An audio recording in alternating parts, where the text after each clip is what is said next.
Possibly any sinner is capable of being a great saint. And any saint is also capable of being a great sinner. This is why prayer is the greatest of all human works and should be the chief concern of every true Christian, of every human being, because everyone is invited to come and become sons and daughters of the one true God by joining themselves to Jesus our Savior. Be catechized, be baptized, receive the Holy Spirit, become all aflame, and establish your humanity by communion with God in prayer. There's only one attribute of God that is ever raised to the third degree of repetition in Scripture. There's only one characteristic of Almighty God that is communicated in the superlative degree from the mouths of angels, where the Bible doesn't simply say that God is holy, or even that He's holy, holy, but that He is holy, holy, holy. The Bible doesn't say that God is mercy, mercy, mercy, or love, love, love, or justice, justice, justice, or wrath, wrath, wrath, but that He is holy, holy, holy. This is a dimension of God that consumes His very essence. And when it is manifest to Isaiah, we read that at the sound of the voices of the seraphim, the doorposts, the thresholds of the temple itself shook and began to tremble. Do you hear that? Inanimate, lifeless, unintelligible parts of creation in the presence of the manifestation of the holiness of God had the good sense to be moved. How can we, made in His image, be indifferent?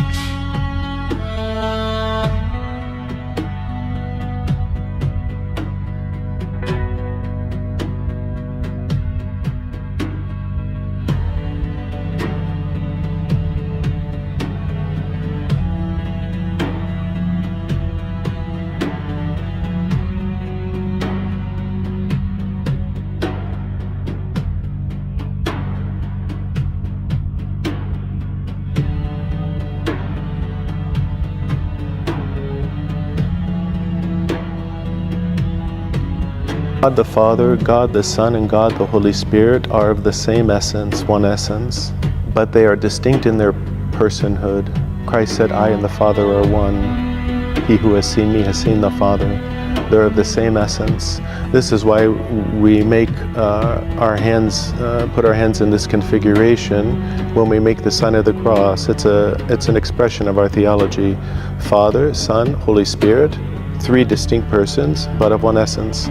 And these two fingers represent that Christ was fully God and fully man. Where does He claim to be God? It took me a while, but I began to realize that when I read the New Testament the way it's supposed to be read, from the perspective of those who understand the Old Testament, then Jesus very clearly claims to be God. I didn't want to go to John. Most people said, look at John. In the beginning was the Word was with God, the Word was God, and the Word became flesh and dwelt among us, and we beheld His glory, glory of the only begotten. Look, clearly Jesus is claiming to be God here. Well, number one, no, it's not Jesus talking, that's John talking. But number two, that's the Gospel of John. That's really, really late. I want to look at the beginnings of Christianity. I want to see how, from the very first part of the Christian message, Jesus is proclaimed as God. And so I went to the first Gospel, the Gospel of Mark. And it was precisely there where I read Mark chapter 14, verse 62, which when I understood what that verse was, it blew my mind. Here Jesus claims to be the Son of Man from Daniel. He claims to be the I Am from Exodus. And He claims to be the one sitting at the right hand of the power from Psalms 110, verse 1. Jesus very clearly claims to be God in Mark chapter 14, verse 62, when you understand His context. And so I said, all right, fine. Well, how do we know He died on the cross? Did He actually die on the cross? Because the Quran told me Jesus did not die on the cross. The Quran says in chapter 4, verse 157, وَمَا قَتَلُوهُ وَمَا صَلَبُوهُ. We killed Him not, nor did they crucify Him, but so it was made to appear to them.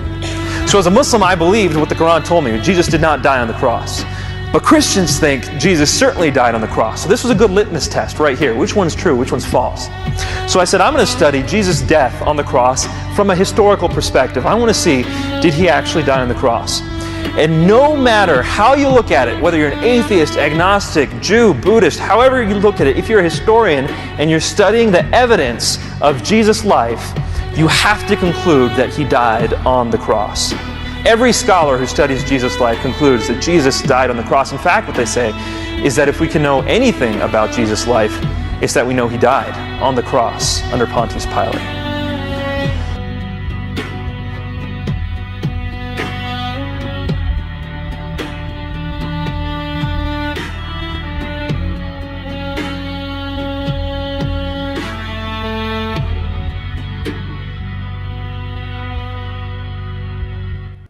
Hey everybody, welcome back to the channels. Yes, you heard me right. It is no longer the channel. Welcome back to the channels, because the big surprise is, although I'm sure most of you already know it, judging by the thumbnail and the description, Gabe finally has his YouTube channel set up. Gabe, tell us what your channel is and where, well, if people are watching right now, they're probably seeing where your channel is, but for those that maybe check it out later. Yeah, it's youtube.com / @GabeZD, just like my X account. It's @GabeZD, so you can find me there. Yeah. So, And go ahead. Sorry. no, I think we both just interrupted each other. All I was going to say is this is something we've been working to for quite a while. Yeah. We are going to be doing multiple cross-platform streams. Gabe's still going to stream over here with me. I'm going to stream over with him from time to time. But we are also going to be doing our own material as well. So we're trying to help build a little mini network of smaller apologists. We've got some big news on that front coming a little bit later. But Gabe and I, Gabe, we've got a bit of work to do before we make that announcement. But it's big. Oh, you're good. Sorry, I was moving my microphone. Yeah, no, I've got a lot of plans. I know you got a lot of plans, and we've shared a lot of those together. So when we do eventually get to executing Project Tiny Apologist, that's what I'll call it, we'll get that going. But yeah, no, I don't want to spoil too much of it, but we'll see. We maybe might want to come up with a better name than Tiny Apologist. Kind of undersells it a little bit. Like I think this is going to be very big, and I think it's going to benefit a lot of people in a lot of ways. So yeah, well, any name suggestions, throw them in the chat. You don't even have to know what it's about. Just feel free to drop them in. Dude, we haven't even got your goat named yet. From the last stream, we haven't even got your goat named yet. Yeah, I could put a poll up for the goat names I do have. You see, this is the joy now of you having this. But folks, this is the really exciting feature now too, is Gabe and I are now able to multi-stream to each other's channels, because the software that I use now allows guests to automatically stream to their own channel without needing any software stream keys or anything. They just input their destination, and that's great, because beforehand, trying to set up multi-platform streaming, it was a nightmare. Sam said, see, look, you get a hey Gabe and I just get a wave. Shocking. Also, I don't know why I'm clicking these away anymore now. I now have these set up on a timer. I just need to click them and they appear. Now, I can only do 4. That's fine. 4 what? I can only do 4 on the actual poll. Oh yeah, I see that right here. Well, I know what I've voted for. Oh, you already voted? Mm-hmm. Oh, Gary the Goat. Gary the Goat. Yep. Gary the Goat, indeed. Sam, Smaller than most apologists. Yeah, you see, this is still underselling it, but so the good news tonight is we are obviously announcing Gabe's channel. We're going to be talking about some of the things that we've got coming up, a lot of projects and stuff, but this is going to be more of a chill stream. Zach may be joining us at some stage. He should already be home by now, but I haven't heard from him yet. And then we are going to react to Inspiring Philosophies debate, which just dropped, what, like a couple hours ago, Gabe? I don't remember. I can pull it up real quick, but it was probably a couple hours ago. It was a couple hours ago because whenever we were backstage talking about it, it was up pretty early. But we have got our call-in show almost sorted. We're just running a few behind the scenes um, fixtures before we do actually do a call-in show. But stay tuned for that. We'll be announcing that very, very shortly. We're excited for that. But yeah, Gabe, what's it like finally? This is a repurposed YouTube channel of yours. But what's Yeah. it like now to finally have your YouTube channel up? Well, I was very reluctant to set up the YouTube channel, as I'm sure you already knew, Mhm. because I don't know. I've looked at it and I've seen that there's a ton of people who already do YouTube, and I don't want to just follow the crowd per se. So I don't know. I was just kind of wanting to avoid it, and then you and others kept being like, "Hey, you should make a YouTube channel and post videos and stuff." Healthy peer pressure, I say. And I kept looking at the facts that people don't read anymore, so articles aren't the best resource. So podcasts, i.e., audio and video, seem to be the better of the route. So And live streams do really well because people just come to chill, hang out, and if you yeah, get a good enough comment section, once more people start commenting, like things kick off. Like some of our best streams were whenever the audience were just having their own conversation, like wasn't even related to what we were talking about. But mhm, once again, folks, Gabe is this is a repurposed YouTube channel. But Gabe, if you want to pop your channel in the chat and we can pull it up that way, folks, go over and support Gabe. Give sure. him a subscription. Um, Subscribing is free. Please do like the stream for both of us as well. It really does help. But Gabe, while I bring up a few comments here, what is the purpose of your channel? What are you going to be doing? Well, sorry, some of the hot sauce kicking back. Well, just while you're doing uh, that, Sealy, I'll talk to you about that after. I've got no idea what happened because it didn't come from my end. but as far as like what I'm going to be doing with my channels, I'm probably going to be posting a lot of little videos where I am actually out talking to Muslims and Jews and Hindus and Hmm. trying to show people that you can interact with people in real life and it's not that daunting or scary. Additionally, I'll probably just be posting some commentary reaction stuff where I try to give some insights on various topics that I happen to know a lot about, have a lot of stuff actually already stored away to share with that. And some of you may have even gotten sneak peeks of it if you follow me on Threads or Instagram. Hmm. But there will be more stuff like that to come. Otherwise, I also want this to be a platform that is just generally there to reach people, not something to just be for that theological niche echo chamber. I want it to be for people everywhere. So I would probably still do some like just general videos where I'm, showing because I have to do some work on my house. I'll probably do some videos where I'm just working on my house as something to help pull people in and, Yeah. see where that can take them. Also, I think you said you're planning to do some chill game streams as well. Yeah, I have some games and stuff. I can do that and try to get the gamers all over. And Mhm. because gamers, I've found a lot of guys who play video games have a really hard time with religion. And I think part of that's because they don't want to think about it. They'd rather just be in their little escape and just not have to think about the pains of life or the tough things that we have to think about on a day-to-day basis. Yeah. So, Well, I'll be planning on getting back to my Sunday streams again once I finally get a capture card.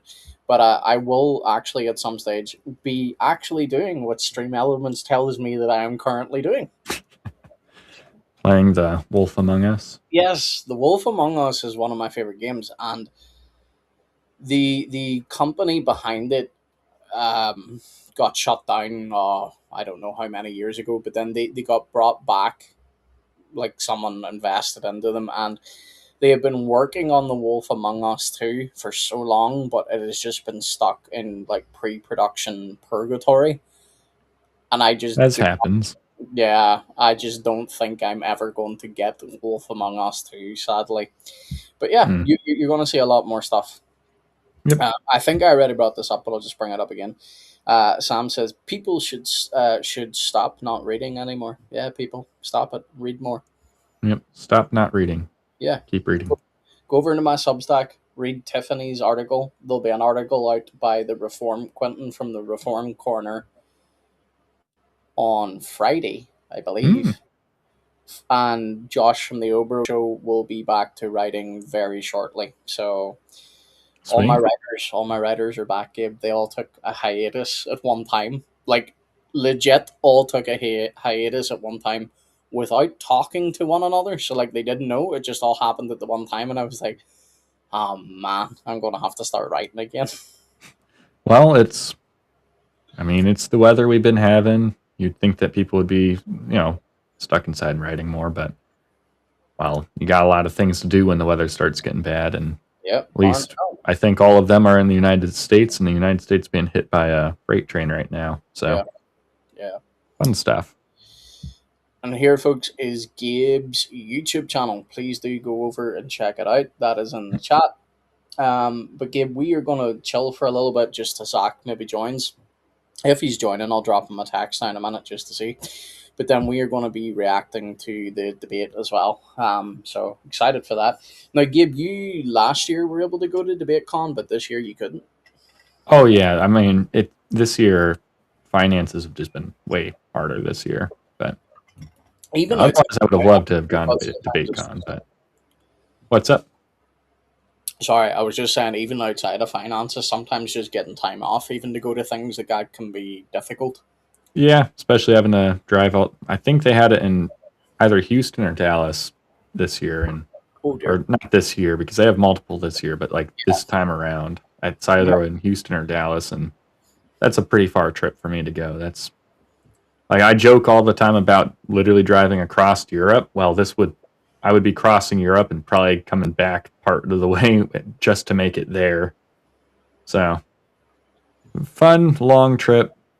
Would be a good trip if I had the time, money, and energy for it. But just lately this year, it's been a little bit rough for that. So, Well, speaking of energy, I was showing Gabe this off stream.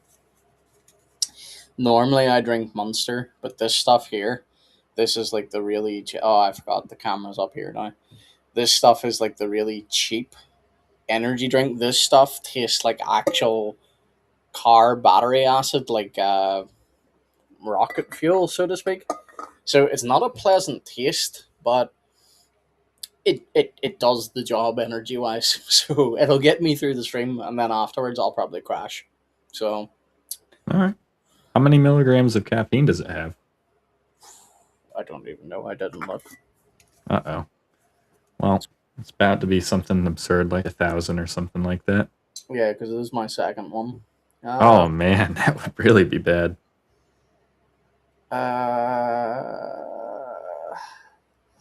You know it's bad whenever it's not clearly written because they normally have that part in small.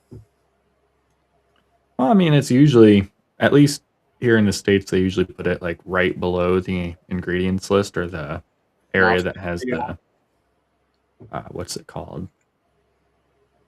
Not ingredients, but like all the health information on it. How much sugar is in there, salt, sodium, all the big stuff. Yeah, like I'm seeing the values per can, but it's not listing. At least from what I can see, it's not listing the caffeine, which is unusual. Here, I'm just gonna give it a little cursory YouTube search.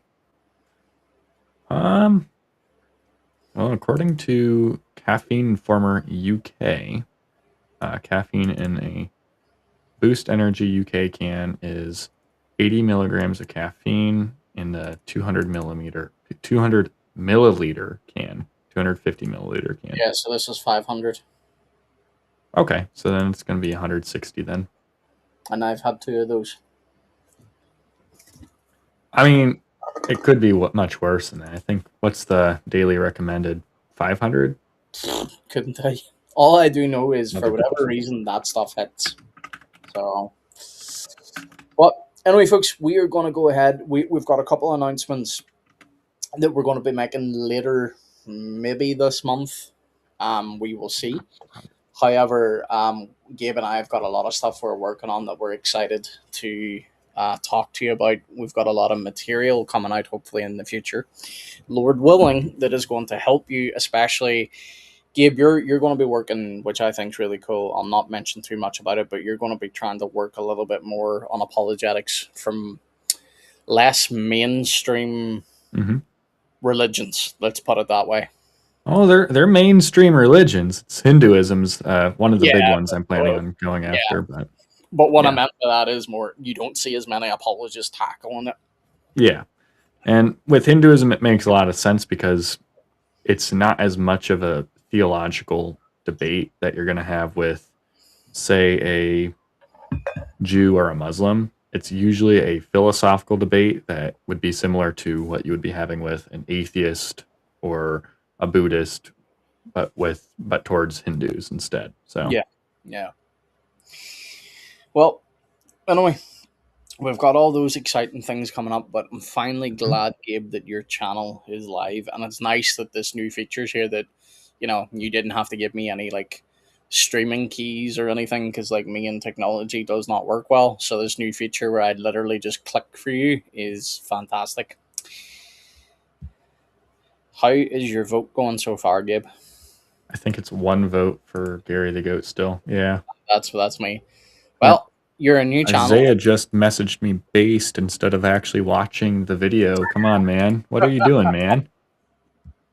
Well, maybe he doesn't have access to like actually watch right now. He maybe just saw it and was like, yeah, Yeah, I'm just going to tell him to watch. yeah. There we go. Well, he commented there now. He said, Gary. Oh, he is here. Yeah, look, see, he said he's there. I see that you're here now. All right. Sorry, it was delayed. You were doubting him, man. Come on now. I did doubt him. I Look, was. there it is. So this is the okay. cool thing. So Isaiah is actually commenting over in Gabe's stream right now, but it comes through in my end. This is the feature that I really really like, and it's going to make streaming a lot easier. Yeah. Good to see you, Isaiah. Howdy, Isaiah. I'll not take it too personally that you went to Gabe's stream. No. Take it. Like, actually, don't take it personally. Just come to my stream. It's the first stream on this channel, at least since I'm doing a little refresh. So now I'm trying to get it renewed and rejuvenated. Now you're getting all the votes, dude. Come on. Oh, really? Yeah, look, Sam. Oh, yeah, it's got 3 votes now, and everyone's voting for Gary the Goat. Gary the Goat. I think by the end of this stream, it may be Gary the Goat. It might very well be Gary the Goat. Who knows? Yeah. We will see. Well, this is cool. We currently have 32 watching across all our platforms. So, folks, if you can like the stream, it really does help. And there is more than my stream now. There is also Gabe's stream. His YouTube channel is right here. Or if you want to know that, yes, that is it. Sorry, I just started trying to do apologetics and was like, wait, that's not it. No, that's just the channel I have access to send links into. Yep. But also, if you just type in Gabe CD, it should appear. Yep. So, but anyway, Gabe, we are going to be reacting to this debate. So why don't I go ahead and pull this up? Awesome. Now, apparently, this one is a doozy. So, why is everything going backwards for me? What is going wrong? Here, I can send it to you. No, I have it here. It's just for whatever reason, it wasn't coming up on my actual. That's why I forgot to click add the scene. What an idiot. Right, so let me put that there. Move us down to the bottom. Fantastic. Look at that. Beautiful. There we go. Sweet. Just want to see it appear here. All right. Now we can give our wise and deep insights to the debate that's about to undergo. Wait, what is this debate even on? Was Jesus a Muslim? Come on. Very okay. Very important topic, Gabe. Come on now. Was Jesus a Muslim? So, hey, folks, we're going to go ahead and react to it. This is from Modern Day Debate. So, just once again, a little more shout out. Go give Gabe a subscription if you're not already subscribed. Help get him up to 1,000. He's already at 748. And I'm also nearly at 1,000 myself. So if you haven't subscribed, please do. It really does help. But Gabe, let's go ahead and react to this, because you know what you and I are like. Once we start talking, we'll never get through this debate tonight anyway. But we'll at least react to the parts we can. Himself. He loved God. He worshiped God. He prayed to God. And all I'm saying is pray to God with us alone. Do not associate partners with God, lest you regret it when you return. Are you to Him. done? The Quran remains the only book that claims to be from God that was never changed. I got a If the quick thing. Quran is not my from goodness. God, then humanity I'm has no already- God. I want to do something. I'm already triggered by this dude. Well, it seems like IP is. The one book that has not been changed. Really? Not even according to your own book. Well, actually, I'm not sure if the Quran. Well, I mean, there's abrogation in the Quran, so you could say that is it. But Well, that's their the own. Hadith also would say that there is like evidence that it has been changed over time, as well as the historical record. One of the biggest problems they have anyway, though, about it is that they believe that the Quran is eternal, so abrogation doesn't actually make sense even within their own system. Because then, is the eternal Quran changing based on what Allah abrogates? Like, it makes no sense. Yeah, it doesn't make any sense, but it doesn't have to for them, you know? No, they find ways. Well, they don't actually find ways. They just come up with ways in their head where they think answers it, but yeah, sadly not. Mm-hmm. Then here, hey, David Wood, was Jesus a Muslim? Okay, my proof, your proof is Muhammad. My proof is David Wood said he's not. Sure. That's good enough for me Sure. now. No. Now, are That's you a not the Buddhist? correct Because definition. Buddha means the enlightened one, and you would say Allah enlightened Muhammad. So could you call yourself a Buddhist? No, but you Yeah, know, exactly. there's Words theories, have meaning, guys. there's theory. Well, there's actually theories out there that Buddha himself may have been a Muslim. He may have surrendered. Oh Yes. my goodness gracious. Why do they, like, I know why This- they do this, so this is a rhetorical question. But why do they do this all the time? If there's anyone that holds any slight bit of, historical significance, well, there's evidence that they may actually have been a Muslim. It's like, Yep. dude, come on. Oh man. Did Like, you know? Muhammad claims to be the first Muslim, and then they go further back and they're like, no, Jesus was Muslim. Oh no, Noah was Muslim. Oh no, Abraham was Muslim. Next thing you know, everyone was Muslim. And they would say, some of them would even say that because they would say, we were all Muslims when we were born. We just, became not Muslim when we weren't born, after we had already had time or something like that, time to reject Islam. And that's why they would also call Islamic converts or Muslim converts reverts instead. Reverts, yeah. Did you know, Gabe, Shaitan is a Muslim? Oh man. Mm-hmm. I didn't know he was a Muslim. That's Yeah. Yeah. You can laugh all you want. We will. I will probably be laughing at this guy. Yeah. Hassan Shibli is a nationally I'm gonna skip the intros here, Gabe. We don't really need to know what I've got. No yeah, idea you're who good. Hassan is, and we know who IP is, but the intros take forever. So. recognized civil rights attorney, media We got commentator, Mr. Wow. Romans managing 8 partner Shaman of in the Muslim chat. Legal. Howdy. Top of the evening to you as well, Mr. Shaman. Oh, hey Roman. That was actually a very quick intro. I was scanning through way further past that, but okay, let's go. Abraham, Moses, Jesus. Well, hang on before we go any further. Gabe, do you see any issue with this image? That he's using a Mac. How dare you, sir? I use a Mac. The issue is that he does not have a Christus Rex sticker to cover up that apple. You, sir, need to go to the laymanapologist.com and get you a Christus Rex sticker or a Rolo sticker. That's also available. How silly of me. I should have known that because your Mac doesn't have the Apple logo because it's covered with the Christus Rex sticker. Exactly. Silly me thinking you had a Windows. Now, let me just do something here because my do not disturb should be on, but for some reason it's not. There we go. We should have no more beeps. We're messengers of God. We exist by His will. The audio is Really not quiet, on yeah. I was going to say the audio is not on our side, folks. It is them. This happened to them from the previous debates too with David Wood, so the audio will get fixed, but it's not on our end. He is with us wherever we are, and to him we return. His power, his knowledge, his vision, his hearing has no limits. His listening to us does not distract him from hearing all creation, nor does his hearing of all creation distract him from listening to us. He is the ever-living one who sustains. Is it just me, or is this guy really performative? Yeah, he is. I mean, but the thing is, you could say that about any theistic god. Yeah, no, but I mean, like, this guy that's actually debating, like, he seems like he's not talking naturally. It's like he's performing.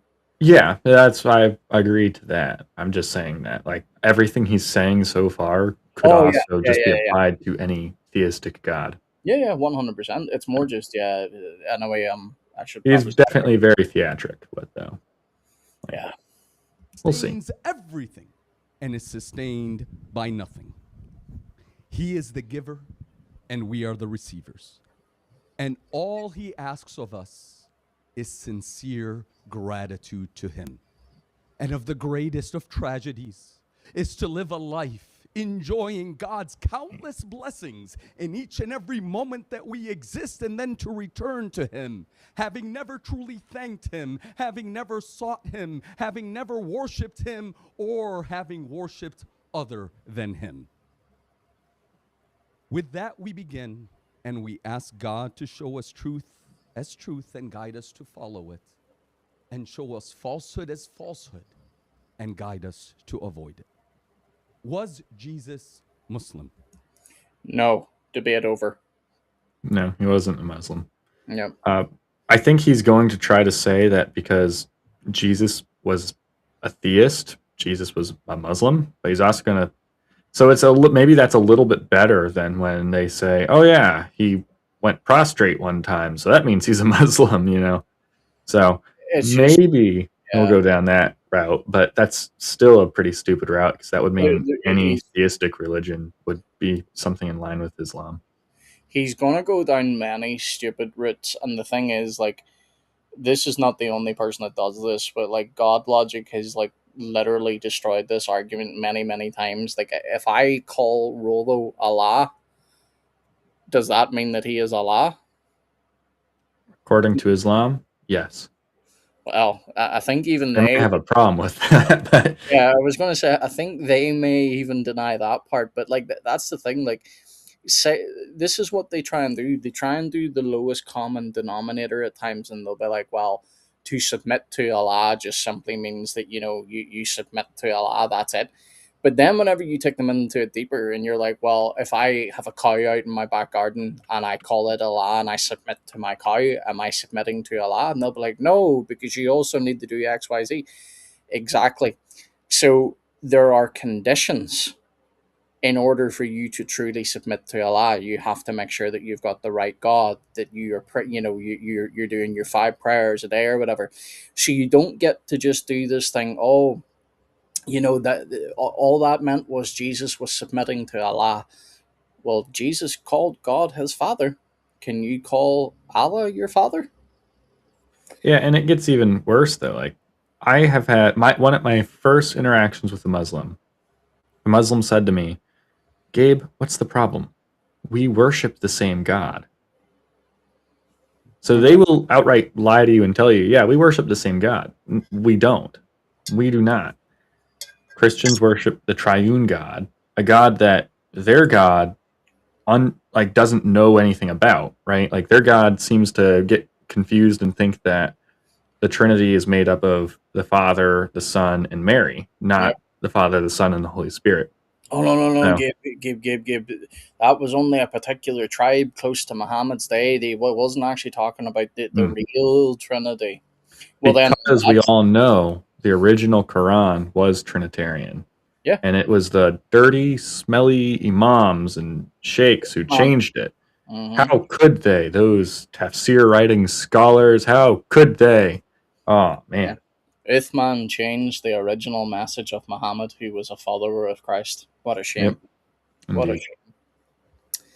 Yeah. Anyway, let's get back into this because we're not even through this guy's first 5 minutes. Yep. This debate hinges on one question. What does Muslim mean? Muslim literally means one who submits to the will of the one God. I'm sorry to keep pausing. I knew this is where he is going. This is what they all try to do. It just means to submit to the one true God. But then they will quite literally, for their own argument, they will redefine God. But then the moment you would point out to them and say, okay, so Jesus says that Allah is, or sorry, says that, God is his father. Is Allah a father? Do you know how dishonest Muslims are now getting with this argument? Jack even admitted this in his debate with David Wood yesterday. Yeah, we can say that in the past Allah was known as a father, but now he's not known as a father. Like, this is how desperate they are getting, where they're now having to concede points just to try and, like, stay related to, well, this is clearly the same God. I'm not surprised by any of that. I haven't watched that debate yet, but I'm not surprised by any of that. Look, I know we're all biased. Like, it's very rare that a Christian will watch another Christian and say, yeah, the Christian lost. There's been a few debates where I've watched and I could say, look, it doesn't change the actual truth. Like, my guy still had the truth on his side, but he didn't debate as well, right? Mm-hmm. I have seen Christians admit that, and I'll give credit. I've seen very few of them, to be fair, but I have seen Muslims that would also say, look, our guy didn't perform well here, but he still won because of the basis of the truth. I can respect honesty like that, but the issue is, like, whenever you watch yesterday's debate, I highly doubt you will come away thinking David Wood lost. It was not good for Jack. That's all I'll say. Okay, I'll have to give it a watch then. Oh, sorry, folks. I just kicked the camera. Oh, what's happening? Did you scroll It's down? not about ethnicity I did. or language, nor is it about membership You all just got an insight on what I listen to go to sleep. Rain sounds. Hey. in later institutions. Rather, it means the one who chooses to surrender to God alone. By that definition, Jesus was absolutely Muslim. Again, Muslim literally means someone who surrenders to God. The word Islam describes that state. Islam is not a noun, it's not a thing. Rather, it is a verb and an action. It means peace, the state of peace through surrender. Religion of peace, Gabe. Religion of peace. Mm-hmm. Yep. To God. They're so peaceful. It means to have peace within your heart, within society, and in existence by surrendering your entire being to the creator of the heavens and the earth. Likewise, Muslim is not a noun, it's an adjective. It's a description of the person who surrenders themselves to God. God did not send down different religions and cultures to humanity as a means of worship. It was always one message sent to humanity again and again. And that again and again, Gabe, because Allah messed up the first two times. Yep. He allowed the Torah to be corrupted. He allowed the Injil to be corrupted. Even the Sabor. Even the Psalms. Yep. But Allah got it right the third time. He got it right the third time, Gabe. We can trust him now. The Quran is definitely not corrupted, and it won't be corrupted. Indeed. There's only one Quran. There's no other Qurans. Totally no. There's totally been zero historical record of any fabrication going on in the Qurans or any editing or modifications being made. No. None of that. Not a single bit, not whatsoever. Every dot, tittle, and T has been crossed to perfection on every print, even the print you might have sitting on your bookshelf right now. Allah himself stuck his finger through time and space because he has literal hands, according to the Quran too. Two right hands. He specifically wrote every little letter for you because that is the way Allah and Islam works. Wow. Amazing. It's no wonder it's a miracle. No wonder there's so many linguistic miracles. It's because they didn't use printers. That's what the Muslims have actually meant. After this guy's powerful opening statement, Gabe, you and I might be taking Shahada. We might. We may very well. Have peace through surrender to God. That is Islam. Those who surrender to God are by definition Muslim. So let us summarize. So I'm a Islam Muslim. means submission to God. I'm already a Muslim. Why do I need to convert? Yeah. Hey, sweet. Already done. There we go. This is why I say, like, this is why, like, the religion is so stupid, because everything contradicts the very thing they just said previously. Like, every time they say something, 3 seconds later they will contradict it with something stupid. Like, Muslim is one who surrenders to God. This definition is not controversial. Even modern Christian scholars acknowledge that. Sorry, hold on. What, who says it? Christian scholars? He says Christian scholars. He's probably referring to the fact that they will go, does Muslim mean submit? Mm-hmm. Okay, yeah. But that's like the extent of it. So that's the appeal there is just a fallacious appeal. Well, sure, you could pull a fallacy out of there. But no, it's just a stupid appeal altogether. I'll just stick with the word stupid. Yeah. Well, it is, but like it really it's just a name fallacy, to be honest. Because, like, again, if I call this mug Allah, is this Allah? No. Yes. Just obviously. A name fallacy. Yeah. I should name the goat Allah. No, he is voted already. You've currently got, I don't know how many Hold on. votes. His name is Gary. We got 3 votes, and all 3 have voted for Gary the goat. Well, it's Gary so far. And again, folks, if you want to take part in that poll, hop over to Gabe's channel. That's Gabe CD. The link is in the chat. Islam linguistically means submission. Nowhere in the Bible do you Hold ever on. find any. Go ahead and rewind it just a little bit and then play it, and it's exactly what I said he was going to say. There we go. Even modern Christian scholars acknowledge that Islam linguistically means submission. Exactly Nowhere what in I the said. Bible do you ever find any of God's messengers saying God has chosen Judaism, God has chosen Christianity. Really? You mean in the Old Testament, wherever God says that He had chosen the Jews above all nations? Then in the New Testament, whenever Christians are called the chosen people, a royal priesthood, sounds like you might want to go and read the Bible, my friend. Nah. If he does that, he can't be a Muslim. No, well, that's true. Yeah. It's kind of like, I'm not going to I won't throw that jab right now. Well, I'll save that for later. Sorry. Yeah. Save it for whenever they jab first. Well, it's a jab for not Muslims. It's a jab for the Jews. Oh, but, well, yeah. Save that for whenever they jab first, too. As his religion. Nowhere do you find Moses or Jesus saying, "Oh, humanity, become Christian that you may be saved." What do you mean? Go therefore, making disciples of all nations, baptizing in the name of the Father, the Son, and the Holy Spirit. Wait, pause, Gabe, pause. Baptize them in the what? Name of. Name, not names. Yeah, singular name, yeah. Not names. I love highlighting that. If I get Unitarians and tritheists who get a little bit butthurt about that. But Gabe, the Muslims reliably informed me that the Trinity is 3 gods. So surely that must be in the names. It must be. You know what? All the Greek scholars, the 2,000 years of Christians reading it, we've all just misread this one word over and over and over again. Narts. My. Muslims are right. How could we possibly be so wrong?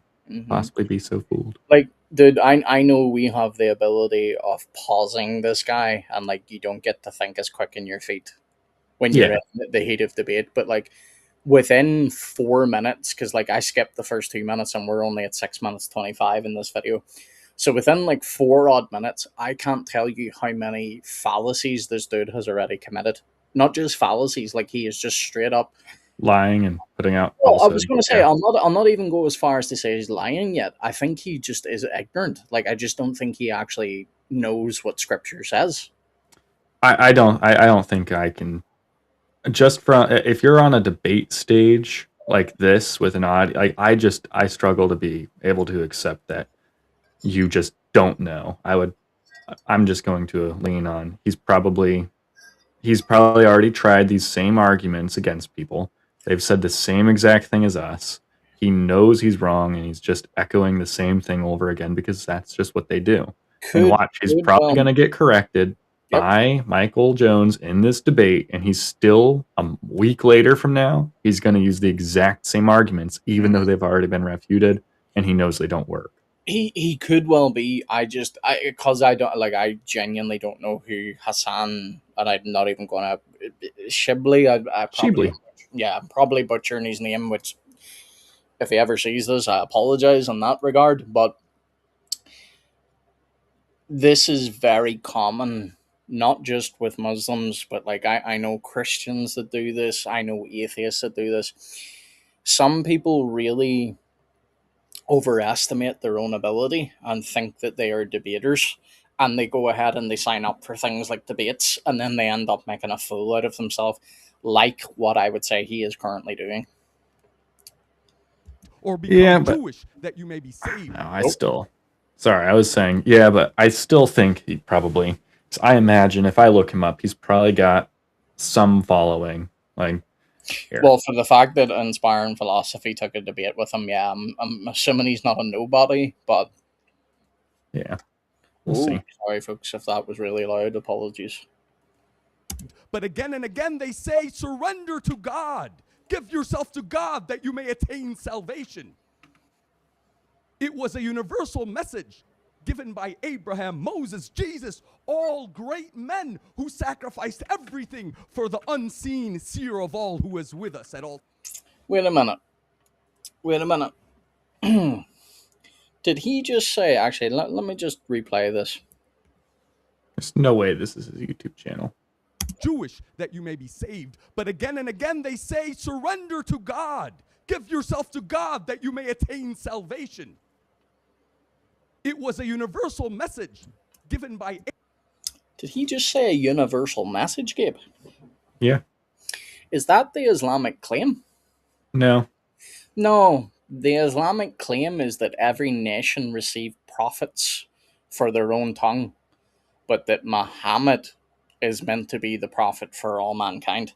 So again, this guy is either, I think you're right now that I've heard him say this, I think this guy is relying on the fact that maybe he thinks the non-Muslim audience might be dumb enough to buy this.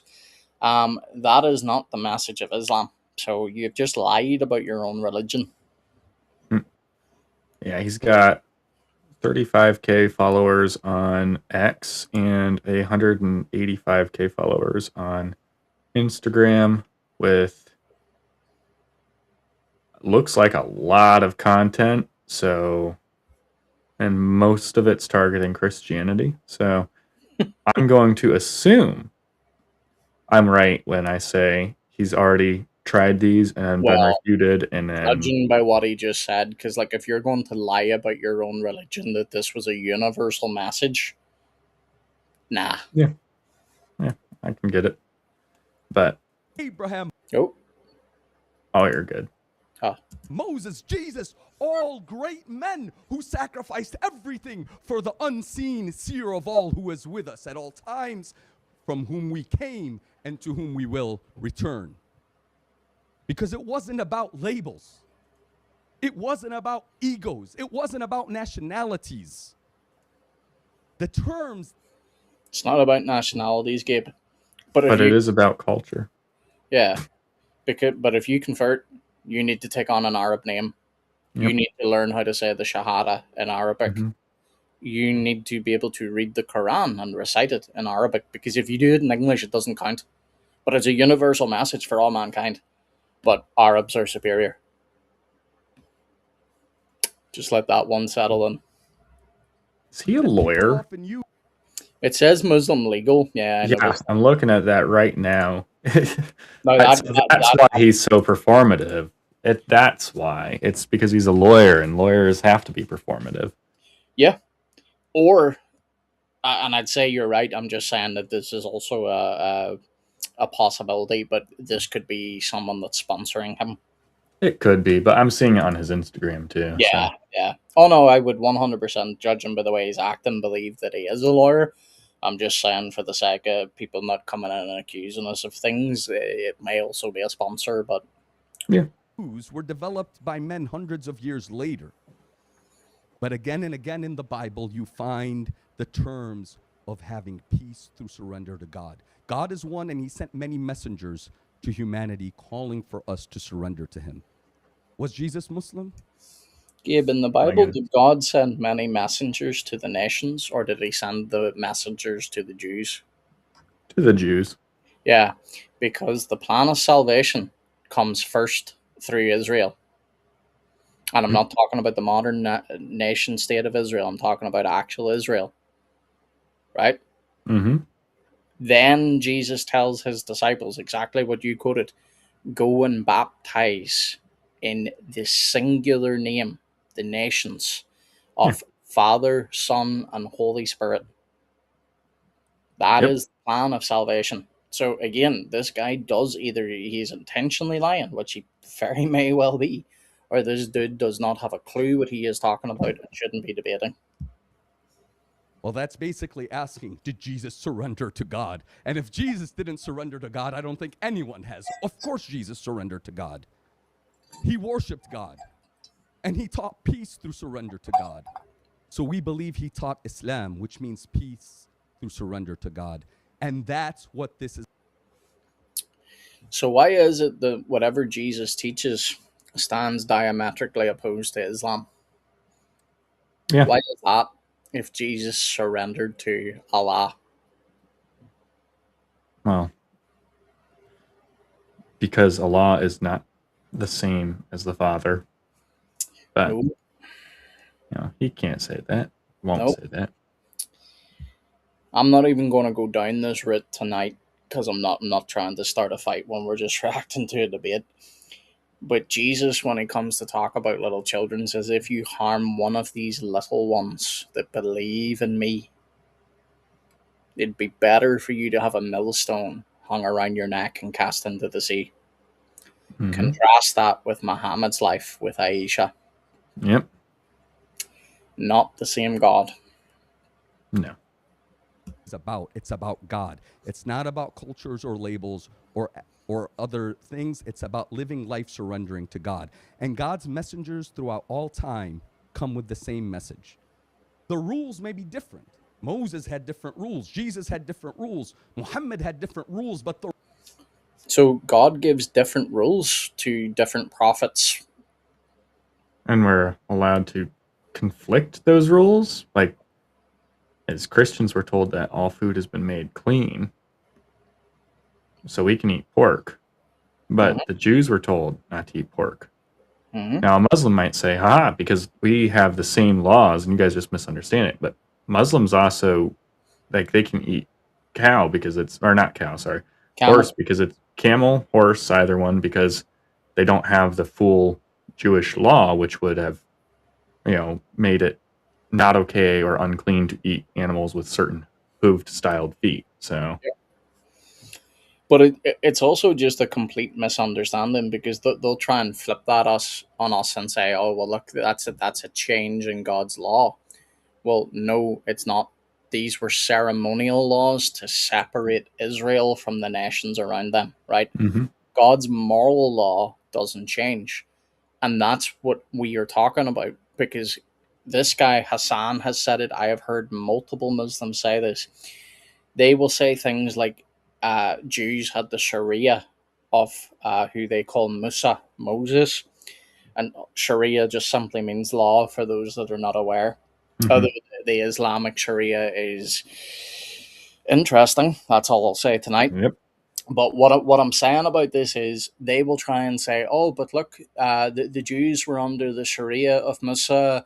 The Christians were under the Sharia of Isa because, again, they'll try and say that Jesus was just a prophet who gave his followers a law. But whenever you look at Jesus' law, Jesus makes the law of Moses that much more intense because Mhm. Jesus shows you it's not just about external action, it's about the intent of the heart. Yep. Now, when you come along then and you get the Sharia of Islam, a lot of the rules in the Sharia of Islam stand diametrically opposed to the teachings of Jesus. It's not the same Yep. law. And God is not a schizophrenic God. He doesn't change his mind and go, that was okay for a time period, now it's not. And, this law is fine here and now it's not. No. And again, listen to what we're saying. We're talking about the moral law, not something like the ceremonial law. So don't come in and try and do that trick argument of, well, look, you believe that this food law changed. Yes, because that is a food law. That is not a moral law. Hmm. Yeah, and another little side point here that's not even necessarily in the same scope, but Mm-hmm. isn't it interesting how every prophet that they appeal to comes from the same exact region with the same exact background? What happened to this idea that all nations were given prophets and all peoples were given prophets? Like, if that were the case, would Muhammad not cite other prophets who have historically existed and had some historical significance we could look into? Yep. Why is it only the prophets of Judaism that we see? Well, we all know why. It's because they made it Yeah. up. This is the thing. This is what is constantly asked of these guys. We ask them constantly. Well, we're not asking for an exhaustive list. Just name us one prophet that was sent to another nation. They can't. Why? Well, the Quran doesn't say another prophet that was sent to a different nation, Yeah, right? it's just So, it's made up. It's made up nonsense. yep. Rules and the regulations don't make the religion, the theology does. And their theology was consistent and universal. The theology. The rules We've of the already, yeah, sorry. like I was just gonna say, we've already debunked that Yeah. like twice in the little bit of time that because he's just reiterating the same thing now. Yeah, And and the same thing applies though. But the rules actually do make up the theology. Because if God gives you a list of rules, that is coming from who God is, his nature. So whenever you study the law of God, you are studying something about God, his nature. So again, what he just said makes zero sense. Of God does not change with time and place. He may allow the rules to change, but the theology. Oh my goodness. What did I say he would say? that exact thing that you just Yeah. said. Yeah, that the rules would change, but the God doesn't change. No. The belief is universal. Whoever accepted the divine theology surrendered to God. How do you surrender to God? I will quote from the Holy Quran's translation, which says in 2:177, righteousness is not that you turn your faces towards the east, as the Christians did, or as the West, as the Muslims did, or vice versa. Rather, true righteousness is in the one who believes in God and the last day and the angels and the books and the prophets and gives wealth in spite of love for it to the. So, in order to be a good Muslim, you have to believe in the books. Mm. See, this is what Muslims will do. They'll say they believe in the Torah, they believe in the Injil, but they will say that we don't have the Torah and the Injil because it was lost, it was corrupted. Well, that's not what your Quran says. That's what later Islamic theology says, because guess what? Your scholars realized, our Quran doesn't stand on the tradition of the Bible. Yep. So now they, I mean, and let's say that it's corrupt. Why is Allah's eternal word telling people, modern people nowadays, to follow a text that doesn't even exist? Yep. So if it's corrupt and it doesn't exist, then why are they being called to be held to it, to follow it? Oh, well, Dean Responds and Libiano believe they have solved this problem with general confirmation. But it still makes no sense, because if it's only generally confirming something, it's still sending you towards a corrupted book, Hmm. and it's giving you no guidance to understand what part is corrupted and what part's not. So it doesn't answer the Islamic dilemma. It just makes it worse. Yep. Well, they'll have fun with that. We shall. The relatives, orphans, the needy, the traveler, and those who ask for help, and for freeing slaves, and who establish prayer and give in charity and fulfill their promises when they promise, and those who are patient in poverty and hardship and during battle. They are the ones who have been true, and it is they who are righteous. That's what a Muslim is. Not one who carries a label, but one who has faith and strives for good action. And it's based on the belief of 6 articles of faith: believing in God, his angels, the holy books, the prophets, the day of judgment, and the will of God. Whoever believes in those 6 is a Muslim, and certainly Jesus preached and believed in all 6 of those.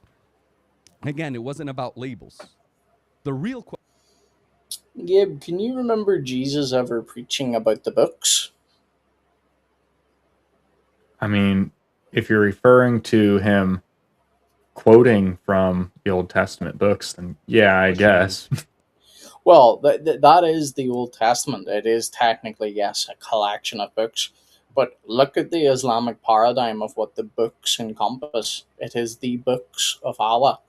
How could Jesus have preached about the books of Allah? He couldn't have. That's the point.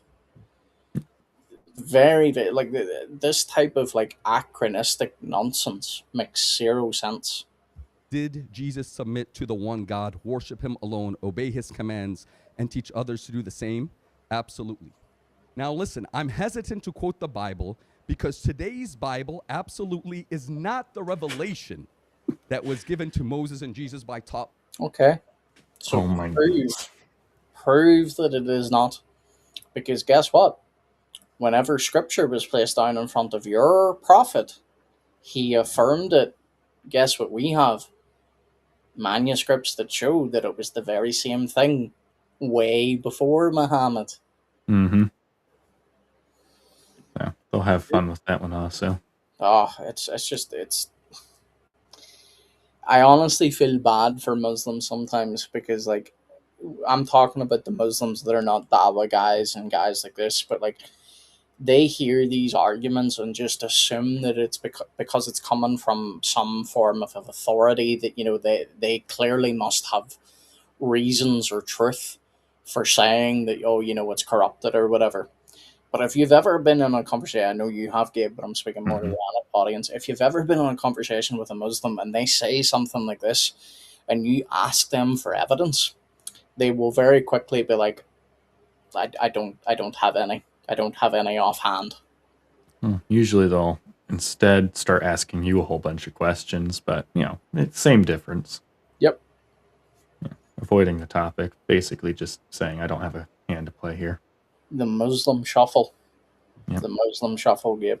Do you want me to play By it? them. No one believes No, the not New yet. Testament was Oh, the okay. book Jesus We'll had give that and that for he live taught his streams. followers. And that's Cool what the beans. Quran refers to when we talk about the gospel. It's an assortment of books written hundreds of years later, some by unknown authors selected. Hold up. by Did the he just state. call the gospel an assortment of books written hundreds of years later? Or? Mhm. Okay. So wait, he thinks that. Is he referring to the Injil gospel or is he referring to No, our gospel? he's talking, well, just for the audience sake, it's the same. But no, he is saying that our Matthew, Mark, Luke, and John are not written within the first century, that they're written hundreds of years later, and that they're not actually from Matthew, Mark, Luke, and John. So what were the first century Christians who were still writing documentation and commentaries on Matthew, Mark, Luke, and John? What were they writing about, or what were they quoting? Yeah. See, this is the thing, Gabe. Just make a claim, say it really, really confidently, and people will buy it. This is what And Muslims rely on. I mean, it's like I can get it if someone has literally no clue about anything within Christianity, but if you have even the smallest speck of an understanding Yeah. of the Christian faith, none of this makes any sense to you. Like, I mean, like the small droplet. Like, I mean, like Jesus says, the faith of a mustard seed is enough to move a mountain. Well, guess what? You don't even need you need a speck of dust of knowledge on this. One synapsis in your brain firing off, and you know all that he's saying is just complete garbage right now. Yeah. So why this works, even to like a Muslim who is trying to be honest and will admit that they don't know what they're talking about, like how this works on them, I think either falls solely to the cultural understanding where they're like, it's not about the intellectual argument, it's about who has the most passion and who's the most puffed up, which is part of the reason why this guy's being so theatric. But it's also that, sorry, that shift just messed with my. Oh, Yeah, sorry, I just you're good. But it's like it's also about this factor where he is. So it's you either have to completely ignore all the logic behind it, or you are falling into that cultural paradigm where you're just being manipulated by how you were raised. Yep. And like those are the only two real excuses. Otherwise, it's sheerly you're lying to me and you're just trying to manipulate me, which I mean, let's be real here. All three of those work. Yeah. All three of them, very likely, and they will all work. Do you know what it relies on too, though? But it relies on a very Western mindset too, because people are so prone to Dan Brown type conspiracy theories that, you know, you tell someone, oh, the Bible's been corrupted. That's enough for most people. They don't actually seek evidence. They're just like, oh yeah, the Bible's been corrupted. Why? Because it just sounds like, oh yeah, that's cool. Like clearly the Bible's been corrupted. Okay, well then what's your evidence? Because we have manuscript evidence dating back to the time of the apostles. It shows that it never changed.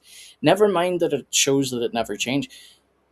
Do you, and I told me you, Gabe, I'm saying this in general, but do people realize what it would have taken for biblical manuscripts to be changed? The manuscripts were never all in one location at once. They were never under one authority all at once. They were spread out quite literally across the known world at the time, right? Yeah. If you took all the manuscripts in the West and changed them, guess what would happen?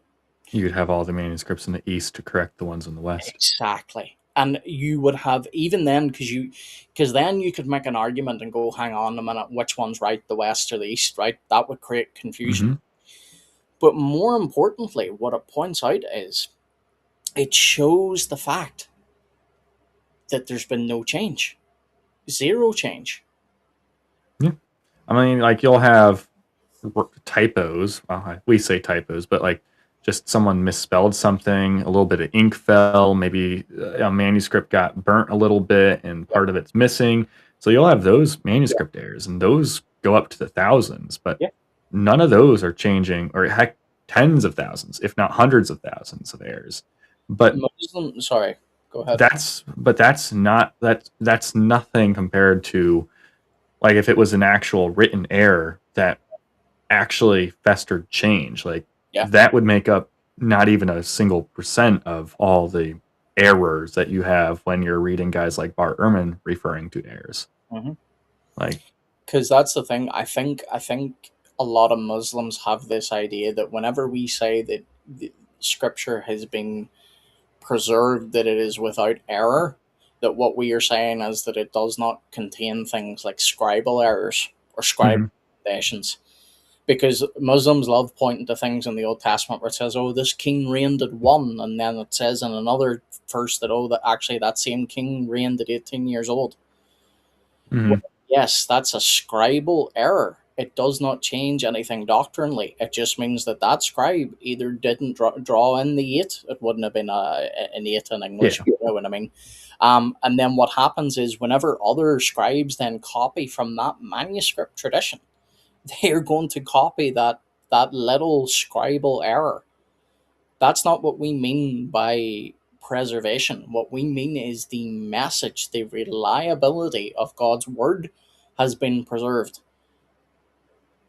That's simply it. You would think that a Muslim would be able to comprehend that, because it's like if I was to be typing out the Quran and I mistyped something. Oh, you're good. And if I was to mistype something, the Muslim wouldn't say that the Quran has been corrupted. But by that standard, the Quran has been corrupted if I am typing it out and I mistype something. Or if, let's say, I'm downloading it and the download gets somewhat corrupted. Guess what? That's textual corruption right there. Or if I have a physical Quran that I bought from a Muslim bookstore that's only Arabic and then part of it ends up getting chewed up by my bird, that would be, by this standard, if they're going to be consistent, textual corruption in which the Quran is corrupted and is not perfectly preserved. So if they're going to hold that standard to Christianity, let's hold it to them too, right? Yep. Or not you bird, perhaps Gary the goat. Yeah, Gary the goat does have a piece of the Quran in his mouth. Yep. I don't know if it'll show. Wouldn't be the first goat in history to eat part of the Quran. So, No, that was Aisha's goat. Yeah, based goat, by the way. Indeed, he saved us And all. then He abrogated the text for Allah. Mm-hmm.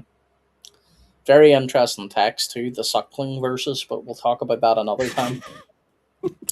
Yeah. And changed numerous times. I highly recommend Bart Ehrman's book, Misquoting Jesus. It shows how the manuscripts were selected and how they were changed. For example, how Oh they my literally goodness! changed I the knew he was going to say Bart Ehrman too. That's specifically why I said Bart Ehrman, because Bart Ehrman would even say that it didn't change the message. Like that's why I mentioned him. Now he's mentioning him too. Grand. It just goes to show you how they are so okay with misrepresenting the facts. Because if you read Bart Ehrman's book, if you've even heard Bart Ehrman speak, there's a famous clip where Bart Ehrman's at a press conference type thing, and someone from the audience asked him and says, "What did the original manuscript said?" And he looks like so pissed off, and he's not even a Christian. He literally just looks at them and he's like, "What they have always said." Why? Because he doesn't believe they've changed, because there's no evidence. Now, Bart Ehrman's book, Misquoting Jesus, Bart Ehrman is not saying that the text was changed. Bart Ehrman is arguing for an interpretation that does not see Jesus as divine, but sees him as human. That's why it's called Misquoting Jesus, not changing the manuscripts. Oh, yes, we got Mr. Crusader Culture saying, just another example of why people say, without lies, Islam dies. And welcome, Crusader, my friend. Welcome. That is a very true quote. Can't argue with that. Without lies, Islam dies. Yep.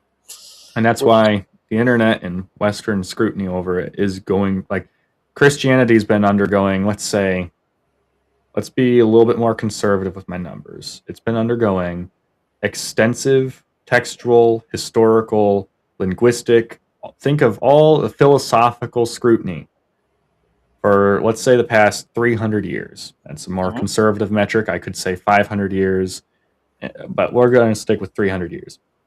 And Christianity still stands on top, still always has an answer, has been defending itself basically perfectly for the longest time.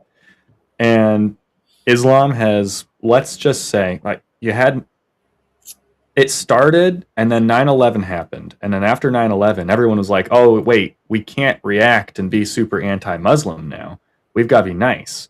Even though our government, my government, yours partly did some stuff there too, but sank trillions of dollars into setting up military bases and trillions of dollars into, anti-terror campaigns against the Muslims, because that's what was going on, right? Like, the whole reason why in the United States we have TSA is not because Islam is a peaceful religion. It's because Islam is a terrorist religion. And I know that's a harsh thing to say, but jihad is part of Islam. Like, you have, I'm not going to go too much into it, but you have entire hadith that just are dedicated to the promises made to those who die in jihad. A specific one I'm thinking of, I don't have the number off the top of my head, but it is Sahih. I don't have the whole reference off the top of my head, but it gives 7 examples. I'll make sure to pull it up and I'll put it in the comments below once I get the video up there. But it's literally 7 references or 7 promises from Allah to those who die in jihad. What is jihad? That's killing and fighting on behalf of Islam, the Ummah, and Allah. It's holy war. So, and one of those things was the 72 virgins that everyone jokes about and doesn't think is real. But that's a real thing that Islam actually believes in, is they believe that they're going to, I'm not going to go too much on this rabbit hole because it's a whole other rabbit hole, but they do believe that if they are crashing a plane into your tower and they die during that process, they're going to be given 72 virgins or 72 hori who are depicted throughout the Quran as virgins. You know, sometimes they're depicted as like somewhat non-human, but for the most part, young women. They're pictured as being translucent to where you can see their bones. Yeah, so like they've got some really strange depictions throughout the Quran and the Hadith and the Tafsir, but they're promised 72 of them to continue just terror. Yeah. Yep. So you also have, I don't remember the actual text off the top of my head, but yeah, terror attacks. That's all part of jihad. I mean, like the fact is, like we sunk trillions of dollars as a nation or as a collective of nations to fight off against Islam. But while doing that, the entire mainstream press, the BBC, Fox News, CNN, all of them across all political lines, across all government boundaries, seem to step in lockstep and say, no, actually, Islam is a peaceful religion and we shouldn't jump to the opposite side. Why did that happen? Why is it that we're all such, like, why is it that we are, like, oh, they crash a plane into our tower. They're like, oh, no, people are going to get mad at Muslims. We want to avoid Muslim hate, so we're going to jump to the exact opposite side and say Islam is a religion of peace. And they've created this entire fabricated notion that Islam is a religion of peace, even though at the same time, those very same people are sinking trillions of dollars into fighting against Islam militarily. Hey, Elisa. Howdy, Elisa. But you know, it's like this whole notion of I forget where I was actually coming from because I've gone on this rant for a little bit too long. But yeah, I'm sorry. But no, I apologize, but I don't know what you're talking about, Gabe. There was a point I was trying to make, but then I messed it up. You're talking about terror, but I don't know what you're talking about. Every Muslim I talk about keeps telling me that it's a religion of peace, but but they also want to unalive me. But you know, peacefully they'll unalive, peacefully grape a whole bunch of young British girls who, you know, are getting abducted and raped on a regular basis across the UK right now. There's a video I must get us to react sometime. It's from an imam that says, and again, I'm going to be very careful because this type of stuff really angers me. But it's from an imam basically saying that a father is not to blame in the household if his daughter is wearing enticing clothes.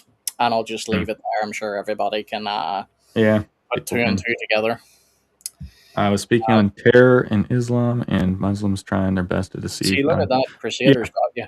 Thank you, Mr. Crusader. So that whole notion is just a giant lie on its base.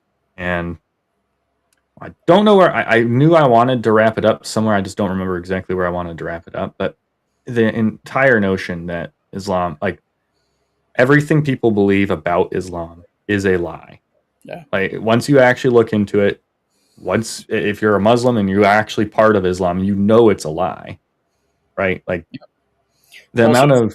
Oh, go ahead. Sorry. No, you continue. I was just going to say, folks, very quickly, Gabe now has his own YouTube channel, so please go over and give him a subscription. Just type in Gabe CD and you should find him. Thank you, guys.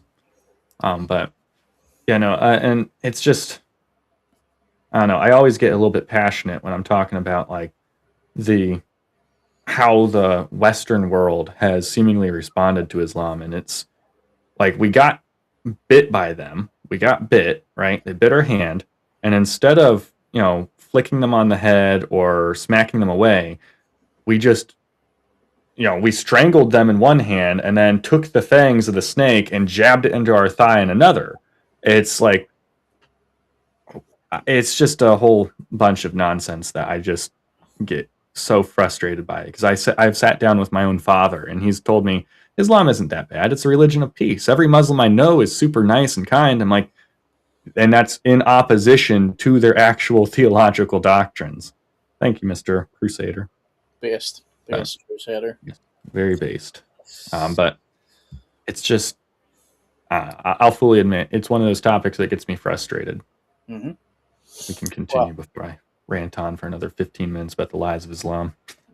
Yeah, well, I'm sure we'll have more to go because, as I say, we're not even in the IP. Like, again, I don't even know how long this guy's opening statement is. We're not even 5-10 minutes in. Mm-hmm. So this get him. Manuscript to change the word servant of God to son of God. Modern Christian theology is not an accurate reflection of Jesus' teaching, is the challenge that I propose to you today. It reflects the teachings of Paul, who was an enemy of Jesus throughout his life, and then the Roman state's selection of the books in the Nicene Council hundreds of years later. I believe he means the Council of Nicaea, and if you don't get that reference, you don't watch enough God Logic. But anyway, this idea that Paul was an enemy of Christ all his life. Paul was an enemy of Christ until he encountered Christ. Mm-hmm. Then Paul, his life is turned so completely around into service of God that he goes away. He comes back. He meets the apostles. He tells them what he received from Jesus directly. And the apostles said, yeah, that's the message of our Lord. Go forth and preach.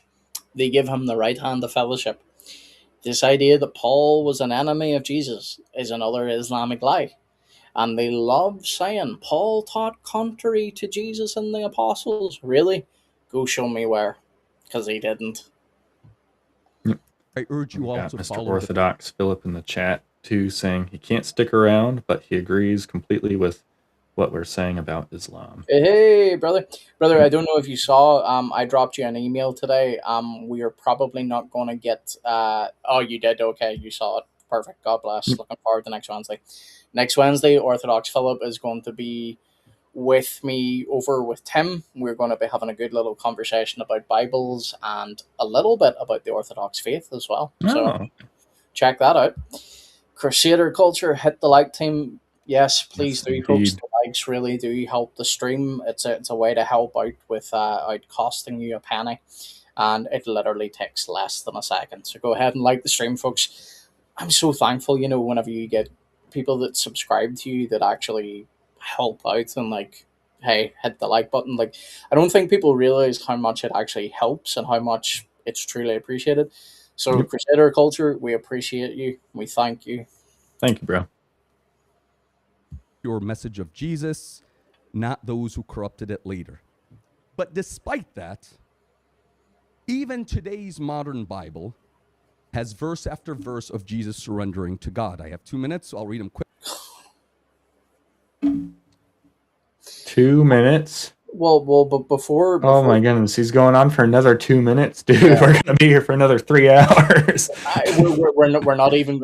Once we get IPs, do you know what we're going to do? We're just going to react to his opening statement, which is another 2 minutes. Then we'll jump into the cross exam, because everything IP says in his opening statement, we're automatically going to agree with anyway. Do you know what I mean? He's going to make the points we have already been making.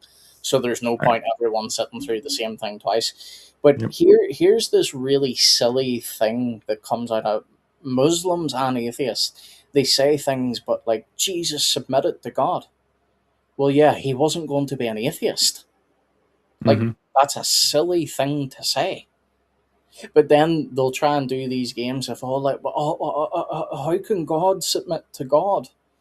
Well, maybe because you don't understand the Trinity. And maybe because you don't understand that Jesus incarnated, that he took on flesh. So, yes, Jesus submitted to the Father. That's not an issue. It causes no contradiction. Matthew 26:39. He fell with his face to the ground and prayed, "My Father, I knew he was if it is possible, this. may this cup be taken, not as I will, but as you will," surrendering to God. Luke. What did he say? Whoa. What was Jesus' prayer? What was Jesus' prayer? Well, first of all, Jesus said, "My Father." Shocking. Exactly. That's what I'm getting at. My And Father. then what's the cup that he's about to bear? What is that cup? Like, come on. He's saying he's referring to God as the Father, right? Which would also go to indicate the Trinity is true, or that Jesus is teaching or affirming some Trinitarian theology there. But you also have the cup, that cup being his crucifixion. Muslims, okay, why do you guys keep using this when this entire section of scripture goes completely opposed to all of what you stand upon? We see, Gabe, it's really simple. The part where it says Father, yeah, that part's been corrupted. The part where it mentions the cup, yeah, that part's been corrupted. And the part where it says, not my will but yours, yeah, that part's okay. That's submission. Yeah, Yeah. And then he that's how that works. prostrated, right? That's awesome. Yep. Yeah. Yeah. Now, never mind the fact that we have other places in Scripture where it says Jesus looked up to heaven with his eyes open and prayed. Oh no, that part's corrupted. That part's That part corrupted. is very corrupted. That's that's like bad. Yeah. Mm-hmm. Yeah. Come on now. But also, more importantly, again, Jesus submitting to the Father. It doesn't equate him to being a Muslim at all. No, well, it definitely doesn't. But this goes to show you. This is why they really do not understand the Trinity. It's funny how we can understand and refute their idiotic doctrine, but they cannot even articulate ours because they have to strawman it time and time again. And then what they'll say is, "Oh, but you see that's because the Trinity is so confusing." Yeah, one of my favorite debates on this was Jay Dyer versus what's the guy's name? It was Tawhid versus Trinity, and just for you say that because these time out now on me because I've got them set up. Oh, yeah.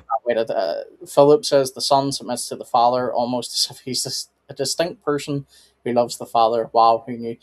Yeah, who knew? You're blowing my mind here, Orthodox Philip. I did not know that. I thought Jesus was praying to himself because that's another thing that I hear very often.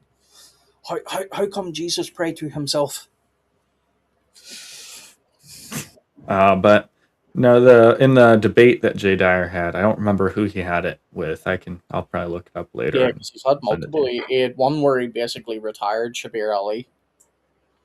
But was not Shabir Ali. But he was having a debate with this younger guy. It was hosted by Sneeko. So Sneeko, if you know that one.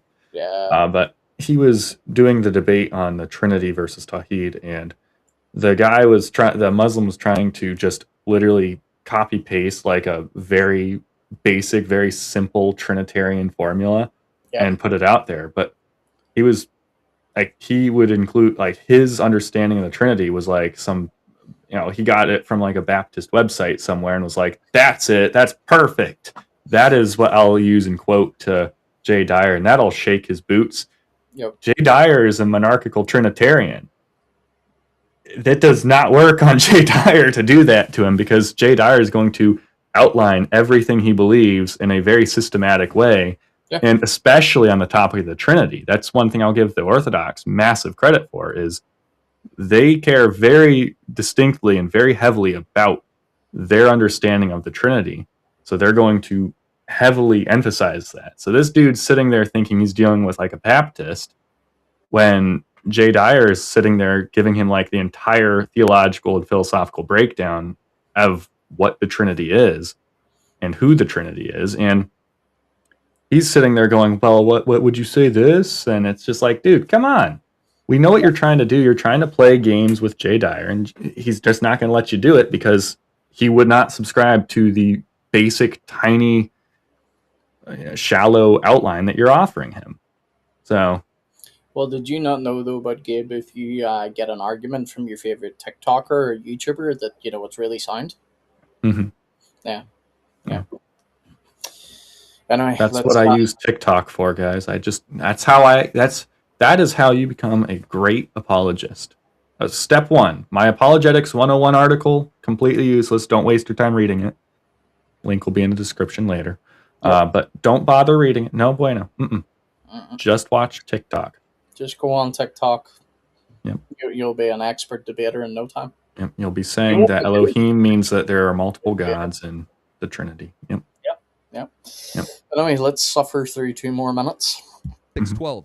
Jesus went out to the mountainside to pray and spent the night praying to God.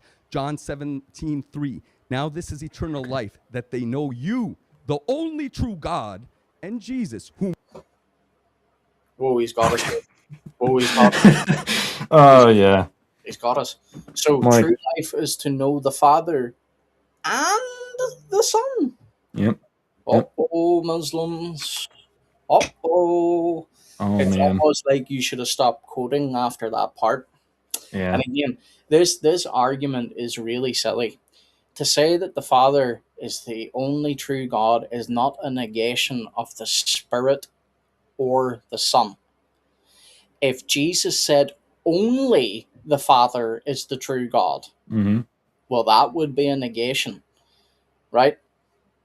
This idea that Jesus, like, what did they expect Jesus to say? Did they expect him to say, well, actually, the Father's a false God?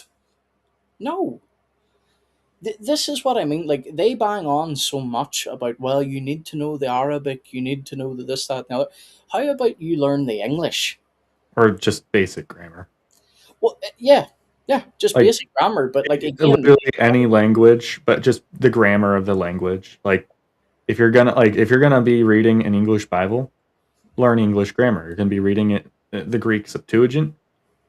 And read it in proper Greek grammar, right? Like, just read it correctly. It's not even a language problem. It's really just a grammatical problem with your ability to comprehend how other languages are used. Like, you can read an Arabic.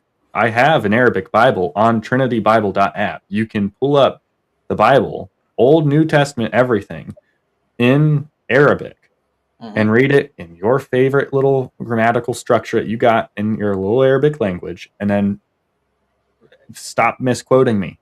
Or not misquoting me, but stop misquoting the scriptures.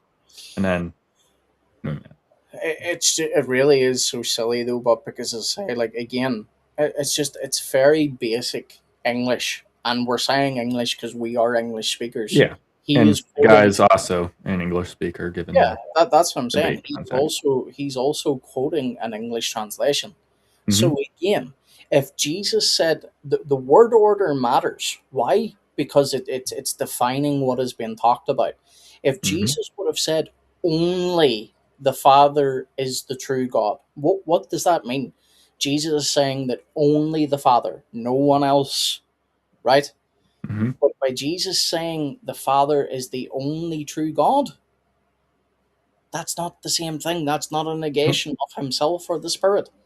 Where the only goes matters. It's very simple.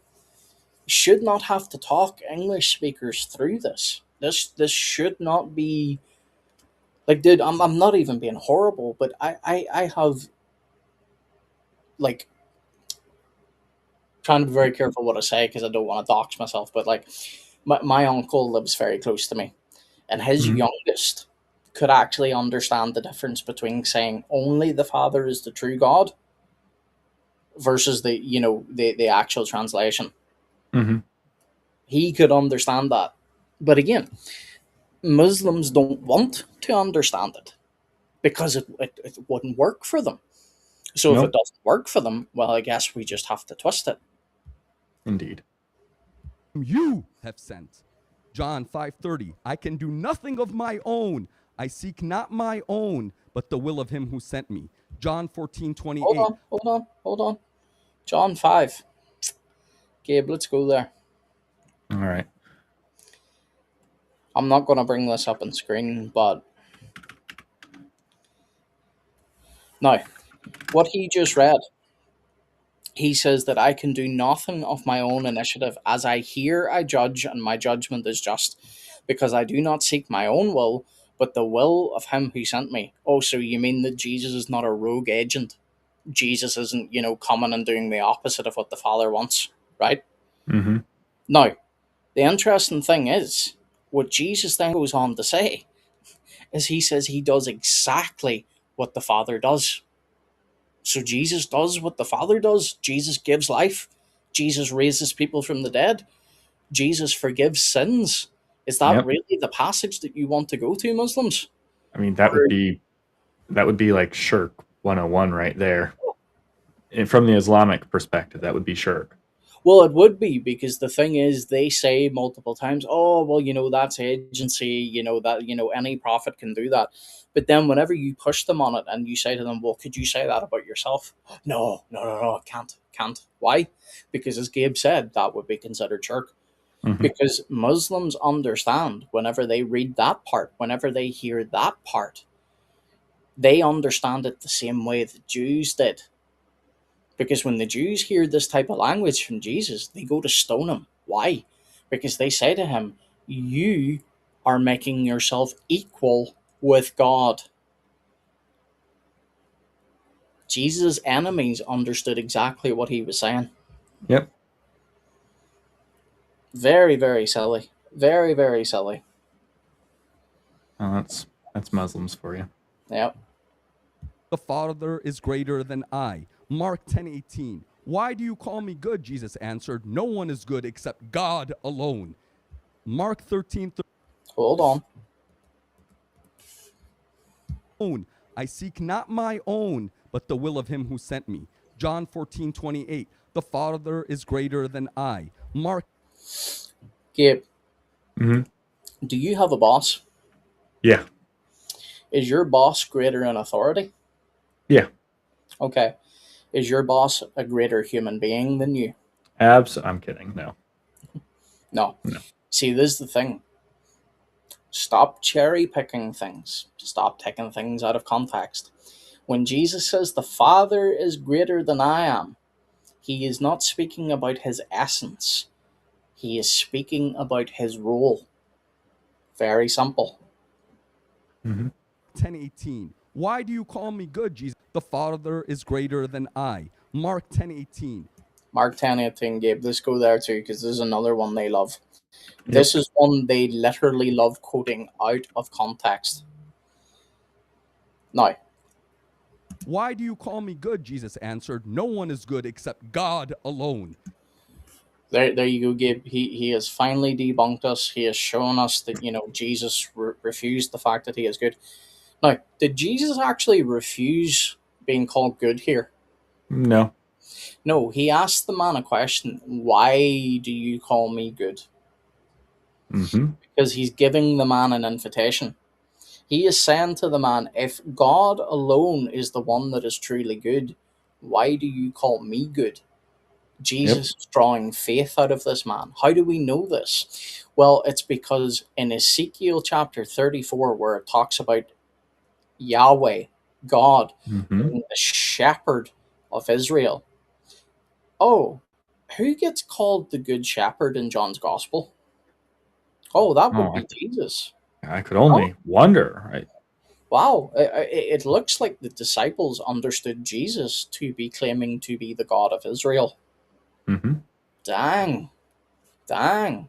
Yeah. Mark 13:32. But about the day or hour, no one knows, not even the angels in heaven nor the Son, but only. They Oh, love this one too. yeah. They really like this one. Yep. Yeah. Now, hold on. Oh, dear. Acts chapter 1, Gabe, right? Yep. Verse 6. So when they had come together, they were asking him, saying, Lord, is it at this time you are restoring the kingdom to Israel?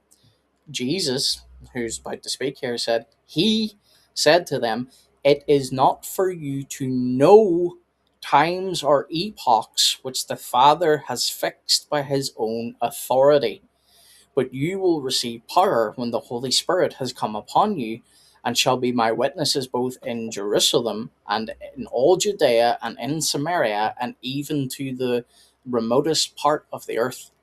So, guess what this is talking about, Gabe? It's talking about the very same passage that he just quoted. But Hmm. here we have this recorded in the book of Acts. And what does Jesus said? What does Jesus say here? It is not for you to know. What is that word know there? It's to declare. right? It is the Father's authority alone to declare the hour. It is not saying that Jesus does not know the hour. It is saying he is not going to declare the hour. It's very simple. I don't know. Well, I do know why, because they're not interested in being honest. But it's such a silly thing for them to constantly quote these things over and over and over, even though they have been refuted 1,000,000,000 times. Yeah, they like to do that. I was wondering if this translation used that language, but no, it uses basically the same as the BSB, so that won't work. But What are you looking for? Sorry, and I was just wondering if there was a translation that wrote it a little bit differently to maybe help the Muslims understand, but the translation I was leaning on doesn't quite word it actually any differently. It looks basically identical to the BSB, so that won't work. yeah. Well, we don't need it to work any differently anyway, because the Yeah. context itself tells you. Yeah. Jesus is not saying that this is knowledge that he doesn't possess. He is saying it is not within his role to reveal the hour. It's the Father's role to reveal the hour, because the Yeah. knowing there is one of authority. It's one of revelation. It's not something that is absent from his mind. How do we know this? Because in the Gospels, we also have the disciples finally saying to Jesus, "Now we know you know all things." Yeah. They understood that Jesus knew all things. So they're not going to say to him, "Oh Lord, we know you know all things, but yeah, you don't know the day or the hour."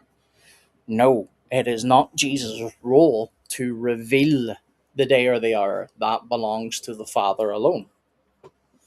Also, what he is doing here is just a method called scattershot. He is just throwing verses out there to try and bombard people. The Father. John 20:17. I am ascending to my Father and your Father. Whoa, Jesus ascending to the Father? Whoa. And I thought he had a problem with. I thought Allah was a father of no one, but now he's apparently a father of not just Jesus, but all of us. Wow. Well, you see, Gabe, this is the latest Muslim shuffle. It's now okay for them to say that Allah is a father, but only in the past. He was a father in the past, but not now, because So the Quran what I'm says hearing, one of the worst things you could say. what I'm hearing is just as Allah conveniently told Muhammad that adoption isn't actually a thing, right after Muhammad saw his son's wife half naked.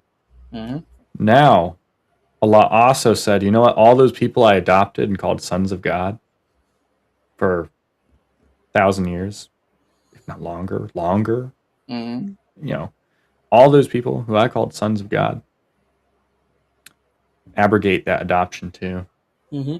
Yeah, that's definitely how God operates. Yep. Mm-hmm. Silly Muslims. Very My silly God Muslims. and your God. Again, Jesus distinguishing, surrendering, and You're correct. Jesus distinguishes himself. Jesus is not the Father. He is the Son. Congratulations. Gabe, he got a point right. Oh, yay. worshiping and honoring God. Even Timothy, 1 Timothy 2:5. For there is one God and one mediator between God and mankind, the man. Whoa, there's one God, Gabe, and one mediator. Did you know this? Yeah. Wow, I'd never heard that before, to be honest. He's blowing my mind. I was always told Christ in Jesus. Sunday school that there were actually three gods and, three mediators. Mm-hmm. Mm-hmm. You got the Father, the Son, and Mary. And then you got, the Son's a mediator, the Mary's a mediator, and also, get this, all the Jews are mediators for us, just Mm-hmm. as we're mediators for the Muslims, Mm-hmm. Mm-hmm. Yeah. Yep. That's what they taught me in Sunday school. Ooh, those Muslims, they got me. Did you happen to go to Muslim Sunday school? Or uh, Yeah, probably. I should have probably looked it up before I went. Yeah. Yeah. I know I keep pausing this. I need to run to the bathroom again very shortly, so I'll finish this guy's statement. But this is the longest two. I know it's my fault because I keep stopping, but this is the longest 2 minutes of my life. Again, this shows Paul's inconsistencies. He's describing Jesus as the mediator, but God is ultimately the arbitrator. So, in conclusion, Jesus prays to God, calls God the one true God, describes himself as sent, and a being who prays and submits and is sent is not God, but is a servant. See, there's the key problem. Look what he just said. A being. Oh my goodness gracious. See, this is the problem. This is what I mean. They really, truly do not understand the Trinity. Now, when I say understand, I'm not saying they accept, right? I would love it if they accepted the Trinity. But what I'm saying is, I'm not even saying accept it. Please just understand what we're saying, though. We do not believe in three beings. We believe in one being, three persons, right? So whenever you Mm-hmm. say Jesus is one being praying to another being, you are not talking about what we believe. So you're quite literally fighting a straw man. And I think you know that. Servant of God, someone who surrenders to God. And that, by definition, is a Muslim. So if submitting to the one God, praying to him, obeying him, fasting, prostrating, rejecting self-divinity, and calling people to worship Love God how they alone makes always someone Muslim, highlight prostrating. Mm-hmm. Like, It's like they think Christians don't prostrate. yeah, it's kind of like let's say Roman Catholics, and this isn't a jab at them at all. It's just not. It's just I know kneeling is a little bit more prevalent in Yeah. Roman Catholicism than it is in most Protestant or even Orthodox situations, especially Orthodox because they don't usually have chairs or anything for people to sit 2 at. seconds, Gabe. I'm gonna let you make your point. This is just be a good time for me to go to the bathroom. Oh yeah, perfect. But it would be just as if like a here. That's I my have good friend. respect for I'll not name his name, but he's saying I've too much respect for my brain cells. That makes sense. That makes yeah. sense. I will I be don't back. blame you, man. Um. But How do I? There we go. Sorry, I couldn't. Go ahead, Gabe. you're good. But it would be like this is when they keep going on because they will always hit this prostration for whatever reason. It's like something super special about prostrating. They're like, oh yes, this guy prostrated, that guy prostrated, Jesus prostrated, everyone prostrated, and that's proof for Islam being the one true religion. It's the one true Abrahamic faith, right? But that would be just as if the Roman Catholics were like, you see, Jesus kneeled, or you see this person kneeled, or that person kneeled. That proves that Roman Catholicism is the one true Catholic and Apostolic Church, right? It would be like it just like if a Roman Catholic came up to me and used the argument to try to convert me to Rome or to we've got Orthodox Philip in the chat, so I'll say Orthodox. Also, if he went to an Orthodox individual and was like, "Yeah, no, you need to become Roman Catholic because this person kneeled in the Bible, which is evidence for Roman Catholicism because we kneel," it would be like everyone would laugh them out of the room. Yet, for some reason, Muslims are willing to just use this argument everywhere they go. And it's ultimately because they don't really care. They're not trying to get theologically or historically intellectual people. They're trying to get people who are going, oh, you know what, that makes sense. And they're just not really thinking about it. It kind of falls back to what Mr. Lehman didn't want to say his name, so I'll refrain from saying his name also. But the guy in the comments saying, I have too much respect for my brain cells to watch this debate. Yeah, it really, like, that's the point of, I think, a lot of these really dumb arguments is because they're not trying to get the people who are using their brain cells and functioning through stuff. They're trying to get people who are just going to go, oh, you know what? Yeah, you're right. That person, they did pray prostrate. You're right. I should become a Muslim now. Like, it's Well, just just not really. Go ahead. not Sorry. to no, you're right. Not to interrupt your flow. Here's an example of a Muslim who is respectful. Oh, okay. Yeah. Okay. So for those that don't know, this gentleman is a Muslim. I have very good conversations with him. We obviously have theological disagreements, and he knows that whenever I am speaking harshly about Muslims, it's not Muslims as a people, it's the Dawa clowns. People Yeah. like this gentleman here. Sorry, when I say this gentleman here, I mean the guy in the debate. We got in the debate Yeah. stage, yeah. So, but this is the the perfect example, because I heard some of that, Gabe, while I was just in the bathroom now. You're good. This idea that these Dawa guys keep talking about prostration. Okay, Buddhists were around before Muhammad. They prostrate. Mhm. Is Muhammad a Buddhist? He must be. Yeah, well, You know what? I heard oh, from the grapevine that Muhammad was actually a Buddhist. well, Not only was he a Trinitarian Christian that we have no record of because Uthman burned that. yeah.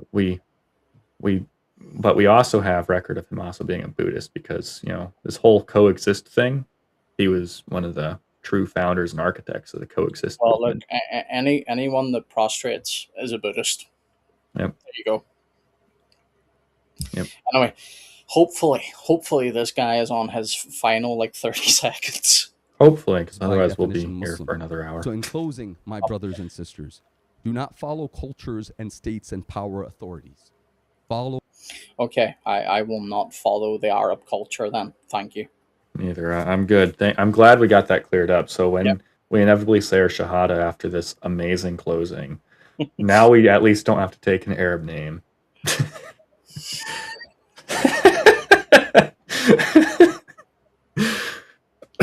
With the pure message dear. of Jesus.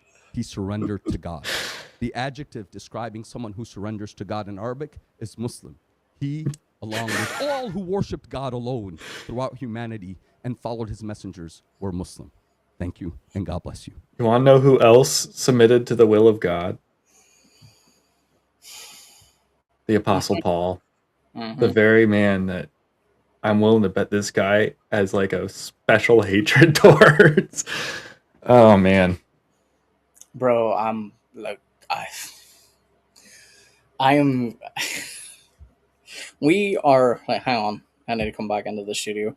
We are nearly 2 hours into this, and I know we talked a little bit at the start, but dude, we have been reacting to a 10-minute opening statement for nearly an hour, maybe more.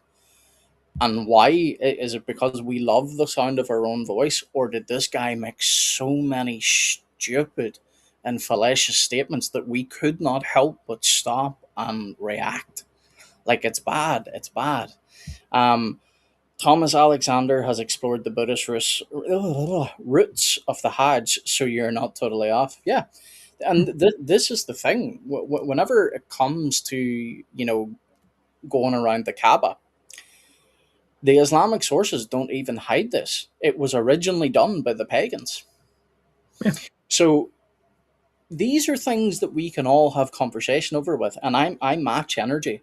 So when I meet someone like my friend here, and I'm trying very hard, I know I could use your handle name, but I'm just very cautious that I may end up saying your real name, so I'm just going to keep saying my friend. I completely threw myself off there. I don't even know now what I was going to say. About the I match energy. I match energy. So when I meet someone who is respectful, we may have disagreements. Some of them may even be sharp, but I will be respectful to you if you're respectful to me. But see, whenever I meet Dawa guys that just start twisting stuff left, right, and center, no. Seeley, the twisting of scripture was was brutal. It was brutal. Seeley, thanks for sticking with us, because I know that was well over an hour of us reacting to a 10-minute statement. I don't think it was even 10 minutes. I think he had a 6-minute opening? Oh, bro. Here, what time are we at right now? Well, we're currently at 13 minutes. And then it was probably 10 minutes. So. Yeah, because I know I jumped in. Yeah, look, this is where he starts about the 3-minute mark, and we're at basically at the 13-minute mark. So yeah, about 10-minute opening statement. Now, like I said before, because we're going to be here forever and a day if we react to IP's opening statement too, we know what IP is going to say. So what I would rather do is just go to the cross exam and see what's been brought up. Yep. Let's see it. Sorry, I'm just bracing myself because I know this is probably going to turn into another hour. We'll see. We'll see. Find the word Muslim again. Muslim is one who surrenders to God. And how do you surrender to God? By the 6 articles of faith. The 6 articles of faith, believing in God and God alone, not worshiping him with any partners. He's instantly added a qualifier that would... Okay. So he's saying, okay, so a Muslim is just someone who surrenders, but he's adding the qualifier. A Muslim is someone who surrenders but follows these 6 specific pillars that I have come up with. Where do we find these 6 specific pillars? Hasn't cited that yet. So, well, to be fair to him, I think he's just assuming that most people are familiar with the 6 pillars. But yeah, he hasn't defined that, to be fair. He says I can use his name. Yeah, fair enough, as long as he doesn't mind. I just wanted to be very careful. Again, I know I could use his handle, but you know what I'm like, Gabe. If I know someone's real name, I even stay away from the handle because I'm just cautious that my mouth might go ahead of my brain. But this gentleman is called Nerman, and he is in our book club at the moment. And I can honestly say I have had nothing but positive interaction with this guy. And again, we have disagreements, but disagreements does not mean that you cannot get on. You cannot interact pleasantly. So... But anyway, let's get back to this very exciting debate. Believing in all the prophets that were sent up until the time that you were alive. Believing in all the holy books that were sent up until the time that you're alive. Believing in the angels, believing in the day of judgment, and believing in the power of God. This was the universal belief across all time. God didn't send different religions to humanity. Okay, question. He sent one message, peace through surrender. Yeah, question. So then how does one associate partners with Allah? Like, what are some, can you give us some examples of how one could do that? How one associates partners with God? I mean, saying there's more than one God, saying there's 2 gods, 3 gods, all. Okay, so where do Christians say there's more than one God? Yeah, I'm curious about where Michael's taking him here, because that's not the route I would have taken him, but I'm very interested to see where Michael's going. I think I may be wrong, like I haven't watched this because Gabe, I've been online, not physically online, but Gabe and I have been in the studio all day together. I told Gabe when this first dropped. Gabe was with me. He knows I haven't watched this ahead of time. So I haven't either. I mean, it dropped 4 hours, well, probably 6 hours ago now, but 4 hours before we started, and I was on a call with someone probably at the beginning of that, and then I was in here with you for the other 3 hours. So yeah.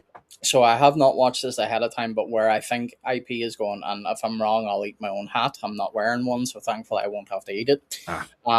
But where I think he is going is I think he is going to go down the route of, well, where do Christians say that there is more than one God? But we'll see. Okay. Yeah, we'll see. So if I decided that let's say I was a crazy person, and I said, well, I am going to judge just like God judges. Would that be committing shirk? If you judge... okay, so he's going down the route of Jesus. So now, instead of eating your hat, you have to shave your head. Well, that'll be coming in. No, that'll be coming in February anyway. The reason why the hair's swept back at the moment is it's the only way to keep it tame, because I have been going through my winter arc and my hair is getting very long at the moment, as is the beard. But I am not shaving it until our winter is pretty much past. Like God judges. Yeah. And see, the problem that we deal with, I think, when it comes to the Bible, and I see where we're going with this, is the problem with today's modern Bible is it was changed so many times throughout. Come on, Mike. You can tear him apart. You've literally interviewed Bart Ehrman on this exact topic. You can tear him apart, Michael. Come on. Come on, Michael. Bro, I'm just gonna be honest. I love apologetics. I really do. This is why I think I'm better sticking to reactions. I don't have the patience for debate. I just know I don't have the patience for it. I would. Sorry? Oh, I was going to say, it looks like Sam's heading out. So take care, Sam. See you around. I didn't even know Sam was still here. I thought she clocked out a long time ago. Sam, thanks for sticking around with us. You've been here for quite a while. I said I've been quiet in the chat, but still listening. But now I need to go. Enjoy. Right. See you soon. But yeah, I when I say I would lose my cool here, I don't mean lose my cool as in like become irrational or like, would start flipping tables or something. I just mean I would not have the patience. Like I would just see the way you just saw me sigh there a moment ago where I had to take a minute. That's what I mean by like how long, and there's a rhetorical question, but how long have Muslims and Christians been dialoguing? And I'll say this for both sides because this is true in the Christian side too. But how long have we been dialoguing over the same talking points? And rather than trying to stillman each other's positions so that we can actually move into the meat of the conversation, we keep getting these shallow arguments like, oh, well, Christians believe in three gods. And then the Christian will say something, I'll not even name some of the things right now, but Christians will make really shallow arguments against Muslims as well. And I'm against that as well. Like, let's get to the meat of it. I just don't have the patience. I really don't. Yeah, that's part of How do you like know that? in the past. Sorry, that's part of like why in the past, even when we've talked about and joked about all the whole al zit argument, right? Why I've always referred to it as more of a polemical jab that I would make when a Muslim is going down that shallow path. If they're going to remove my tools and be like, yeah, you can't use this linguistic tool, but I can, then I'll be like, okay, well, then you can't actually use that linguistic tool because I'm not allowed to, neither are you. Yeah. All right. Not rule. I'm playing rules for thee, rules for thee. Not, Yep. not rules for thee, not for me, or whatever it is. Or, Yeah. yeah, I butchered that so bad. So I'm getting tired of it. We know what you meant. Don't worry. Yeah. But, if you're getting tired, Gabe, let me know whenever you need to head out. oh no, I've got plenty of time. I'm just, Yeah. that I'll be really beat me streaming up, man. I'll be streaming for another little bit. Well, I say a little bit, a good bit yet, because I do want to get through a good part of this, but All right. I can't believe, like, dude, I like I'm literally speechless in a certain way. Like the fact that we had to spend over an hour for a 10-minute opening.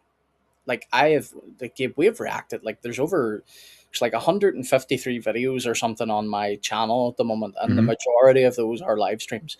And we joke all the time that when you and I get talking, we will stop and pause and react, and we can go on a bit. I fully admit that, but I have never ever had to spend well over an hour on a 10-minute opening statement. Like that is ridiculous.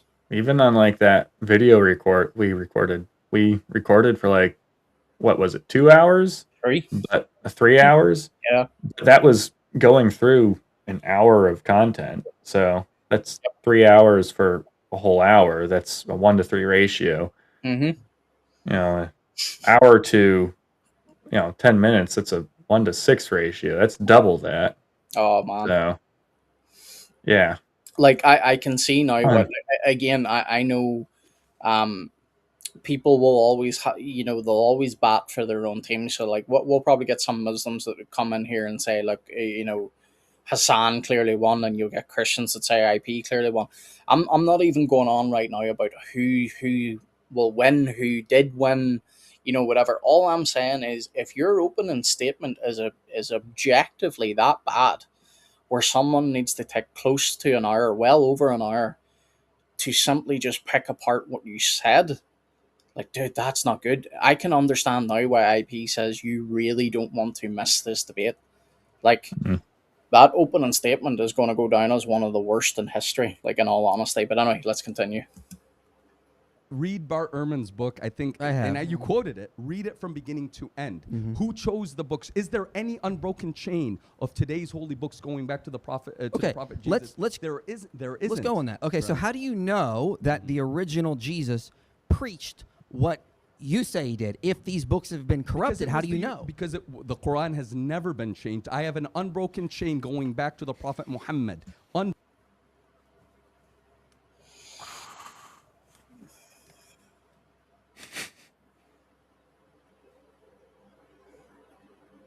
Gabe, bring out Gary the goat. Yes, yes, yes. We got Gary the goat right here. I'm going to let him scream for us. There we go. We needed that. That was very much needed. That was bad. Gary the goat. Well, not Gary, but his ancestor. Gary the goat's ancestor, Yeah. who ate part of the Quran that was in part of the Quran of Aisha, right? Yep, yep. Well, if the Quran is eternal, did Gary the goat's ancestor eat part of the eternal Quran? Like, does that just no longer exist in the eternal Quran? Like, No, this no, no. You're idea misunderstanding. Allah used Gary the goat's great ancestor to to abrogate the Quran Yep, because Muhammad wasn't around to do it for him. yep, yep. But that still leaves the issue, though, about Gabe, of the eternal Quran. Did it change? So does the Quran here on earth match the eternal Quran in heaven, or was there an eternal goat that ate part of the eternal Quran? Well, Now, I'd all like to imagine that Gary the goat's great ancestor was a prophet goat, so prophet goat. probably had some sort of transcendent capabilities. It wasn't like Barack, of course, but it was something transcendent, beyond space time, probably able to access, the only the places of like beyond even the heavens that Allah would be, sitting in, places where it's beyond eternity. That's I was imagine just Gary going to the say goat, very briefly, Sealy, do you mean like an actual goat or Gary the goat? Because Gabe probably could Gary the goat. where to get one. I got this thing from. I mean, you could probably buy it off of Amazon, but otherwise, I got this from the Seek Share Truth conference like 2 years ago, and I got it signed by AP, Eric, and Mr. David Wood. The wood. Yep. He signed the wooden piece too, while the others signed the goat. So The wood. Yeah. Yep. That one makes Anyway, sense. let's enter back into the torture, Gabe. Yep. Broken. That's irrelevant to my question.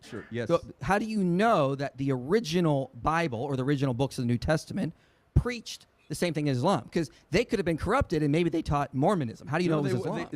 The whole idea is Islam is surrender to God. Every prophet of God surrendered to God. We accept Jesus as a messenger. That's not answering my question, though. Go ahead. My question is simple. You want to say that Jesus preached Islam? Sorry, I literally just got whiplash in my brain. How did he think that answered IP's question?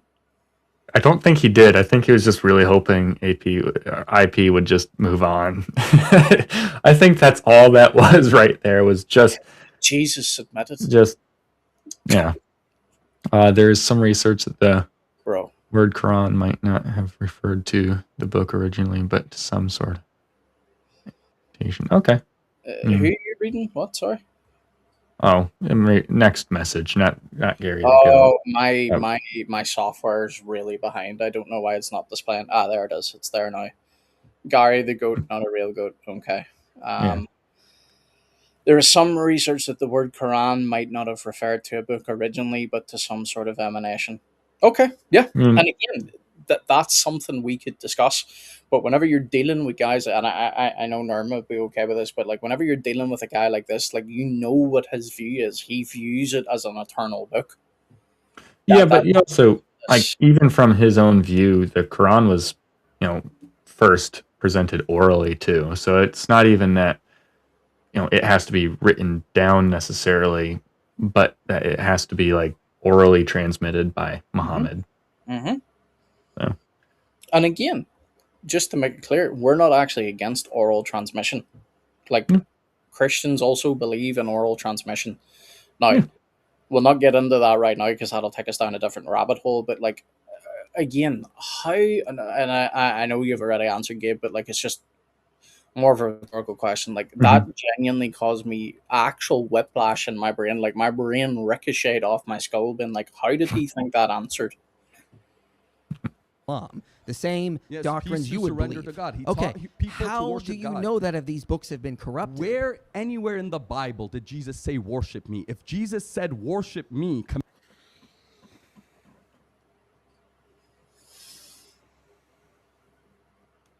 Gabe, give me Gary. You get another Gary. We're gonna get another little Gary scream. I need a scream. There we go. We got another little Gary scream. You know what? I gotta add that to my soundboard. That way, when the battery on this thing dies, at least I got the sound still. Yeah, Gary needs at it. Look, again, I know I don't need to take the time right now to do this, but for the people watching, this is something known as the verbatim fallacy. This idea that Jesus needs to say, I am God, bow down and worship me, is 21st century modern context of what we would want Jesus to say. Jesus spoke in a way that his people understood, right? The Bible is an ancient Near Eastern book, so it doesn't speak in modern slogans. But whenever Jesus says, before Abraham, I was, he talks about his pre existence. Whenever he said, Abraham was glad to see my day, and he did, he is saying that Abraham met him. How can Abraham have met Christ? Oh, well, I guess it's because Christ is eternal. He was pre existent. John then also talks about the fact that Isaiah beheld Christ's glory. Right? You have got multiple verses where Jesus even says to the Jews, for which of my works do you pick up stones to kill me? And they said, no. I said the wrong term on YouTube, but thankfully they might. They won't care. It's only for the first part. Yeah, the deep end, they won't matter, but still, I just need to keep aware of that. Whenever he says, for which of my works are you trying to unalive me? And the Jews say to him, it is not for your works, but is for the fact that you make yourself equal with God. Jesus' own enemies understood he was claiming to be God. So this whole thing, like, if this guy really wants to play that game, here's what I would say back to him. Show me anywhere in the Quran where it says Tawheed. Now, sure, you can point to multiple places where it uses other words where it sounds like, well, not sounds like, but like it talks about God being one or whatever, but it does not verbatim use the term Tawheed. Now, if you want to play by those games, those standards, we will hold you to the same thing. There's other verbatim fallacies that I could also hold you to with your Quran. And you will immediately say, oh, that's a verbatim fallacy. Because that's what we always hear from the Dawa guys. Oh, that's a verbatim fallacy. But do you ever notice whenever it's turned back on us, it's no longer a verbatim fallacy. It's, oh, well, this is just what we would expect. Jesus would surely say, I am God, bow down and worship me. Yeah, I mean, if you want something where it's even just showing the early Christians just saying that, hey, he taught that he's clearly God. It's, you got Hebrews 1:8 says, now about the that's 1:7. Now about the Son, he says, and this is God speaking, or the Father speaking.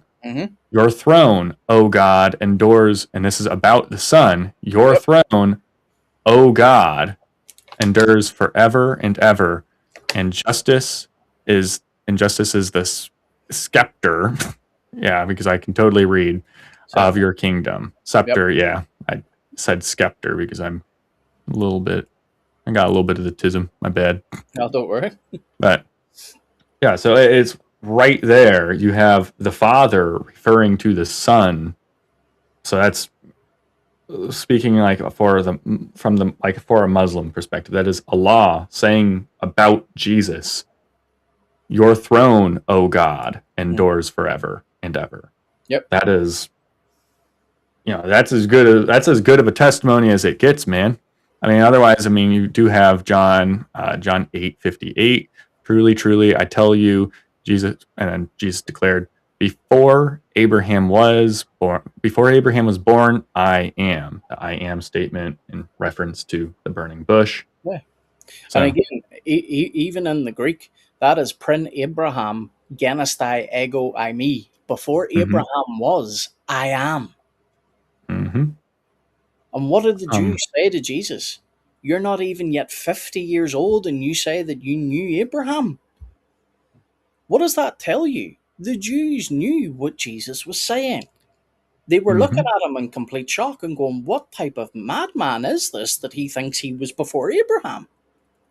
Yeah. And then, I mean, you even have after Christ's resurrection, before his ascension, John 20:28, you have Thomas replying to Jesus after putting his fingers in, after feeling his wounds and feeling his side and wounds on his hands. John falls down on his knees and replies, not John, sorry, Thomas replies, "My Lord and my God." So, Yep. showing even more weight about, Jesus's crucifixion and resurrection, and showing his omniscience right there too, because Thomas earlier said that I wouldn't believe that Christ resurrected or Christ was around again or alive still unless I feel the wounds in his hands and feel the wound in his side. Mm-hmm. And Jesus walked up to him and was like, "Yeah, no, here, feel, yeah, all right, I'm the real deal. You're good with that?" And he fell on his knees and was like, "My Lord and my God." And that's key. Jesus comes to him knowing what Thomas said.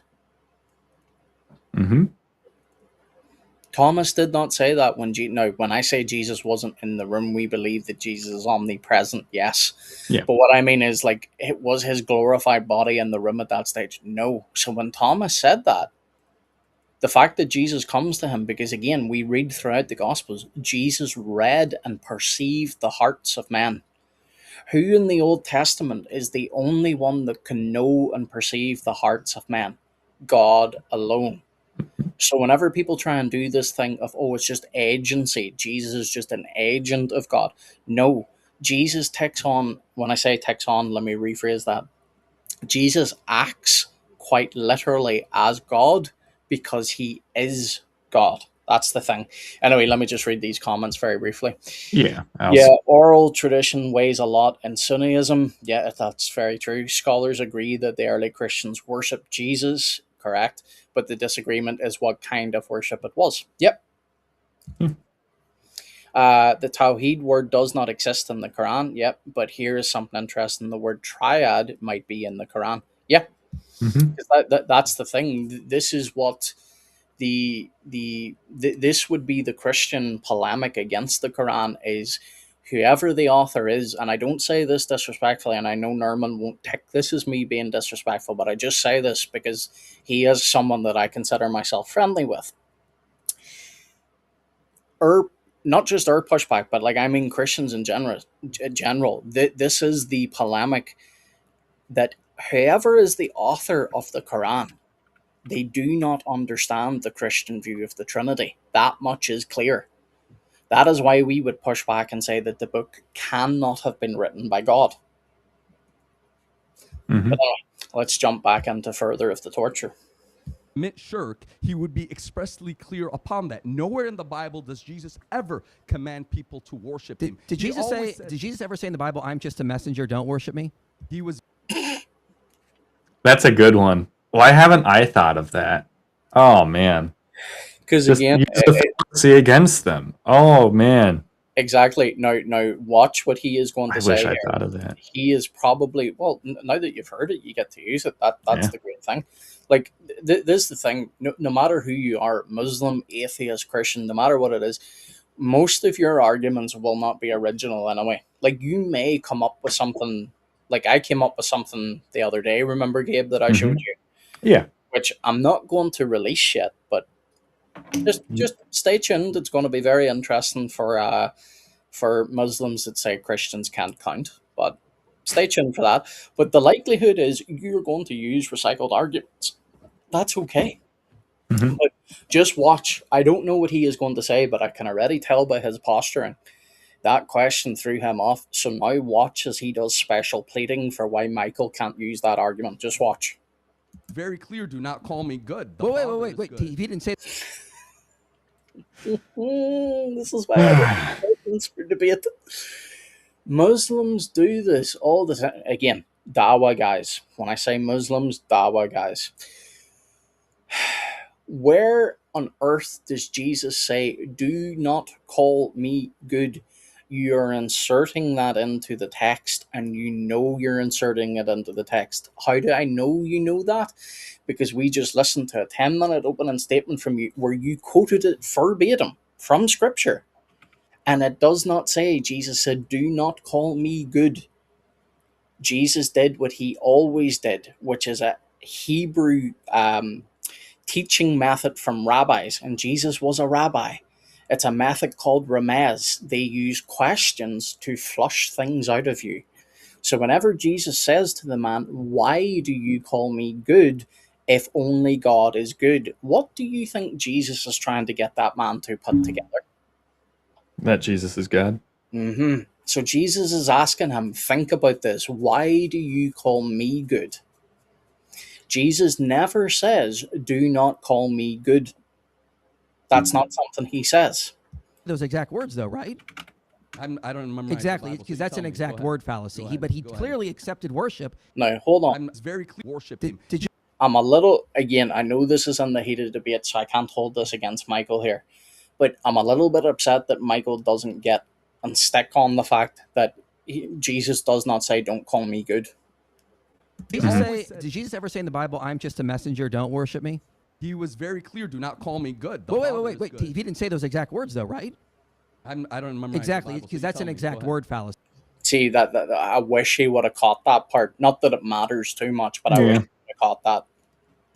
But he clearly accepted worship in Luke 24:52 when the disciples. So what you guys are bowed doing to is him. picking and choosing, and many of Really? these verses, yes, many Picking of and these choosing. Verses, well, because That's an interesting, but interesting category. Sure. You don't say. Do you think you may have done that when you did in your opening statement? Oof. That one was a. Yeah, that was a jab. Yeah, that's a bit of a singer right there. Yeah. That was a great question. Created angels always tell people to stop bowing down to worshipping them because they are fellow servants. Correct? Yep. Mhm. Sorry, 2 seconds. I just need to correct my dog here for a second. Oh, you're good. Uh-oh. Rollo's probably eating his duck. Rollo is indeed destroying the duck, and there is literal duck innards all over my bed. It's a toy duck, by the way, folks. Don't think there's little innards over my bed. I preface that with the fact that the Bible itself is one I am hesitant to quote from because it has been changed. And the problem is in the Bible. Hesitant to quote from, but literally scattershot multiple verses. That you have itself, the way you apply it, it contradicts itself. The theology itself is contradictory. Evidence, right? Yeah, I'm happy not to use it as evidence. Okay, then how do you? Well, then take back your opening statement. Why did you cite it? You can't have it both ways, man. You can't. No, is it just you're doing what I said in my opening statement? Sure. You're going to say Jesus is a Muslim because you already assume Islam is true. So you're just assuming that from your religious worldview. No. You can't objectively argue that. You would have to establish Islam is true first. And unless you do that, you can't say Jesus is a Muslim. Well, the way we do it is we believe that the Quran remains the only unchanged book from God. Because Allah failed the first 2 times. Yep. Well, couldn't preserve potentially many other times too, given that there's, many holy books. I mean, there was a prophet sent for every nation, every peoples. Yeah, who knows how many books they received? Yeah. So, it's still funny to only quote from, the prophets from the same region, using a collection of the same books, all centered around the same people groups. But very. Here's sorry, I didn't mean to cut you off. You finish your thought, and then I'll come on. No. That was basically my thought. I was just curious about what you were doing. Literally going to this. I was going to say I saw a Quran there. Yeah. This is the thing. This Quran actually says that Allah's words cannot be changed. It does not specify the Quran. It does not specify, but the Torah, the Injil, they can be corrupted. No, it says none can change Allah's words, because that's what the Quran says. But what most Muslims do is they throw Allah and the Quran under the bus and say, let us go to the Hadith, let us go to the Tafsir and see what they say. The issue is, because Islamic scholars realized that the Quran contradicts the Bible, they had to come up with this idea of, oh, guess what? Torah and the Injil corrupted, lost. That is later Islamic scholarship, because very early on in Islam, Muslims spoke very respectfully of the Torah and the Injil, and they did not say it was lost or corrupted. Now, you get passages in the Quran that said people corrupted the words, as in with their mouths. It does not say that the text gets corrupted. Guess where the text corruption comes from? Later Islamic scholarship. But again, just want to point this out. I follow your own Quran better than most Muslims, because most Muslims say that Allah's word can be corrupted, that it can be lost. Am I getting texts or are you getting texts? Okay, you're the one getting the texts. That's on my I, hand. I haven't got no text. Oh, well, I hear a phone buzzing like crazy. You do? Yeah. Huh. It's not mine. I just had mine in my hand and there's no notifications. Mine's is on silent, and I know my phone's connected to my laptop, but it's not coming through. Huh. Weird. Yeah. Oh, well.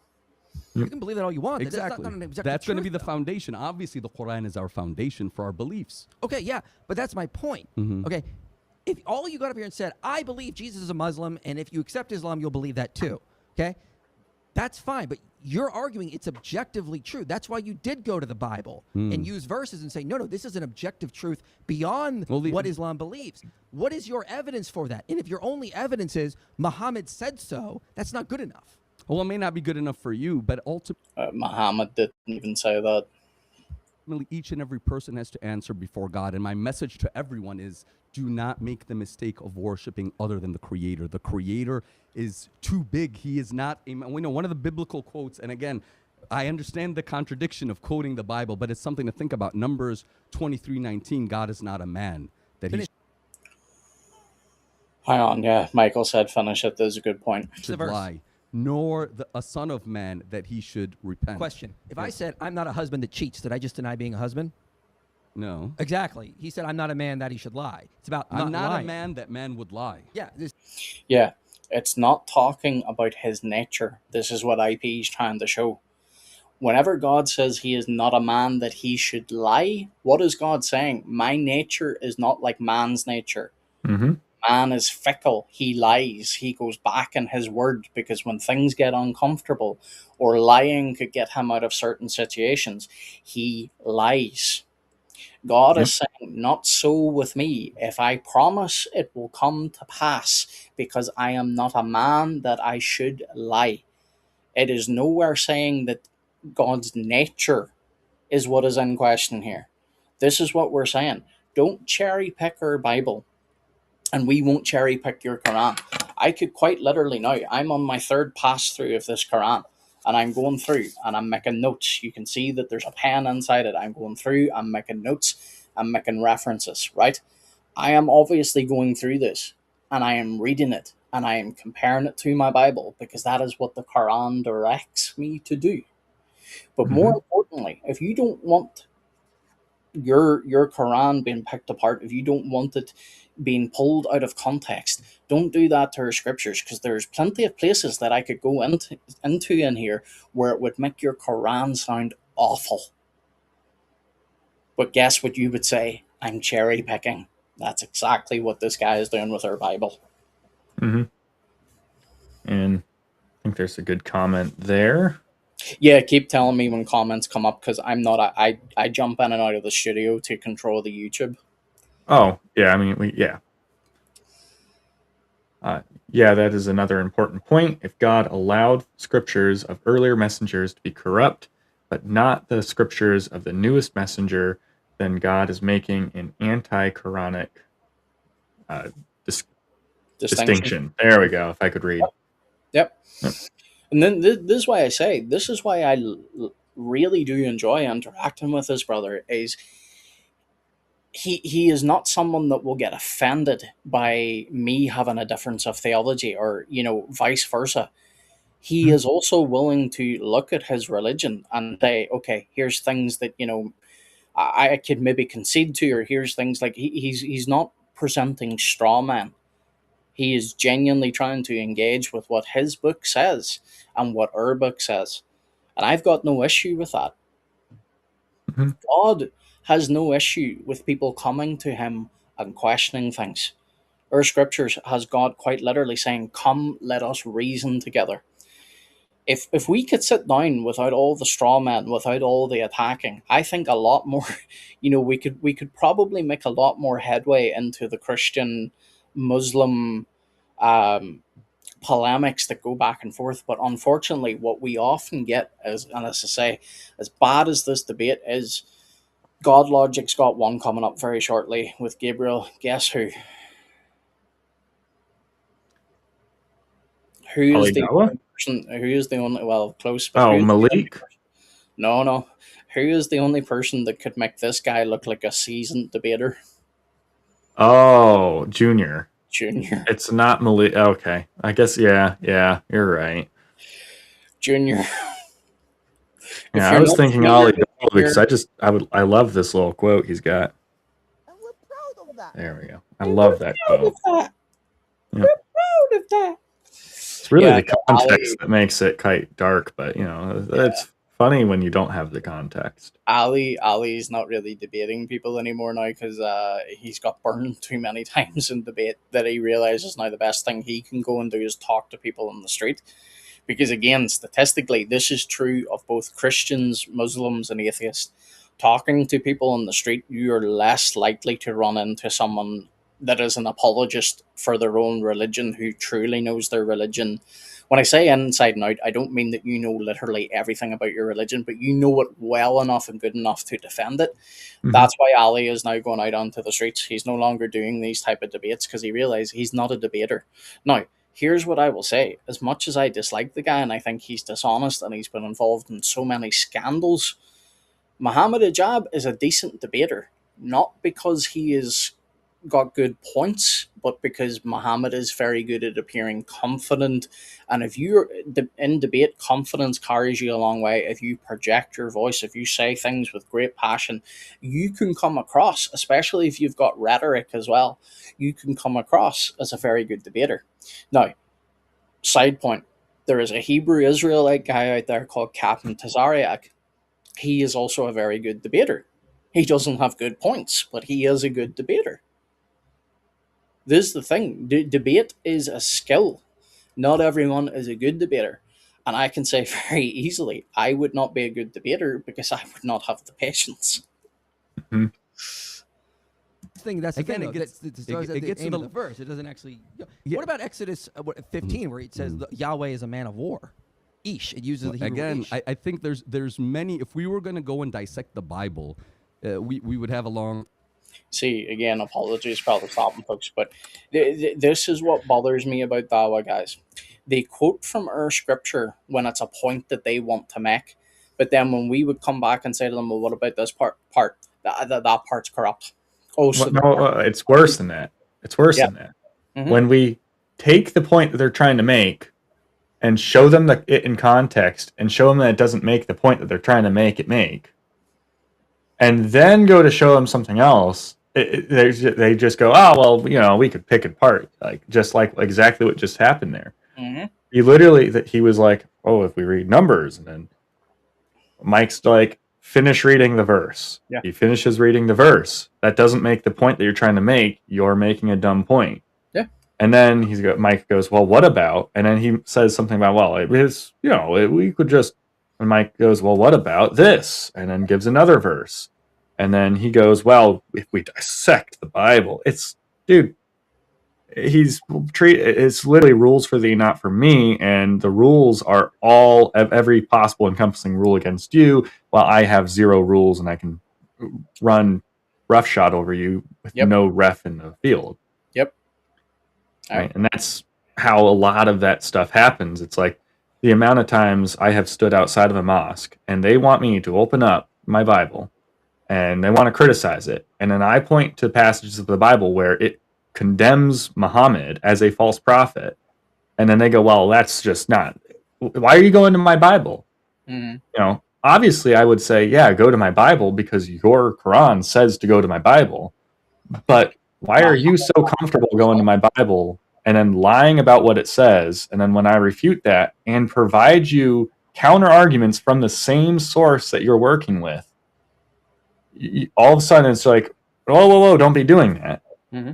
So if anyone watching this is thinking that this is just a debate, this is all that is, no, this will happen if you stand outside of a mosque and you're talking with Muslims. This happens all the time.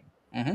All the time. They will be like, oh, well, do you have a Bible? Yeah, let's open up to, John 10 or whatever. And they'll go and try to prove that Jesus isn't God from there. And then you go, okay, well, what about, well, actually, no, that is proving that he is God, actually. Mm-hmm. And if we go to, what about this passage right here that would refute Islam? Then they go, whoa, you can't be doing that. Mm-hmm. No, that Or I agree.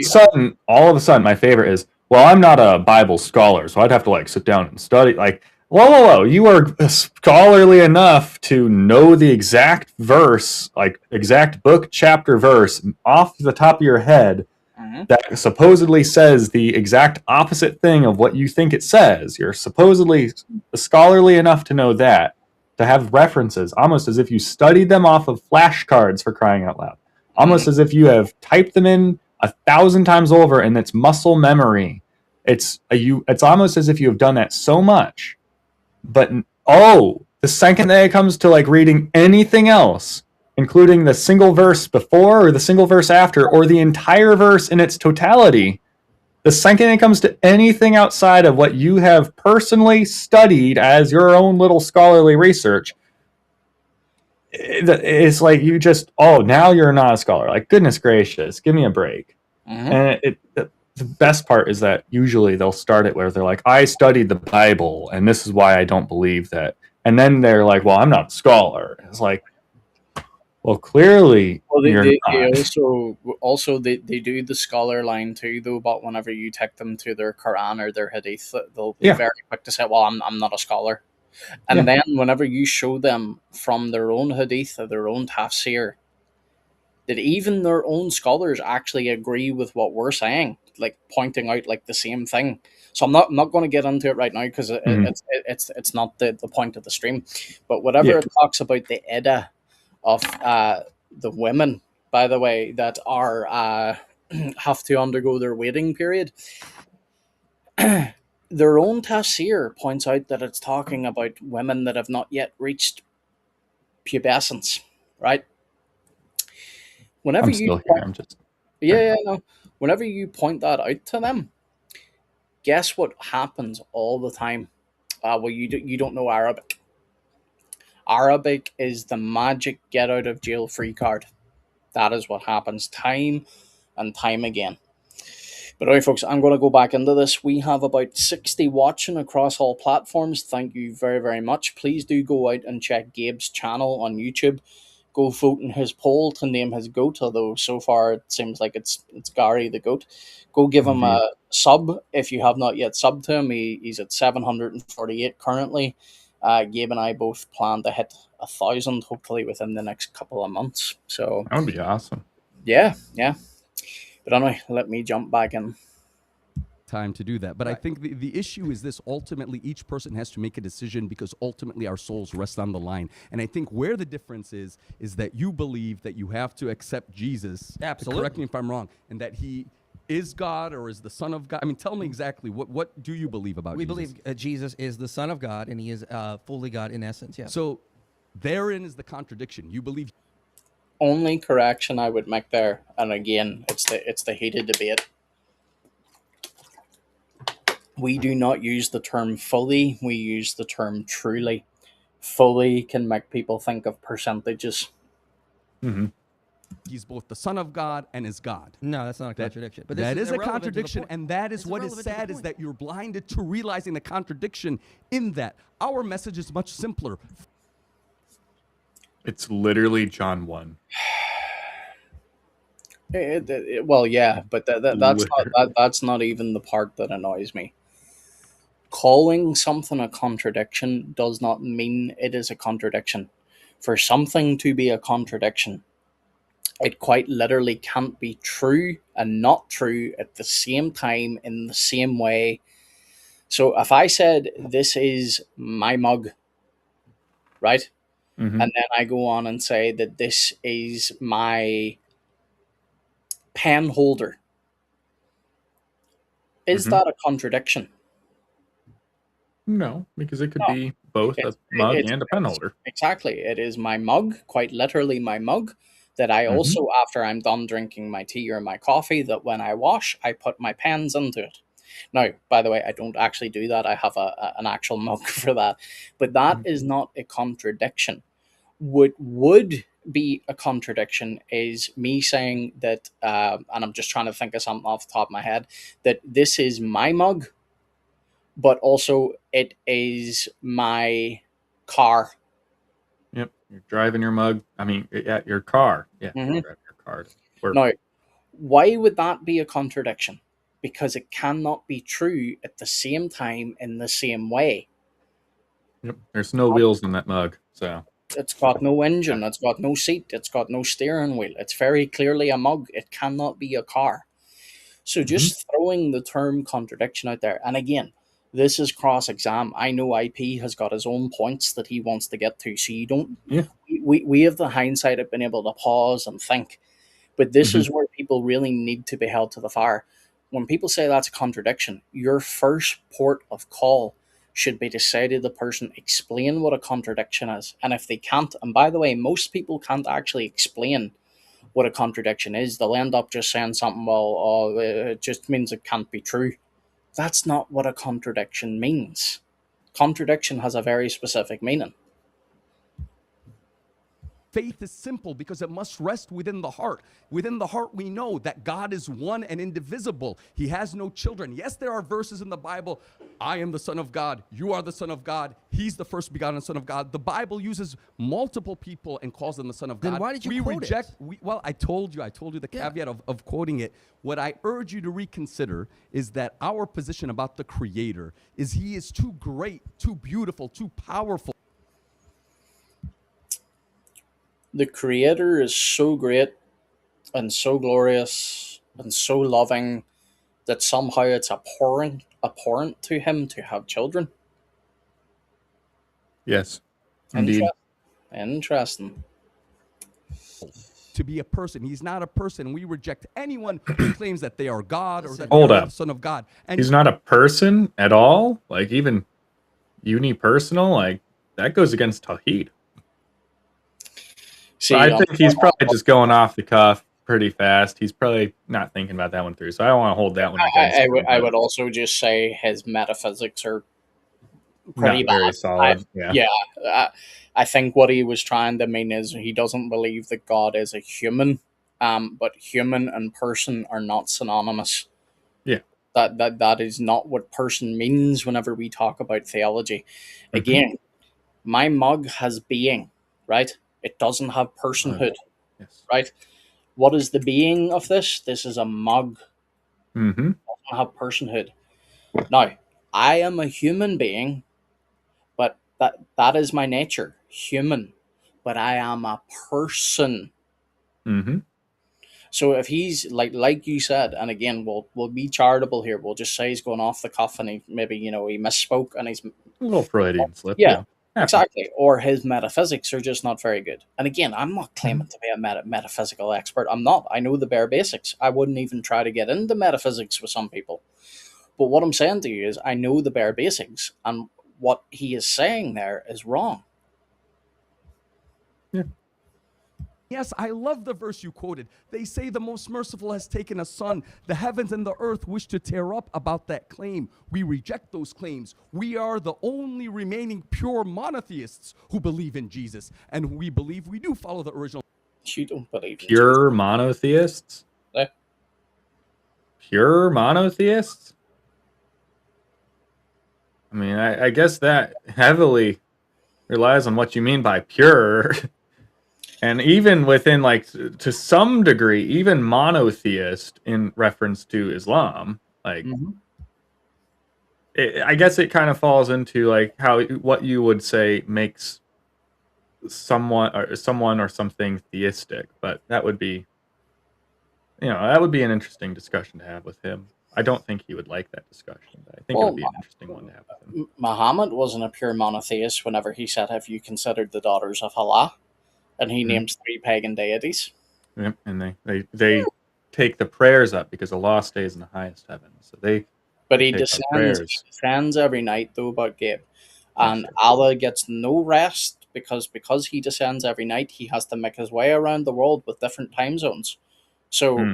when it's nighttime over here with me, he descends to the lowest heaven, right, on his throne. He's on his way to me right now. Yeah, Actually, he'll it's be on getting his nighttime he'll be around on here. his way to you very shortly because the sun will be coming up for me in a few hours. Not literally just yet because we're Yeah. streaming earlier than we normally are. But this is the thing. Here's where we could be really cruel. We could hold Muslims to that literally, right? Hmm. Or we could understand that maybe what is trying to be said there is more something metaphorical, right? Hmm. But if this was found in our Bible, how many Dawa guys would give us the charity of thinking that, oh, this is something metaphorical? It would be, they would try and treat us like a laughing stock. Yeah, approximately. Yeah. Gabe, I know you're probably trying to fix something, but your mic's kind of gone out there. Oh, it is. Here. How about now? Oh, yeah, that's better. There we go. Sorry. No worries. Message of Jesus. Jesus did not make it about himself. He loved God. He worshiped God. He prayed to God. And all This guy has not read the Bible. No. I'm saying is pray to God with us alone. Do not associate partners with God, lest you regret it when you return. Are you to done? Do not associate partners with God. Here's why I know he hasn't read the Bible.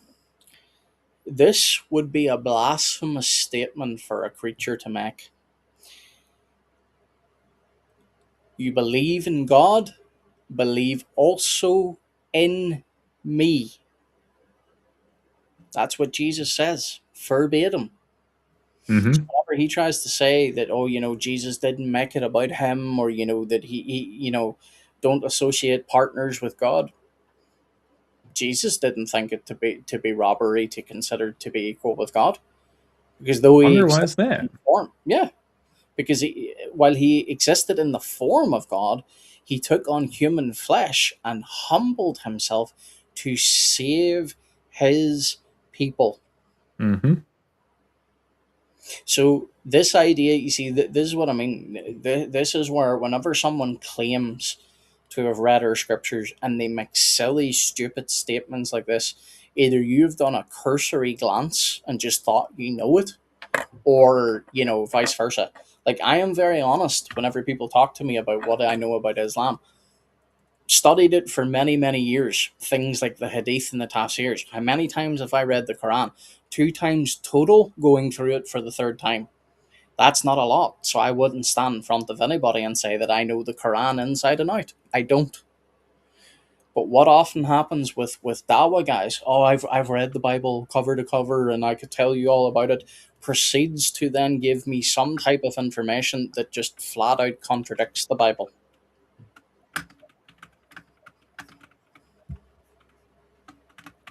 Hold on. I saw a perfect screenshot I needed to take. Okay. Yeah, I got that perfect screenshot. It's Michael Jones's face right now. I've got a perfect caption for it. I'm making a little post. Okay. Yep. Can I play again if you got it? Oh yeah. You're good. Can I go now? Go ahead, Okay, go ahead. thank you. Okay, this is not a debate Trinity versus Tawhid, so let's get that clear. Okay, we're talking. I want to keep this actually on topic. Okay, I appreciate that. So if Jesus was a Muslim, what is your evidence beyond Muhammad said so? Do you actually have any evidence? Because if you're going to go to the Bible, which you say is corrupt, you've acknowledged you can't use that. I mean, so the only evidence you're presenting is some guy, some illiterate guy, 600 years later said so in a completely different part of the world. And again, Christians are not saying that insultingly. It's known about Muhammad that he was illiterate. Muslims often say this all the time because they will say things like Muhammad was illiterate, yet look at the Quran, right? Mhm. But yet whenever a Christian says it, it suddenly becomes insulting. They're like, oh, he called our prophet illiterate. Yeah. Oh, okay. Like, should we not call him? Should we say then that he was literate? Like, Double standards.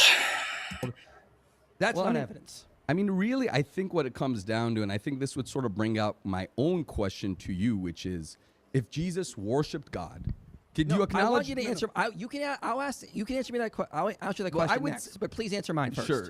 Yeah. So, what is the actual evidence other than is your own? If you are you only up here basically saying I believe Jesus is a Muslim because I think Islam is true. Is that your position? No, I mean, absolutely. I believe he's Muslim because the Quran was unchanged. Okay, got Yes, it. So go ahead. you're just saying this is just my personal belief, then, right? Belief based on facts. Okay, then what are the facts? Then present one of them. Yeah, like Yes. you're now. I don't know how long into the debate, but let's just say 30 odd minutes. He is yet to present one reason outside of, because he believes that the Quran is unchanged, that Jesus is a Muslim. Give us something to work with. The reason why Michael is asking these questions is he's not trying to trip him up. Michael doesn't have anything to argue against yet. Because if this is just this guy's belief, what's Michael going to say to that other than, well, you're wrong? Poor Michael, or Mr. Jones, or has he gotten his doctorate yet? I don't think so. Just to be no, safe, I'll stick with Mr. Jones. But Yeah. Mr. Jones has this bad reputation of getting bad debate partners.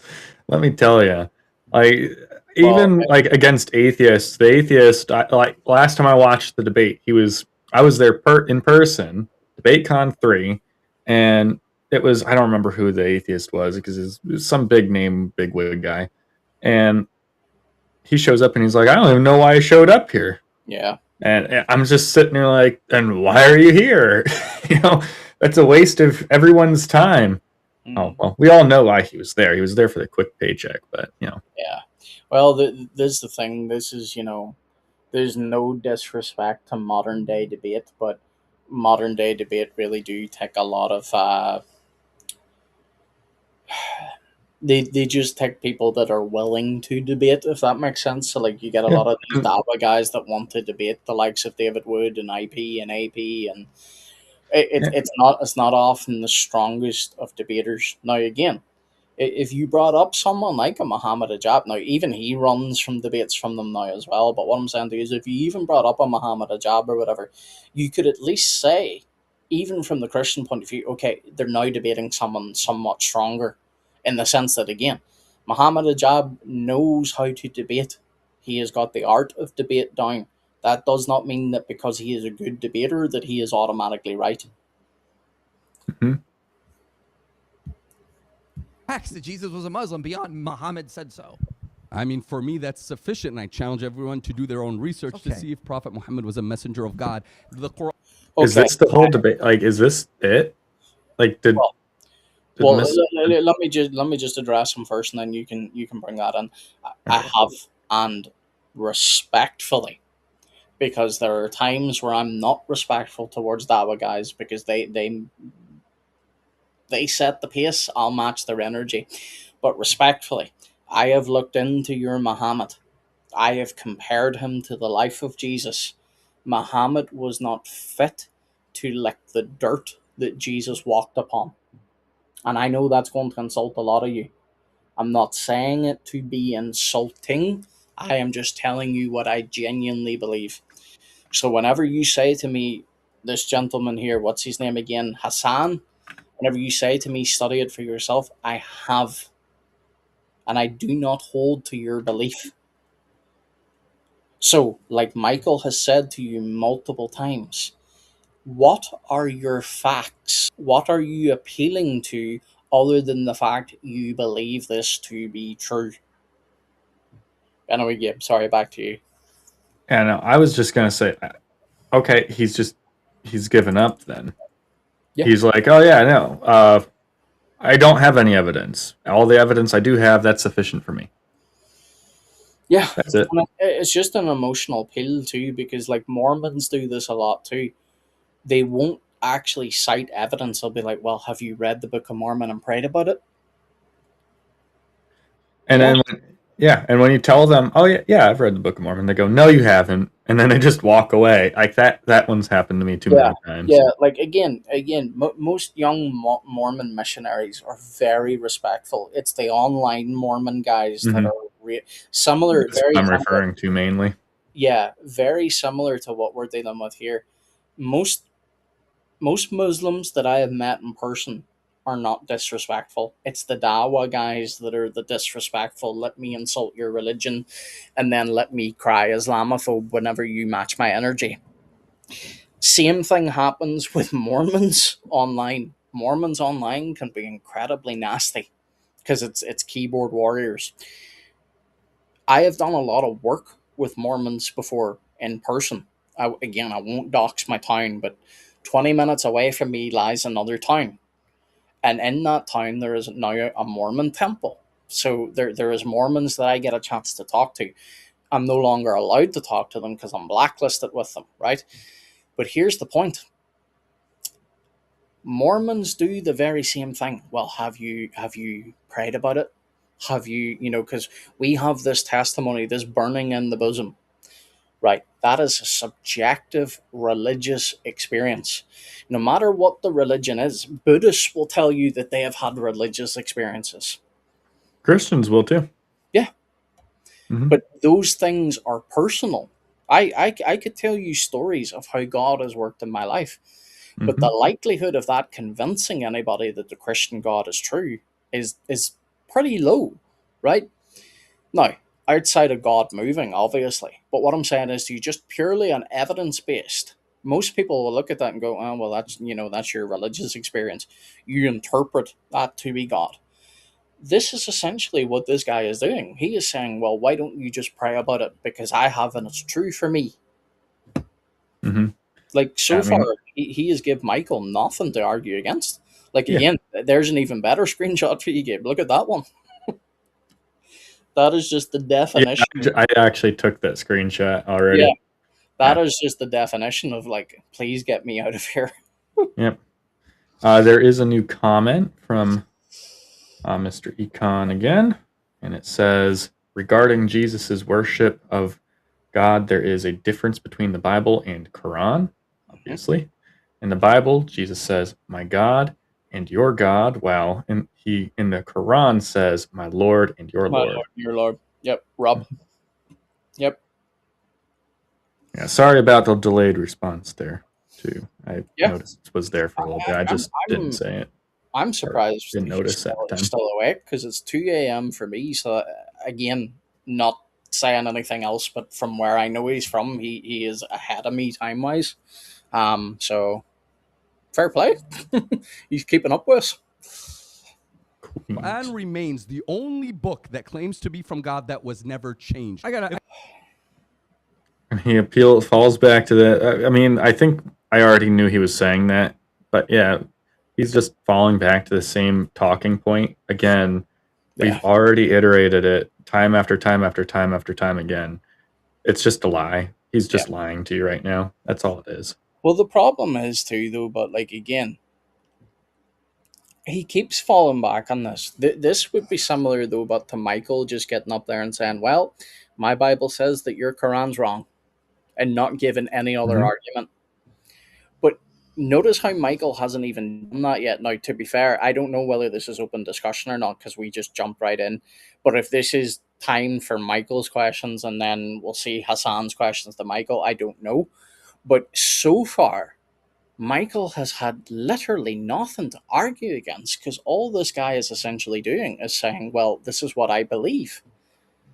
Mhm. So, Yeah. are we going to debate your internal? Subjective, Yeah, abstract beliefs. yeah, like that. That's it's nonsense. Like I can honestly see now why Michael said on X, like, you don't want to miss this debate. He wasn't saying that it was, a must see great debate. He was basically saying it was bad. And yeah, from what I'm seeing, not great. I If got a the quick thing. Quran is not from God, then humanity has no book from I want to. God. I want to do something here. Hey, David Wood, was Jesus a Muslim? Okay, my proof. Your proof is Right. Muhammad. My proof is David Wood said he's not. Sure. That's I know we saw that in the opening, but that's just funny. Indeed. good enough for me Sure. now. No. Now what? No. Very funny.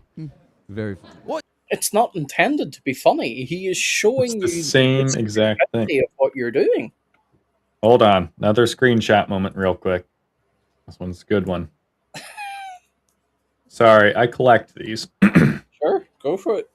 Get All that right, I content. got it. We're good. Oh, it's just I literally have a That's what it personal sound- stash. Yeah, Send you some of them later. sure. Actually, you saw Like, some of them on my, or at least one of them on my Buy Me a Coffee page. Yes, I did. Yep. Which again, folks, Gabe, you might want to put that in your own chat again because you do have people watching. They might want to support you. Here, I'll grab it real quick. Yeah.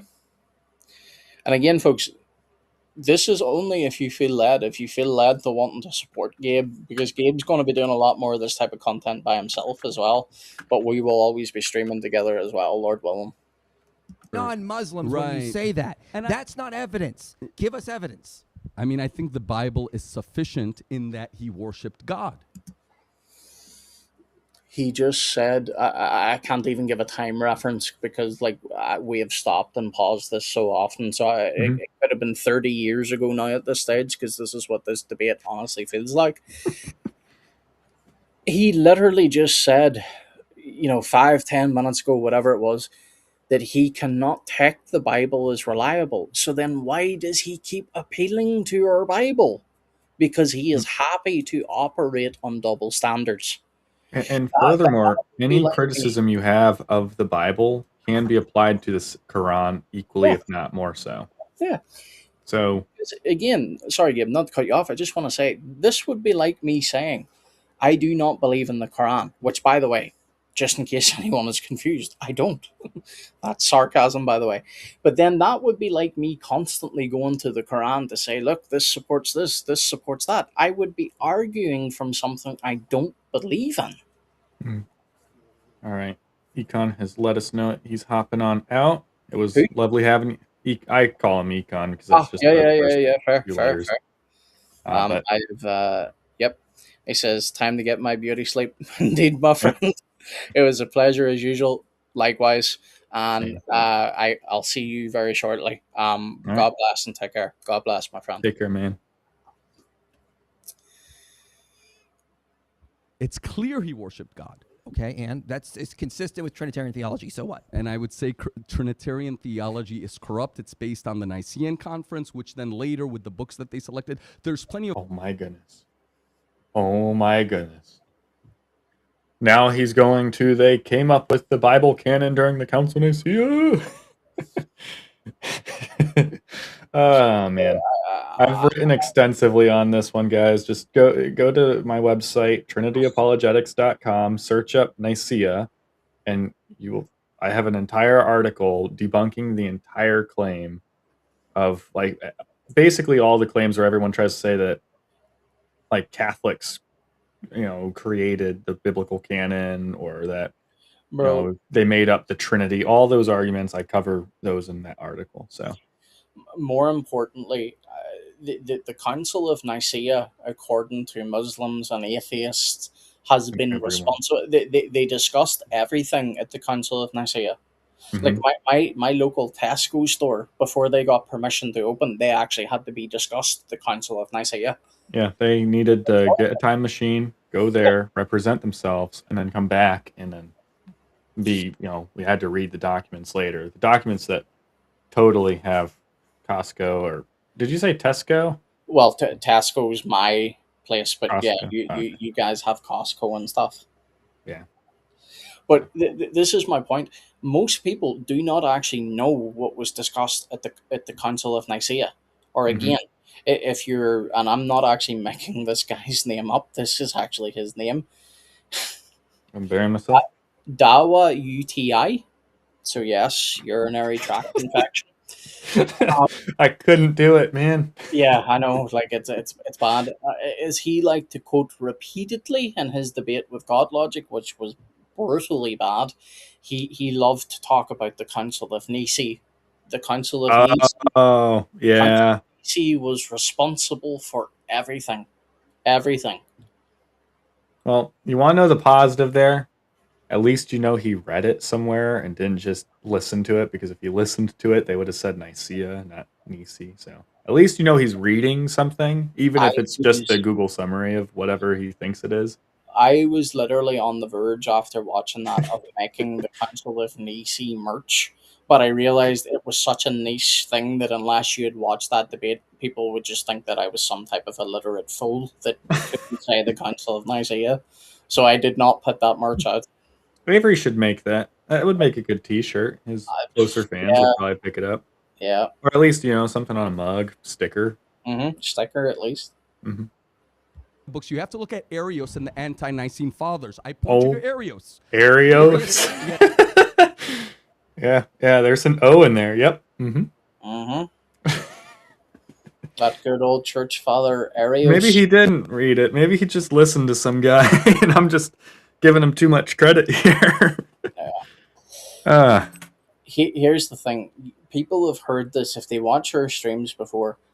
Whenever I come to read the Hadith, there are some Arabic names in there that I do not know how to pronounce. I'm very upfront with that. I have a form of dyslexia. It's not major, it is minor, and sometimes it gives me difficulty with reading.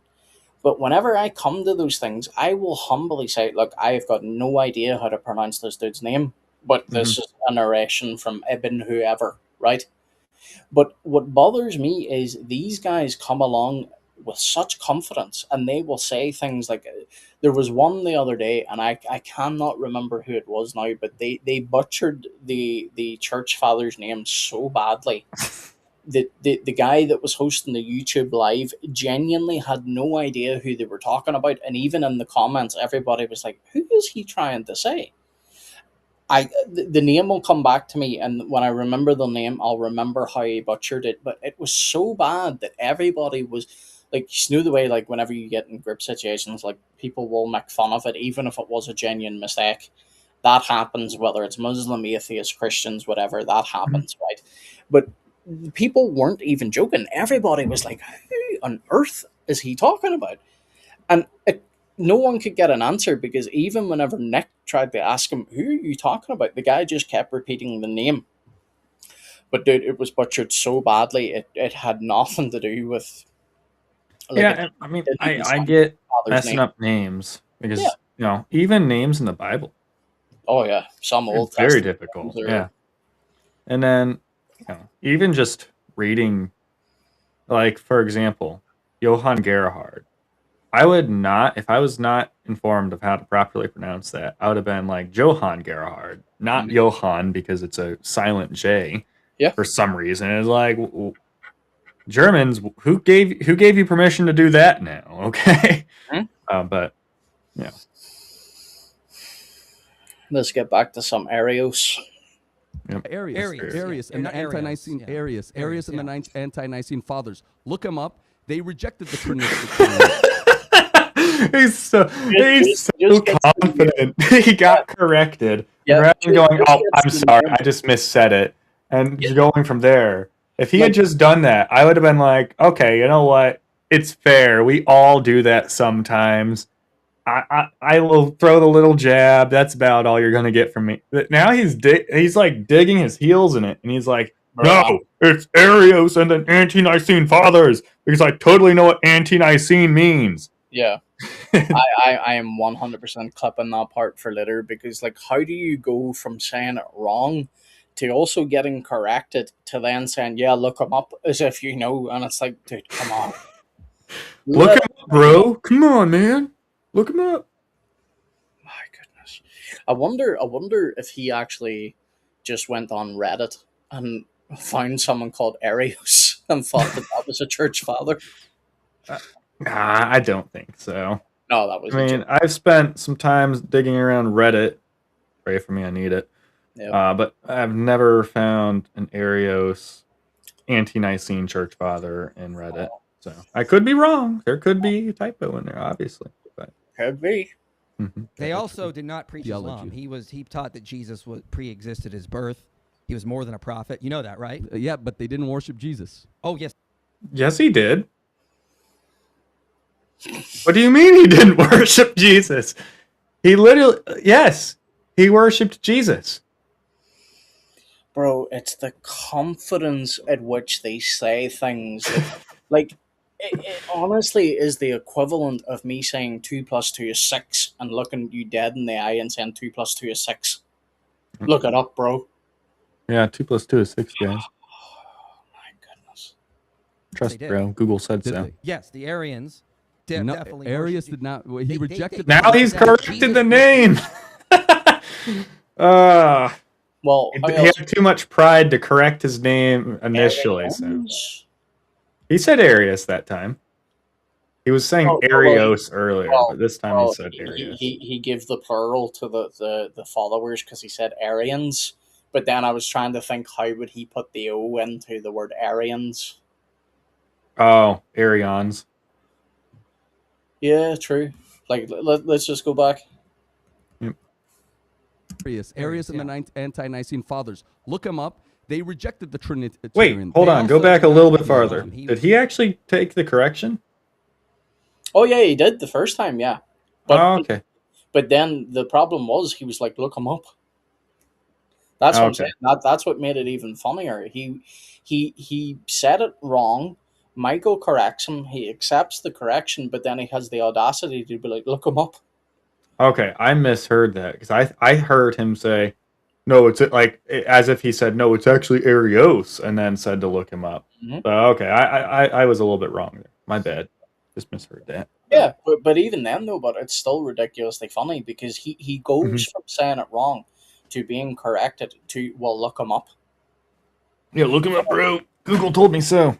Yeah. Gemini So AI is super good.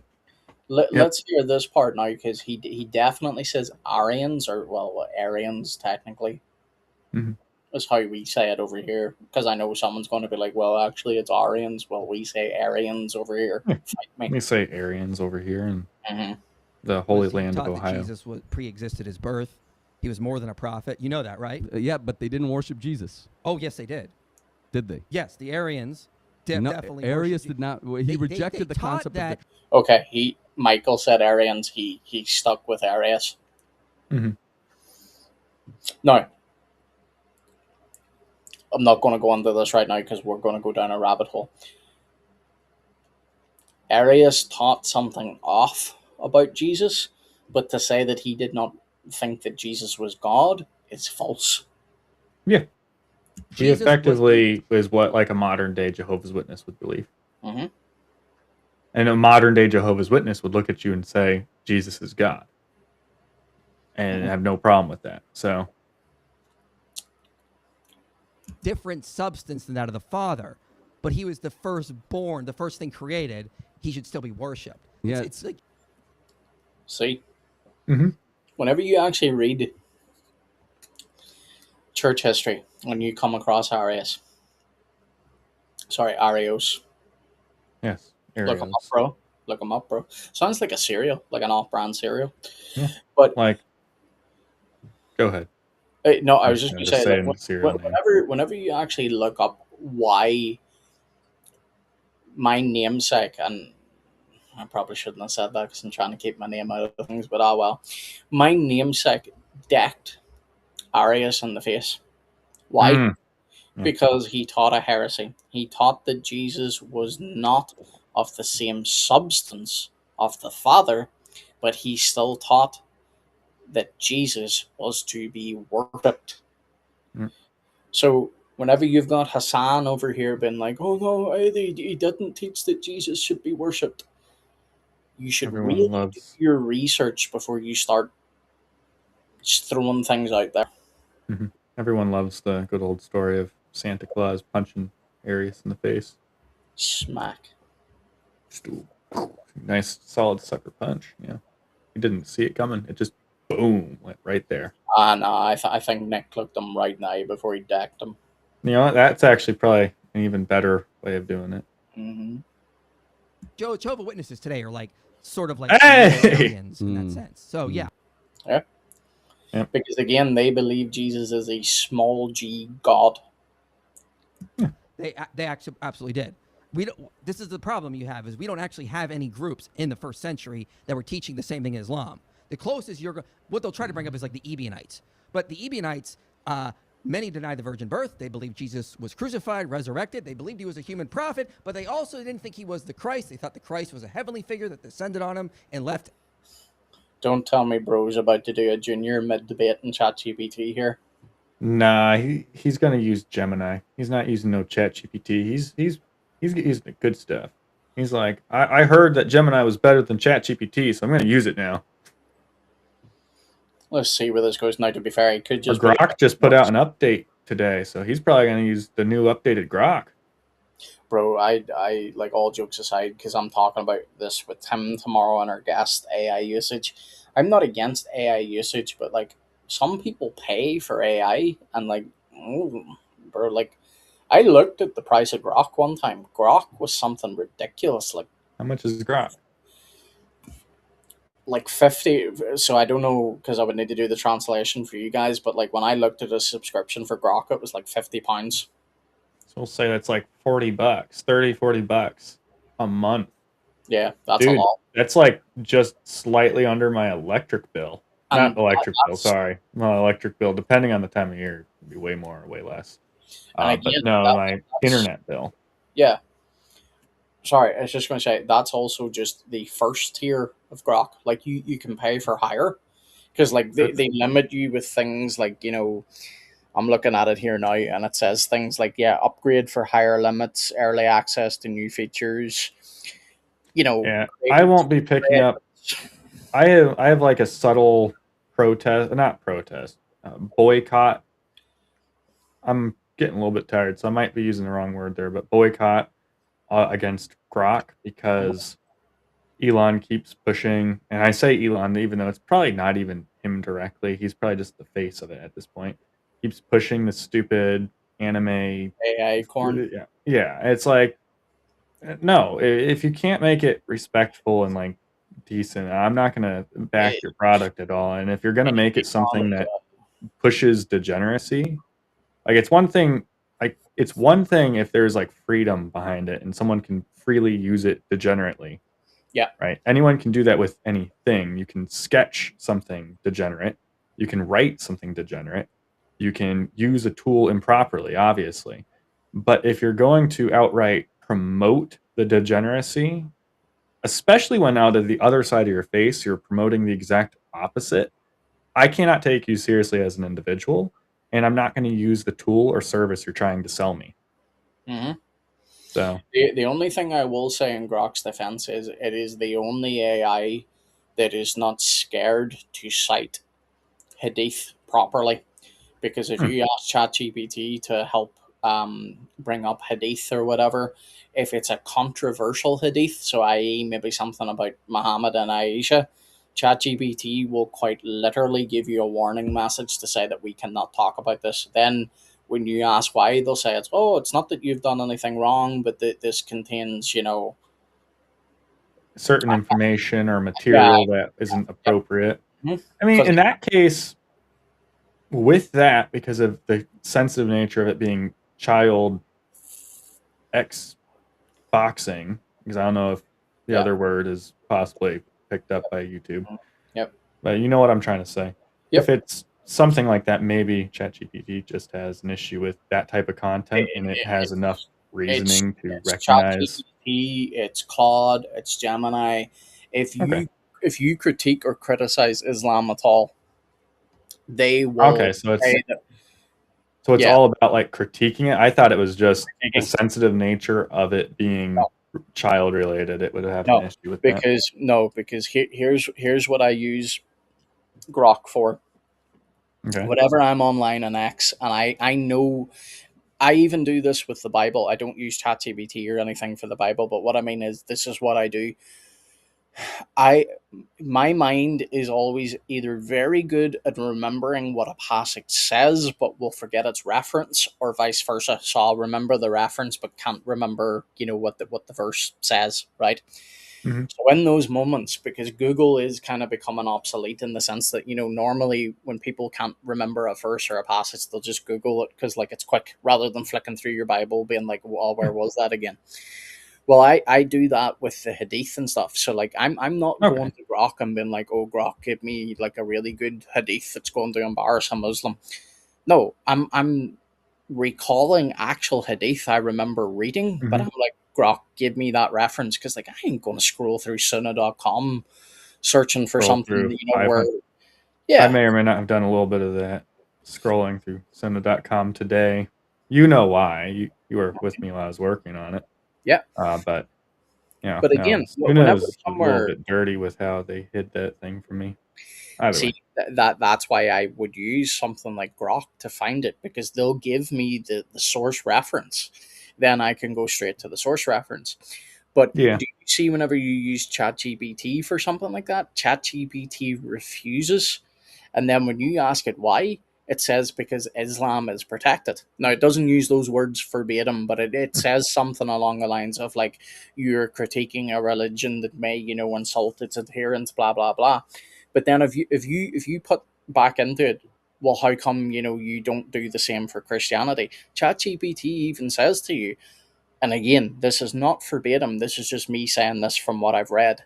When I say read, I mean like I've literally done it, but I can't remember the verbatim words of what it says. But Mhm. it says stuff like, "Yes, I know this may seem like double standards, but blah blah blah." Then it goes on to explain Christians are not going to be a problem. I mean, it's not wrong. Christians won't get all butthurt and upset if Or ChatGPT says violent. something about Christianity that Hmm. is incorrect or says that our religion's wrong. We'll just refute it and dispute it. Oh my goodness. Don't unpause the screen.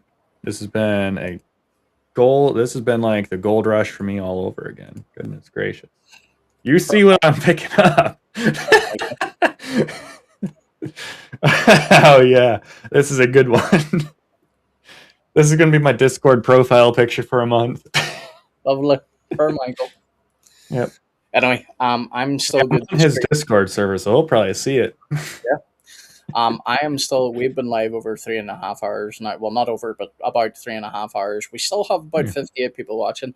I still want to get through at least the cross exam. So Gabe, if you need to go at any stage, just let me know. But All right. we're going to continue on with this at least for another bit, and then we will wrap up.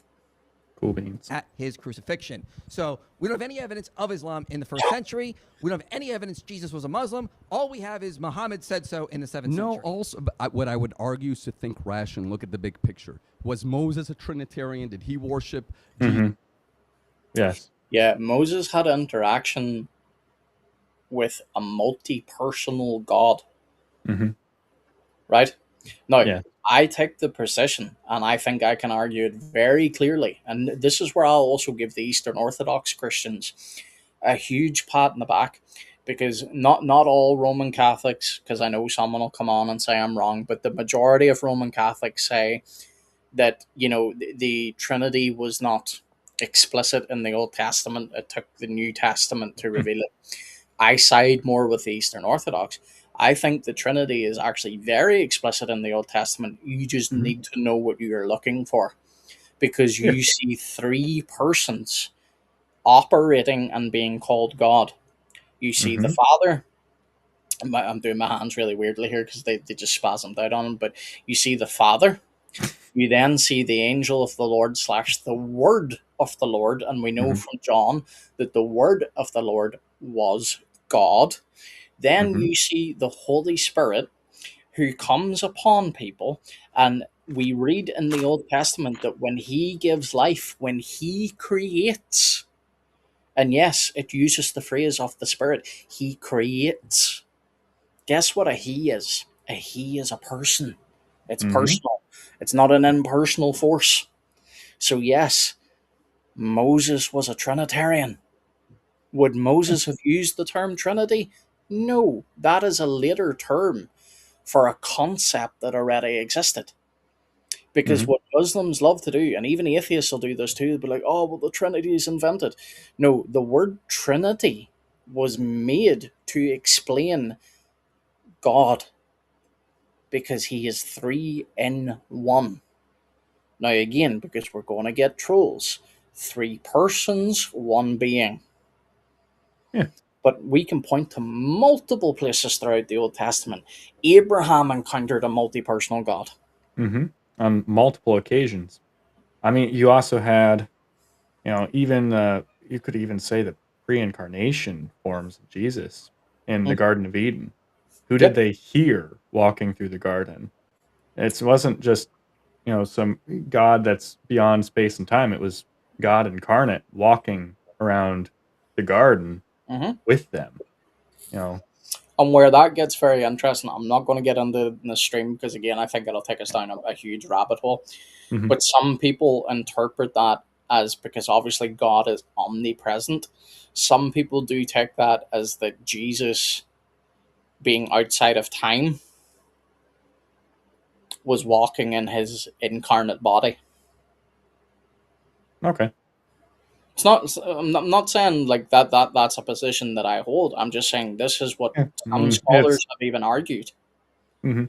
The reason why they argue that is it's because it's very clear, even from the Old Testament, God is multi-personal. Mhm. One of my favorite I've passages to go to, because Muslims believe this as well. God commands Abraham to sacrifice Isaac, Mhm. right? Yep. Abraham, we read later on in Hebrews, Abraham reasoned with himself that God was able to raise Isaac from the dead because Abraham trusted God's promise that the promise would come through Isaac, right? Mhm. Here's the interesting part. When it comes time to sacrifice, the angel of the Lord speaks to Abraham and says, do, and I'm paraphrasing, but do not lay a hand on him because now I know you fear me. Yep. That's the angel of the Lord. And this is not just agency, because this is what people love to say. They'll say, oh, that's agency. No. This is the angel of the Lord speaking. Who can give a command and then Claim that they're God. yeah, well, what I was going to say is who can give a command, obviously God, but then Mhm. Abraham listens to this other person, the angel of the Lord. He listens to him as if he is God, because again, if a created being tried to rescind or resend the command of God, that would be blasphemy, even from the Christian perspective. But notice how this angel of the Lord speaks as God, does not think it's robbery to tell Abraham to stop because you fear me. Mhm. It Abraham knew and believed in a multi personal God, not a multi being, a multi personal God. Yeah, Genesis 22 is probably one of my favorites to go to for showing the Trinity in the Old Testament. Uh, Primarily because not like there is so much symbolism between Isaac and even Jesus. It goes all the way from the actual landmarks that they're at to the path that they take. I mean, Moriah being Jerusalem, or Mount Moriah being where Jerusalem would end up being. Mhm. What you Isaac rode a donkey, right? He brought wood, fire, a knife, and he was bound. So you could go down the list of all the comparisons there. But Isaac furthermore, carried the not wood. even just the what's up? I was just agreeing with you. Isaac carries the wood on his own Yeah. back. Yep. Yeah. But even more than those parallels, you also have where the angel of the Lord doesn't only speak on behalf of the Lord, but as if he himself is the Lord and accepts, being, I don't know if it's in Genesis 22, but even accepts like titles or names of being the Lord, which is not stuff that any other Yeah. angel has ever done. So The, the, this the angel, angel of the Lord is clearly a unique angel.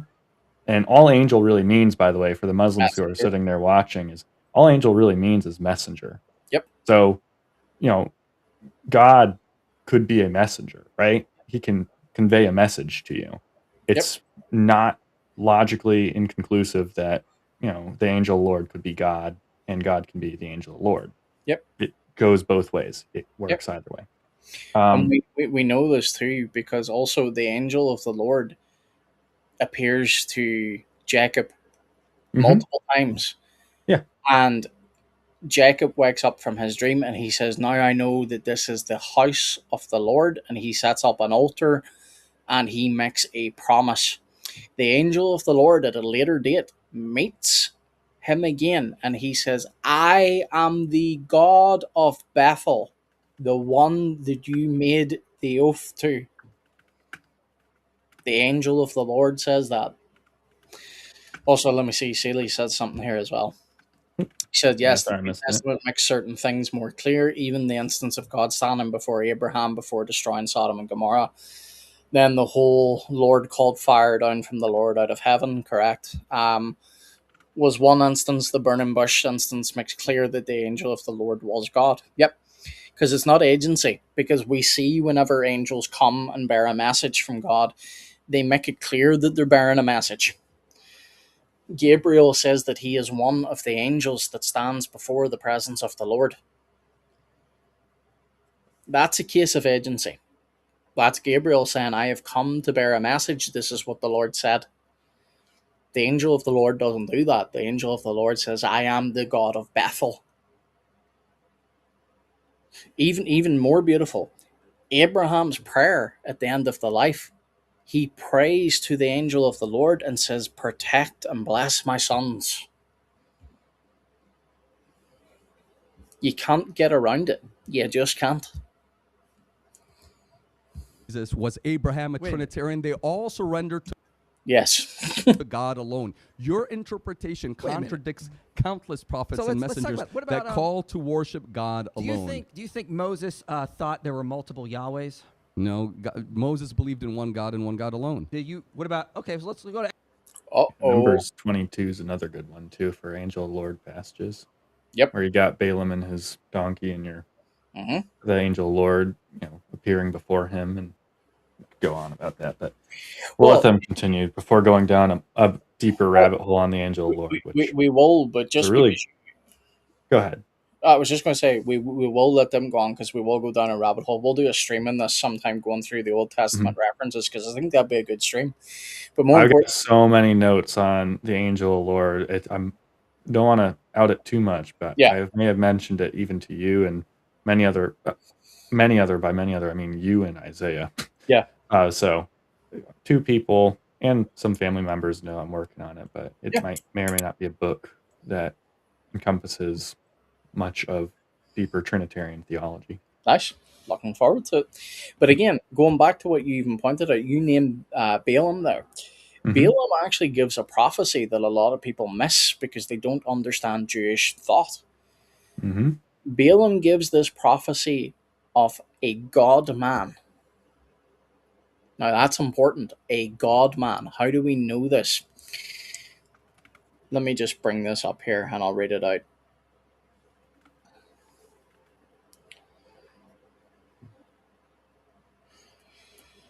Dee.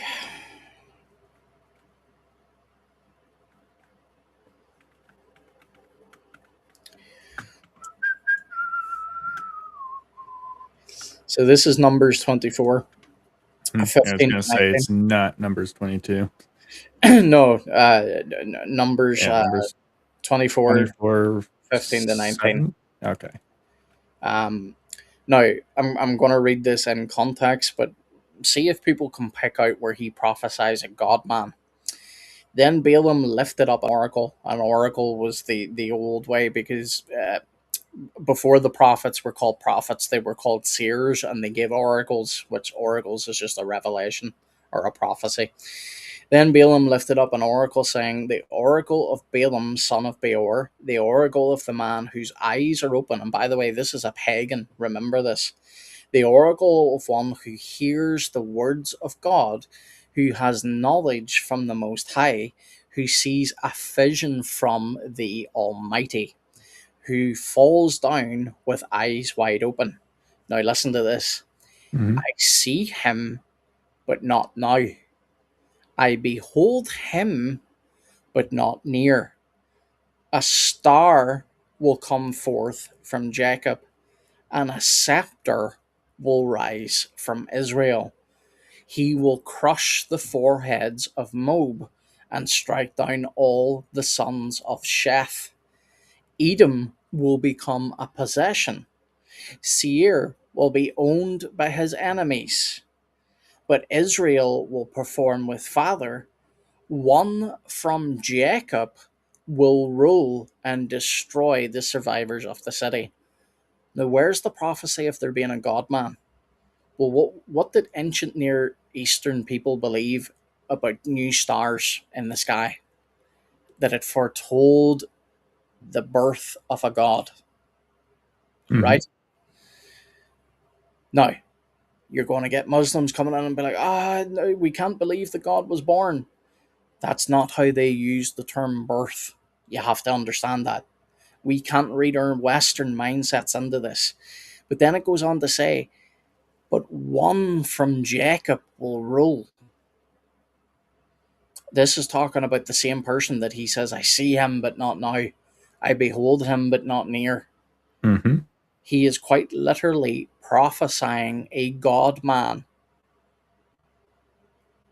But people miss this because Muslims will blindly look over it. Most Christians sadly look over it because they just don't understand how ancient Near Eastern people speak, because they tend to read things in a very Western literal sense. Mm-hmm. And Anyway, also, sorry, it can also shed some light on the North Star, too. Yep. Because again, it ties back into, you remember whenever the wise men, Gabe, say, that they had followed the star to Jesus, his birth. Yeah. That's part of the prophecy, because again, the star was the ancient Near Eastern way of a god being born. Mm-hmm. That's why they would have cared so much to look up at the stars and to notice a new star. Like, they obviously, there were a ton of people who looked at the stars and cared about them, and they used it for everything from mapping to navigating to their own forms of, demonic prophesying and so on and so forth that still take place today, mind you. Mm-hmm. And so they kept track of the stars. So all of a sudden, a new star comes up. They're like, "Oh, gotta take a look at that, find out where that's leading us." So, Mm-hmm. yeah.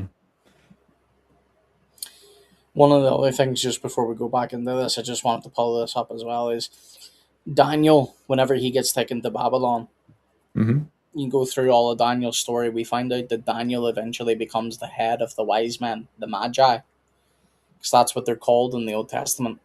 Yeah. Then we hear of these Magi in the New Testament, the wise men, and we know they come from the east because they return back to their land. Mm-hmm. There has been speculation, and I'm not saying this is true, I'm just saying it's speculation and it's worth bearing witness. Daniel was head over these people. Daniel knew to expect the Messiah. He knew of Balaam's prophecy. Could Daniel have taught them what to look for in the sky, and that it was passed down through the generations of Magi? Sure. Yeah. It's a possibility. Not saying Mm-hmm. it's the truth, but it's a very interesting possibility, because the thing is, these Magi, these pagans, somehow knew to look for this star. And they come knowing that this child that has been born is the savior of mankind. You think they just get that out of nowhere? Nah. No. 23. I want to read you a verse. Okay. Exodus 23 says, "My messenger goes before you to bring you to the Amorites and the Hittites and the Perizzites and the Canaanites, the Hivites, the Jebusites, and I blot them out.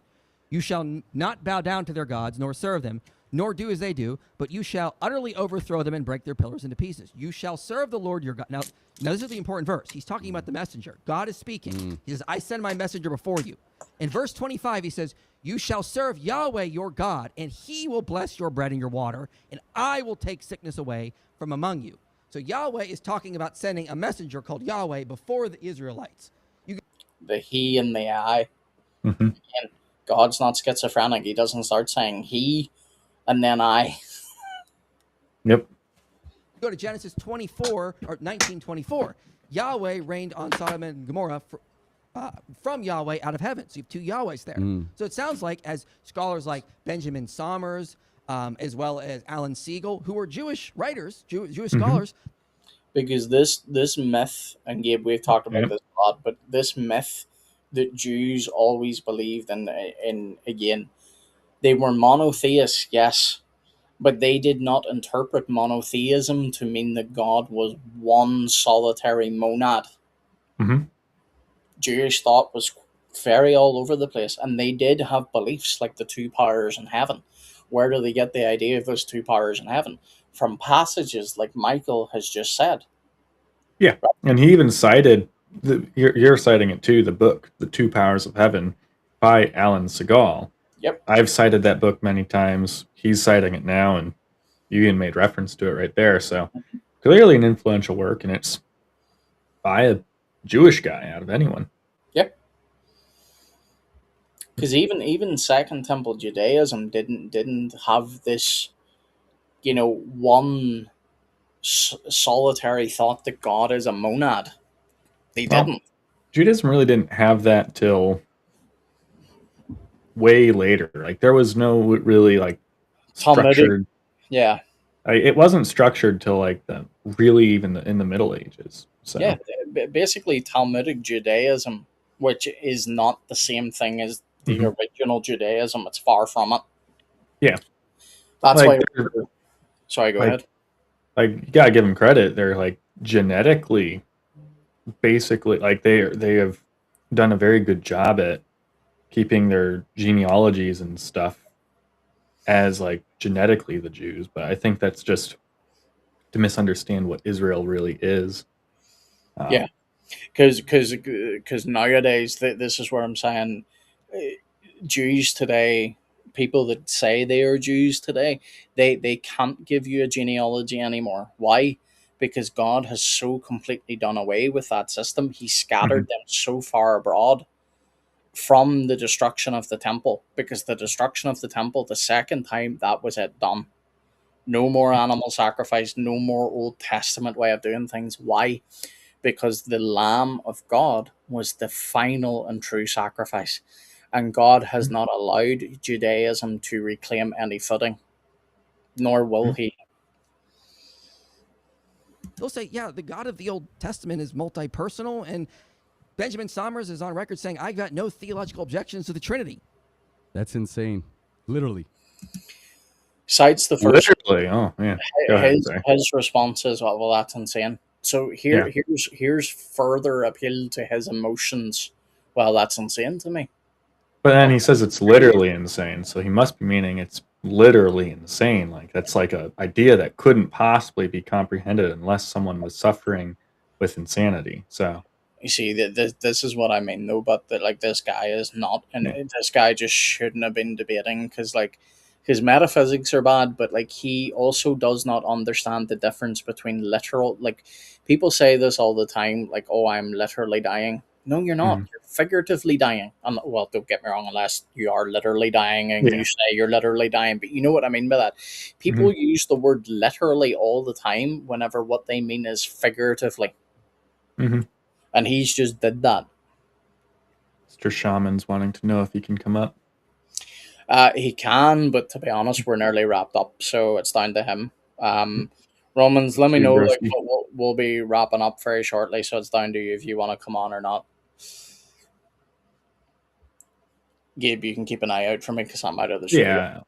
Yeah. Did I know what the Bible says? Yeah, I know. No, Imagine that's that. literally insane and shows what the corruption of the message is, and that is why. Well, then show the corruption. See, here's the thing: if you corrupt a text, there will be evidence of corruption. He says, go ahead and send the link. Just want to read something. So that'll be cool. Probably got some cool quotes for us. Where am I going? Email. Or not email. X.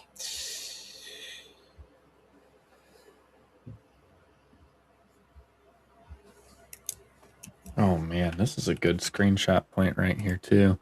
Not really for the Michael screenshot. But there we go. You got it? Yeah, I got it. Okay. The Quran is so strong and consistent. God is one. He has no partners, no son, no father, no equals. So this He is the uncreated creator. Bro, I can't. I just You got can't. an act for this. I'm sorry. I'm more focused at this point on where you're pausing it at. Like, man, you're good at this. Look at where you paused that at. I'm really not, bro. I'm close. I'm not even joking. I'm close to tears with how bad this guy is. Hey, Ron. Yeah. Yeah, I can hear you. Here is a quote from an Orthodox rabbi and scholar, Okay. Daniel Boyarin, from an essay called Two Powers in Heaven. In the that might not be the aim of the essay. It's in a collection of academic essays. Okay. There is significant evidence that in the first century, many, perhaps most, Jews held a binatarian doctrine of God. This Jewish doctrine was named minut, meaning heresy, by the rabbis as an important part of constructing Jewish orthodoxy as separate from Christianity. Yeah. So, even not all, some scholars are very polemical and will not admit this, but there are certain scholars like Boyarin and Somers who will admit this. And Somers has said that it makes him uncomfortable, but technically speaking, the Trinity is not that much different than the general. The Trinity may be unique to our religion, but the concepts behind it are not. They are uncontroversial in the ancient Near East. Yep. The idea of a God having multiple persons, that was not controversial. It really wasn't, because within their own Torah, we like, again, even right. Look, let's just boil things back to its plainest simplicity. Let's just say all we have is the Old Testament passage in the Torah where it says that Yahweh rained fire from Yahweh out of heaven. How many, well, I don't want to say how many Yahwehs, because that would be the wrong way to put that, but you clearly have two persons who are called Yahweh, right? That would be all you need to establish the idea that God is multi personal. How do we know that? Because the Shema uses the word echad. If it wanted to say that God was a single solitary monad, Moses could have used the word yachid. He didn't. He said echad. Where else do we see echad? When a man leaves his mother and father and is joined to his wife, and they become one echad, one flesh, two, one, right? This is why Jews understood God was multi-personal. So this Let is me one of the... Sorry, go ahead, bro. let me read something else. This is a brief excerpt from.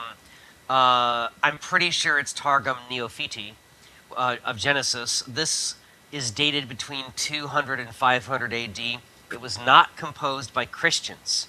This is composed by in a transitional period where there were still lots of Jewish groups that were not rabbinic and were not necessarily Unitarian. The Targums are interpretive paraphrastic translations of the Old Testament from Hebrew into Aramaic. Chapter 1 of Genesis. From the beginning with wisdom, the word of the Lord created the perfect heavens and the earth. The earth was waste and unformed, desolate of man and beast, empty of plant cultivation and of trees, and darkness was spread over the face of the abyss. And the spirit of mercy from before the Lord was blowing over the surface of the waters. And the word of the Lord said, "Let there be light." And there was light according to the decree of his memra, meaning God's word. And it was manifest before the Lord. The light was good, and the memra of the Lord separated the light from the darkness. And it goes on. The memra meaning word. It's being transliterated there, but so this is a very explicit, highly expanded, because the Trinity is in the Old Testament, but it's a lot more subtle. You don't see it as often. Some of the Targums, the Trinity is injected into it often, which means even in the early rabbinic period, there were still quite a few learned Jews that didn't accept a Unitarian conception of God. Yep. Yeah. Yep. Because this is the thing. If you're honest with the text, it would be very hard to come away with a Unitarian view. So what Unitarians love to do is they'll try and say that Trinitarians mangle scripture in order to get three persons. But actually, the opposite is true.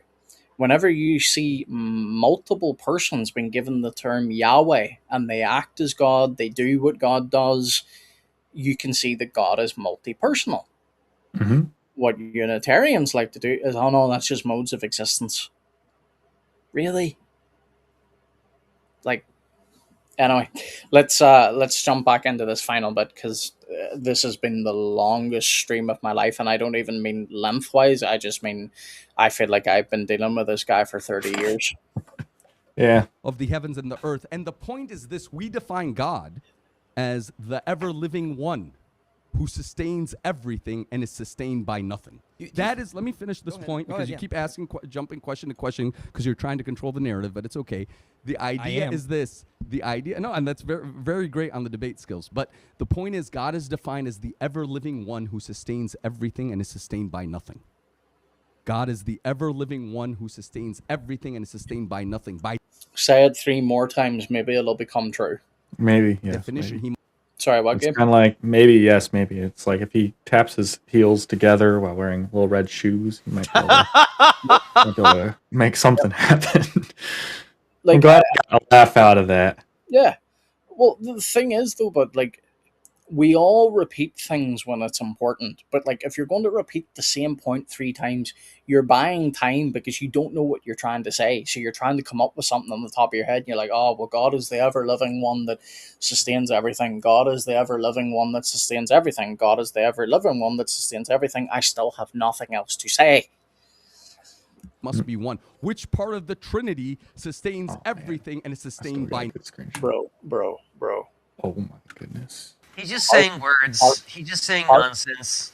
Yep. He doesn't have a clue. Like, I'm sure there are Muslims that are. You'll get Muslims that will support him just simply because he's a Muslim, but you also do get Muslims that do come into these stream, like not my stream, but I mean modern day debate. Even some Muslims will come in and be like, "This dude never should have been debating." Here again, he shows he does not understand the Trinity. What part of the Trinity? God is not made of parts. I've met liberal, and I use the word liberal loosely because they're not. I haven't met them. They're not pro-gay, but I've met like basically like sort of westernized Muslims who are like, I do believe what I believe, but I know that Christians are not polytheists, and some of them do try to, but a lot of them are kind of just sort of like they are Muslim, but they're kind of like, well, I basically don't agree with a lot of my own tradition anyway, even though they might agree with the basic concepts of God. They just. It's kind of weird because, like, when I encounter them, they're, like, often very nice and reasonable, and they're perfectly willing to hear you out. But I personally don't understand it because I am not liberal, and I am very serious about my religion. But it's a pleasant experience I have with these Muslims, but I also don't know how to understand them. If I guess I don't have much to say. I'm kind of babbling at this point. I've met some some people in the past. Yeah, and that's the thing. We say this on here too. Like, you maybe didn't see it earlier, but there's a Muslim guy that I'm very friendly with. He was in the chat. We have good interactions. It's just, unfortunately, it's the Dawa guys. It's the guys that are out there trying to Winning over converts, and quite frankly, oftentimes they are, and then those converts are the very people that are running up to you, trying to have those conversations. Yeah, and even I then, recall like, what I recall the thought that was escaping me. So there's a subclass of Muslim. They are kind of Muslim in a sense, but they're really like monotheistic perennialists. So they kind of vaguely agree with the basics of biblical morality. But they're kind of like, well, if you're a monotheist, you're good. It's this sort of like, it's kind of almost like what a lot of Jews do. A lot of Jews will say, well, monotheists go to heaven, and they agree with this biblical morality. So you'll see that sort of like philosophical monotheism creeping in to Islam. Those people are more reasonable. Yep. Anyway, let me see if I can finally get through. I'm sure there's probably like another 10 minutes worth of him, but I don't think I can do another 10 minutes of him. I mean, another 5 hours for us. Bro, I can't, like, it's not even late for me yet, because I'm normally up a lot later, but like, he is actually draining me, because like, I'm having to stop the video every 5 to 10 seconds just to refute what he said. Like, I mean, I'm talking so much my throat is starting to get sore, man. And like, Gabe, I how get often do water we after this. exactly? How often do we do these streams? And yes, we joke about it all the time. We constantly stop and start because, like, once you get on the topic, that's the point of these streams. Other people do these streams too. It's there to commentate on what you're watching.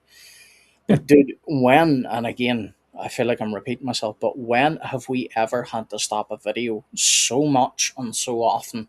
Like, he can't go 10 seconds without either saying something completely wrong or just appealing to his emotions. Yeah. Only one, because by logic, only one being can sustain everything and be sustained by nothing. God. Okay. I don't think he realized what he said there. No. But okay. Because look, if I was to say, how can Allah be all loving or merciful before creation? He can't. Because he is no one to give that love or mercy to. What Muslims will say is they'll say, well, he had the potential. But that's actually, I'm not going to get into it right now because I'm going to do a video explaining this. The potential to love is not being loving, right? Which means love is not part of Allah's nature then. That's a big problem for Muslims. That's not a problem for the Christian God, because within the Trinity, there is love within them, right?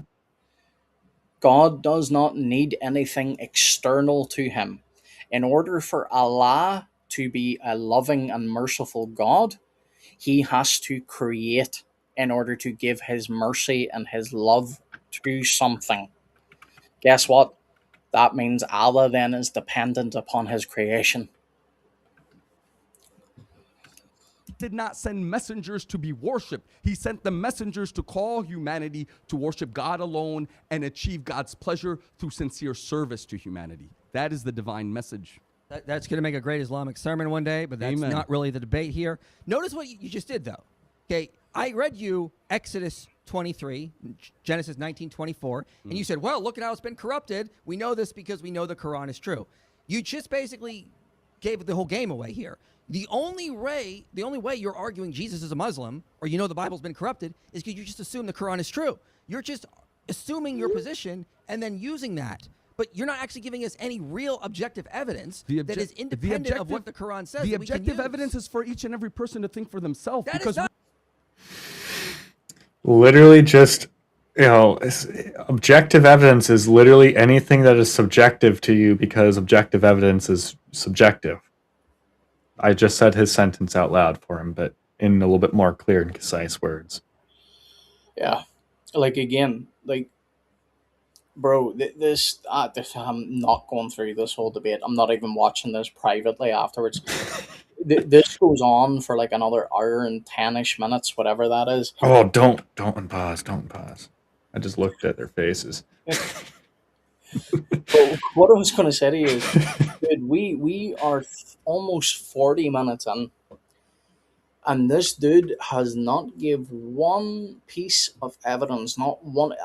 Bro, I don't even care if I would dispute the evidence. Just give me something other than, well, the Quran is true, therefore everything in the Bible is corrupted. No. He just gave away his game. He said that everything that is objective is actually subjective. Yep. It's all based on the individual. Some things that are objectively true will be objectively false to others, because objective has no actual merit for him. Because objectiveness is just subjectiveness to him. Hey, at this rate, he might as well become a Mormon, because, like, again, he is literally just saying, well, have you prayed about it? Become literally any cult group out there. They all do that same thing.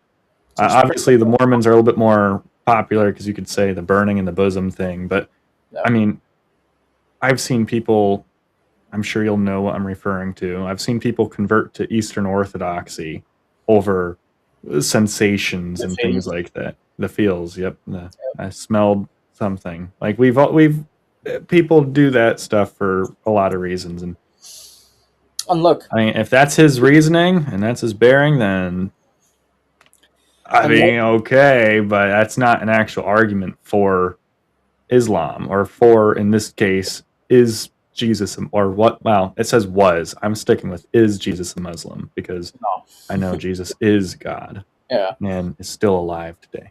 But here's the other thing too, before I just continue to play this. Like, we're not downplaying emotional experience in religion because that is part of it. But if your sole reason, the main thing you appeal to is your subjective religious experience, guess what? No one else out there can have that same subjective religious experience as you did. So therefore that is not evidence. Dude, I really want to be careful here so I don't say anything blasphemous, right? But God could send Moses down to my room right now, and I mean, he could do whatever he wanted to convince me that he was truly Moses and truly from God. I can't give someone else that experience. I can go out and tell people, hey, Moses appeared to me. Now, the majority of people are going to look at me like, well, you might have been smoking something. But that is a subjective experience. I can't give you that experience, so therefore I can't offer that up as proof of God. Now, is let's move it away from that because that's Do just y'all know that Moses was a shaman? He was a waterbender. Oh my goodness. Well, he was, yeah. but going back to what I said, could you look at that? So, for example, God does appear to Moses, but then he gives Moses signs to show people that he is from God. He gives Moses things to say to show that he is from God. It's not just a, hey, look, I met God in a burning bush, please believe me. No, but this is what this dude is doing. Yeah, I mean, I think I can speak for 60, 70, well, 60% of Christians.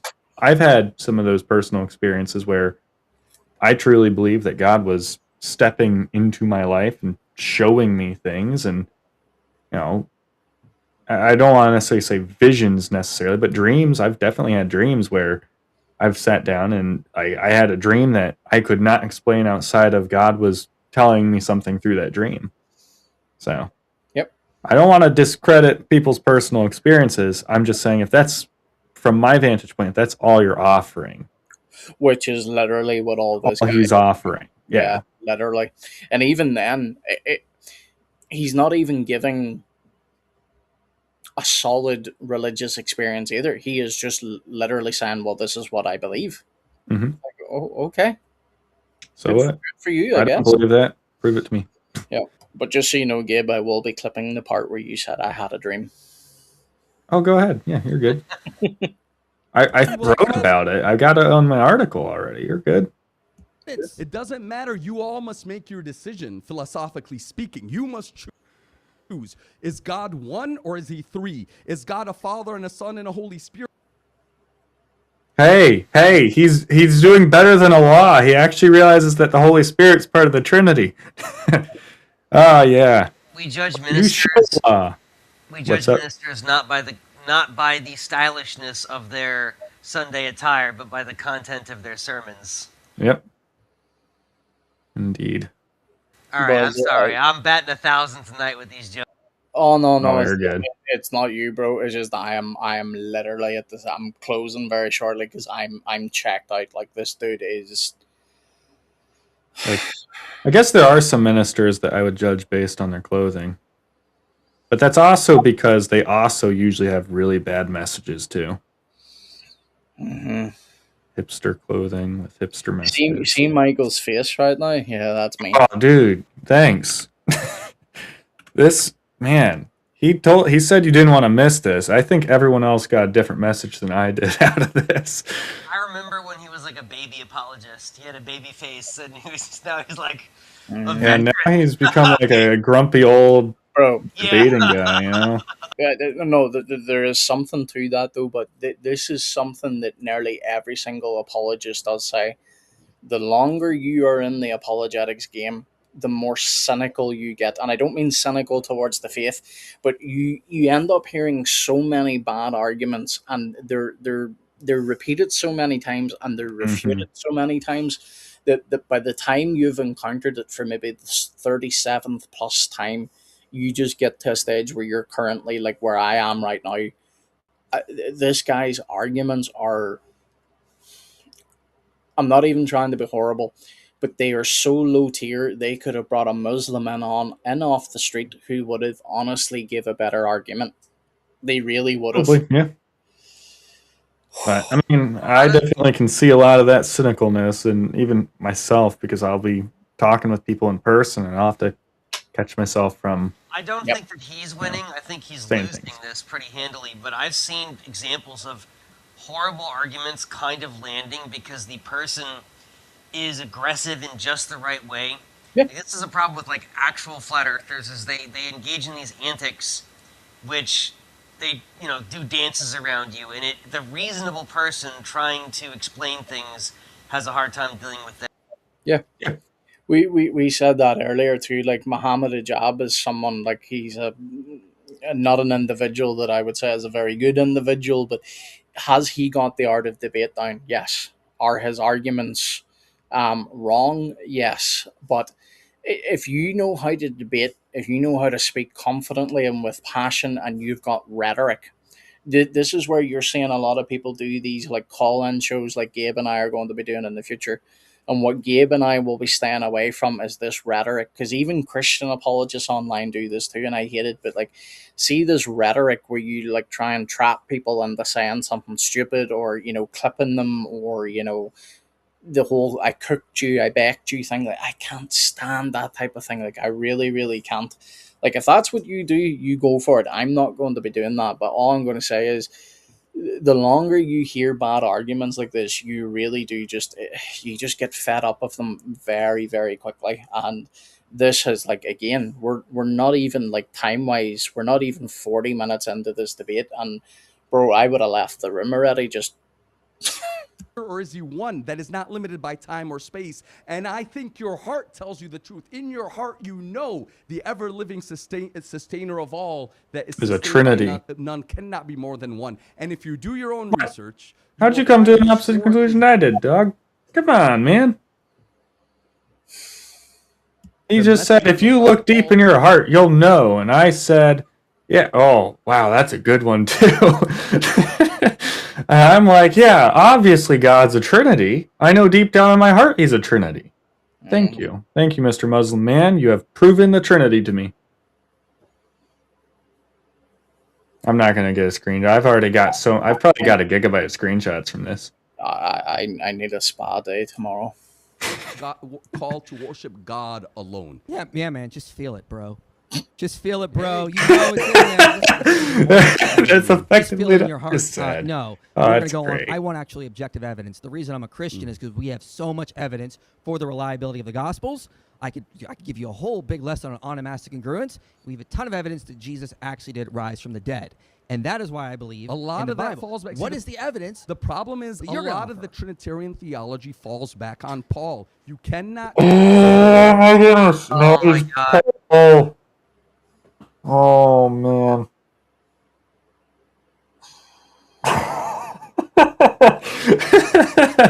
Oh, this is great. This is great.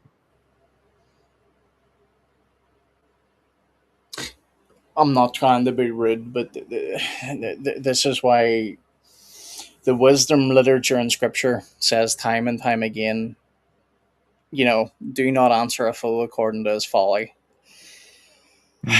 This is just a prime example of you cannot argue with dumb.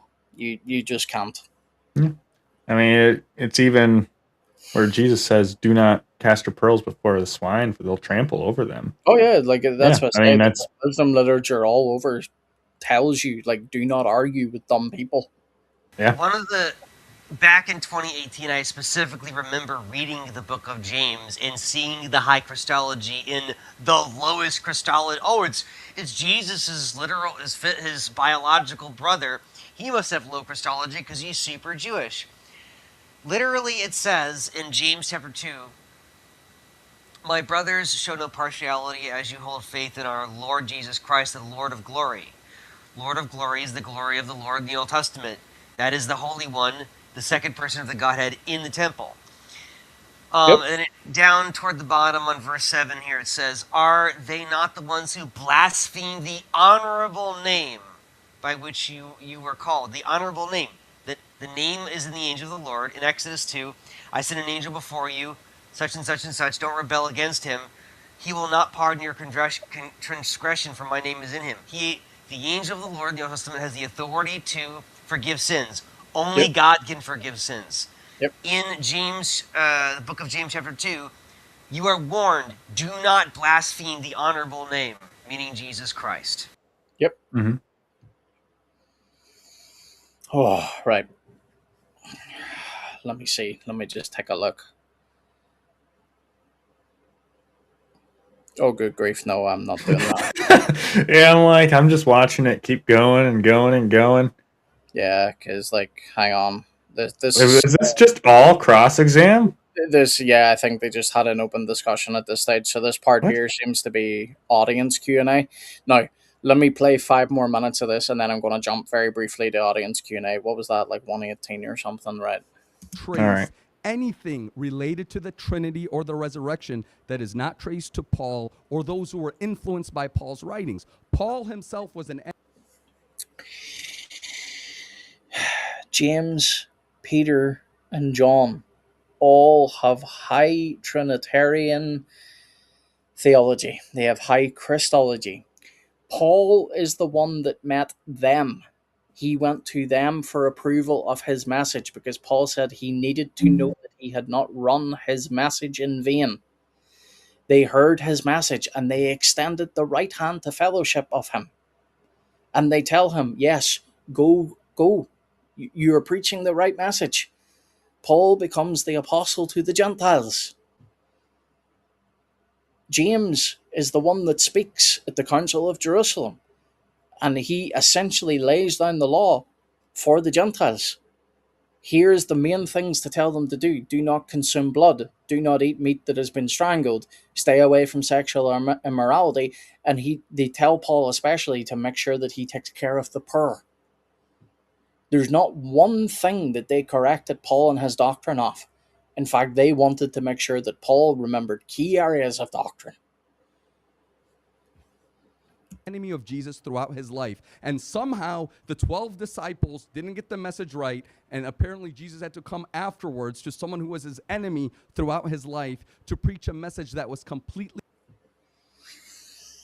You're a moron. contradictory. If you are to read the Bible with an open mind, you will find that he called to the worship of God alone, and the verses that are used to indicate the Trinity rest on Paul's theology, who was an enemy of Jesus throughout his life. I think you came to the wrong debate. We're debating, is Jesus a Muslim, not the Trinity, okay? Irrelevant. Well, there's a reason he has to go elsewhere. He's give you his reasons for Jesus as a Muslim, and it is basically trust me, bro. Yeah. Anyway, let me jump to some audience Q&A because I cannot take any more of this, dude.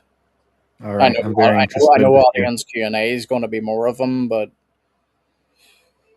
well, at least it gives us little spaces in between, when he's answering questions. yeah, because I'm wrapping up very shortly because I'm not joking. Like this stream has actually fried my head. I'm gonna head out. Thanks for letting me on to read those things. Of course, thanks for bringing them, man. Yeah. Have a yes, and yeah. Anyways, I'll DM you later. Take it easy and have a good night. Perfect. Cool God bless, beans. Take care, man. God bless. We'll be heading out now shortly, anyway, because as I say, that this dude has cooked, bro. Mm-hmm. He has cooked my brains. Yeah, I can definitely baptize agree. them in the name of the Father, Son, and the Holy Spirit. So I'd like to just hear this to Pauline for you. I love that verse. You had stated earlier that Trinitarianism only comes from Pauline teaching, although in Matthew 28:19, Jesus says to baptize them in the name of the Father, Son, and the Holy Spirit. So well, that part's been corrupted. Paul went in later and changed that. Yeah. Matthew, Mark, Luke, and John, all completely unreliable. Yeah. It's because Paul was actually stronger than God, and he went back in time. Mm-hmm. Just like how the great ancestor of What did we name him? Oh shoot, I'm Gary. getting too tired. Gary.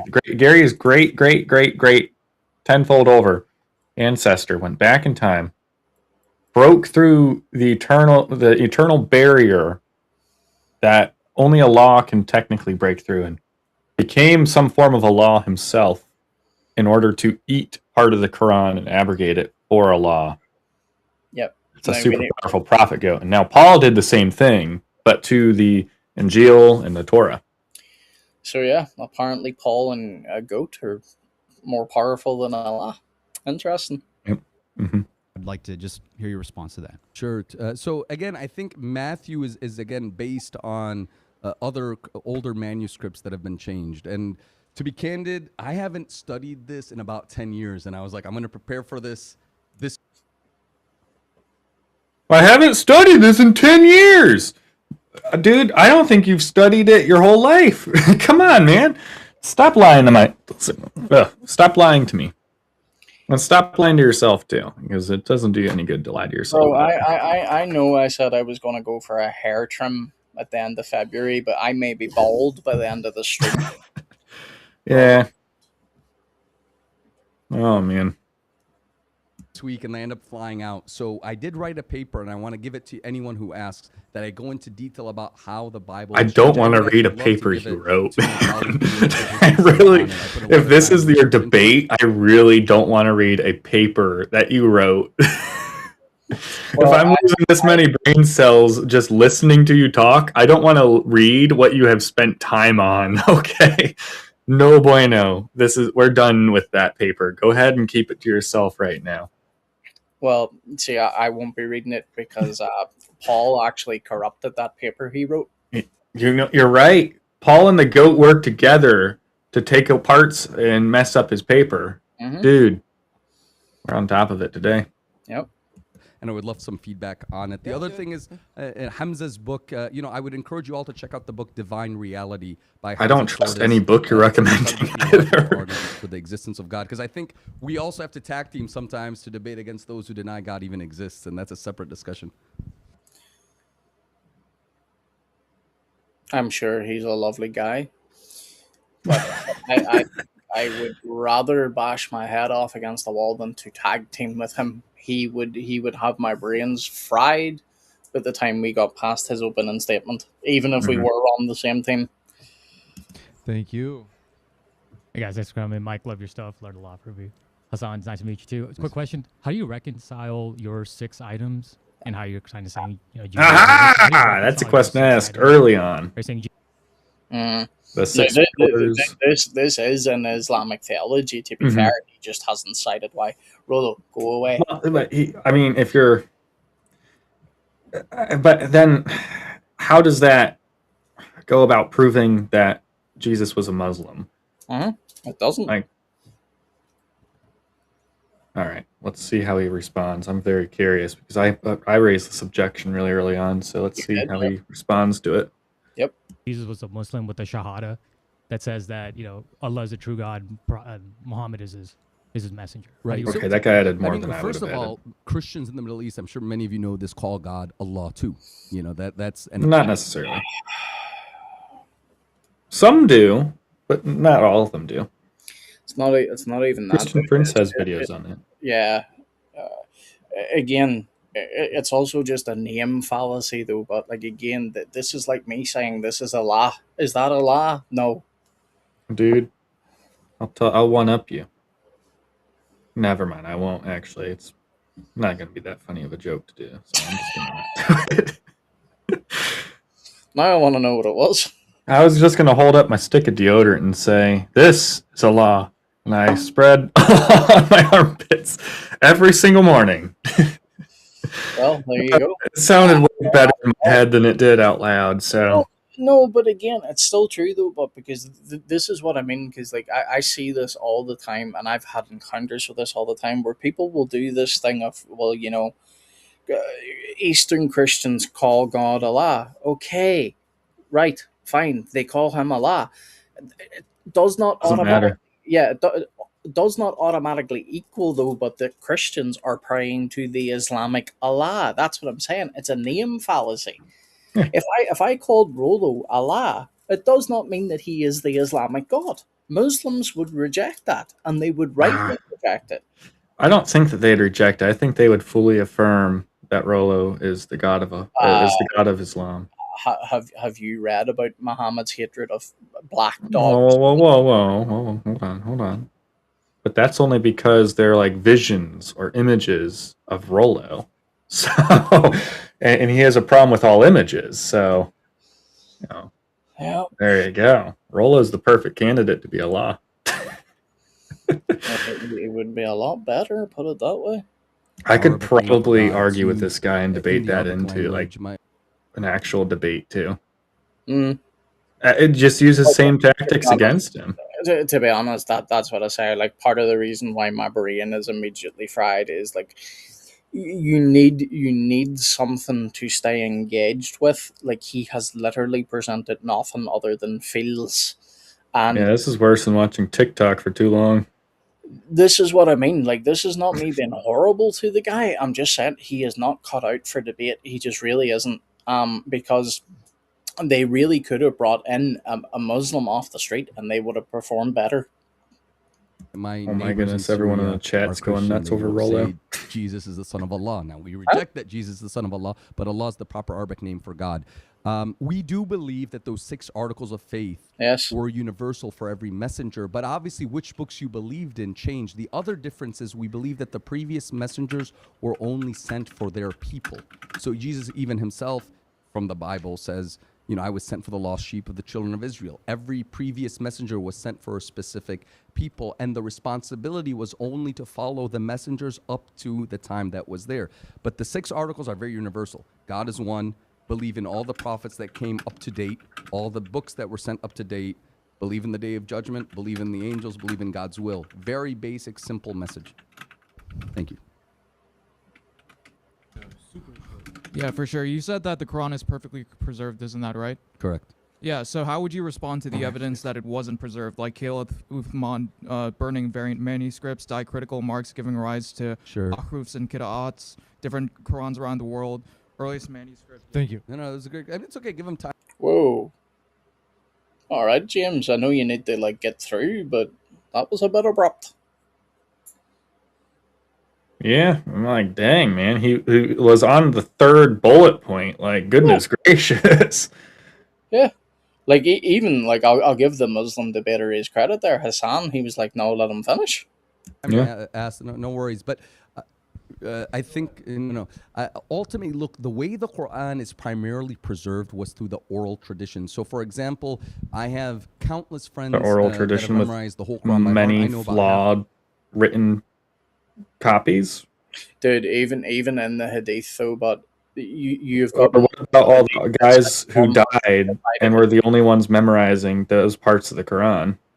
Well, there's that, but what I'm saying is, even in the Hadith, there is record that such and such recited the Quran differently to such and such. Yeah. Like, even within their own Hadith, it tells you this person didn't recite it the way that person recited it. It became a Quran-only Muslim for about 5 minutes there, just to respond to your objection. He'll be back to accepting the Hadith shortly. Who? Him. Oh. Yeah. He flip-flops around being chain of Quran only or not. Yeah, he's bad. It's just whatever he thinks works for him.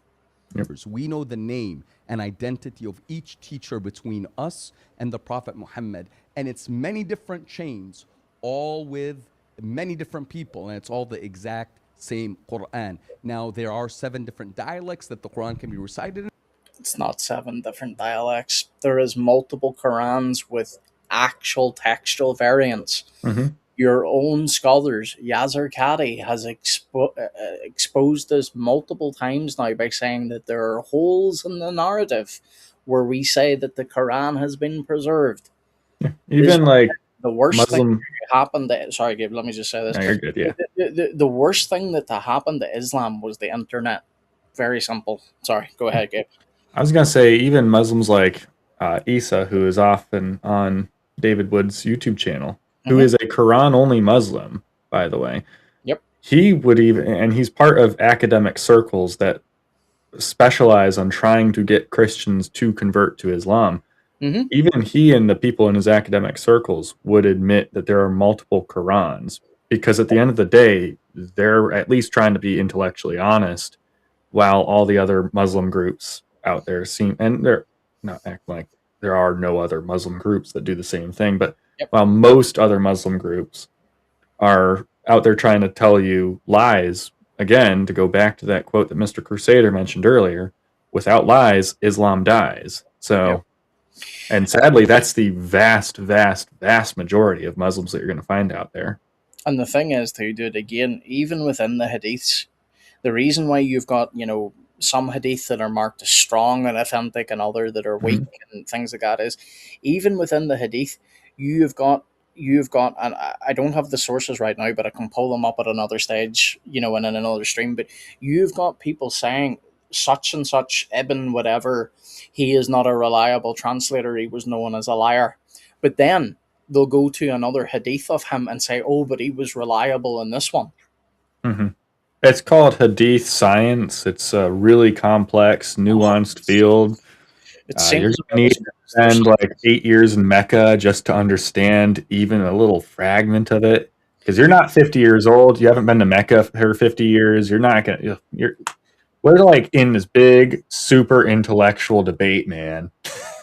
And how do we think we have any impact here when it's been... we aren't scholars who have been in Mecca for 50 years.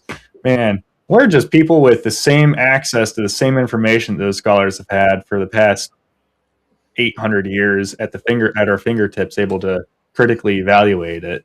See, this is what I say all the time, and I'm going to get ready to wrap up soon because I need to run to the bathroom again. But there's no point me doing that because we'll be stopping the stream anyway, so there's no point me interrupting it to just come back. But this is the thing that they do all the time. They tell you that it's a clear book, that it's anybody can pick it up and understand it. But then when you question it, it's suddenly not a clear book. You need to be a native Arab speaker in order to know how to speak it. And then even if you are a native Arab speaker, you don't speak Arab the right way. You need to go and consult the hadith, you need to go and consult the scholars. They move the goalpost all the time because in order for them to escape criticism, they just have to keep falling back into further and further. Well, you're not this, you're not that, you're not. It's nonsense. But anyway, I am getting very, very desperate for the toilet here. So what I am going to do is, because I cannot handle any more of this guy, because he truly is like insufferable. And not even as a person, he's not a good debater. He's just not. That was one of the worst debates I have ever watched in my life. But anyway, folks, we have 60 people still with us watching. Thank you very, very much. Please do like the stream, share, comment after the stream is over. Go check out Gabe on Gabe CD, his new YouTube channel. Gabe, pop it in the chat one more time. Yeah, and then I'm going to let you give a brief thing yourself, but then I really need to end the stream. Yeah, me too. I got a tinkle also. Oh, wait. I think that's the wrong... Well, let me put it in the chat, so that works. It's youtube.com/@GabeZD or GabeZD, whichever pronunciation you like better. And I'll be having similar content to this, as well as some of my own content. I'm hoping to record actual interactions where I'm standing outside, debating having discussions with Muslims, Jews, Hindus, the whole 10 yards, and trying to show you guys that it's not so scary talking with people in real life. Quite frankly, if you think they're smart online, they're not nearly as smart outside of the internet. And when you think that they're dumb online, they're even dumber outside of the internet. Not all. Not all, you're right, but most of them, like even the most intellectual Muslims I've engaged with offline, are usually scratching the surface of what I see on the academic side on here on YouTube. That's for sure. But anyway, folks, thank you very much for tuning in. Please do like, share, and subscribe to both of us. Good night and God bless. Good night.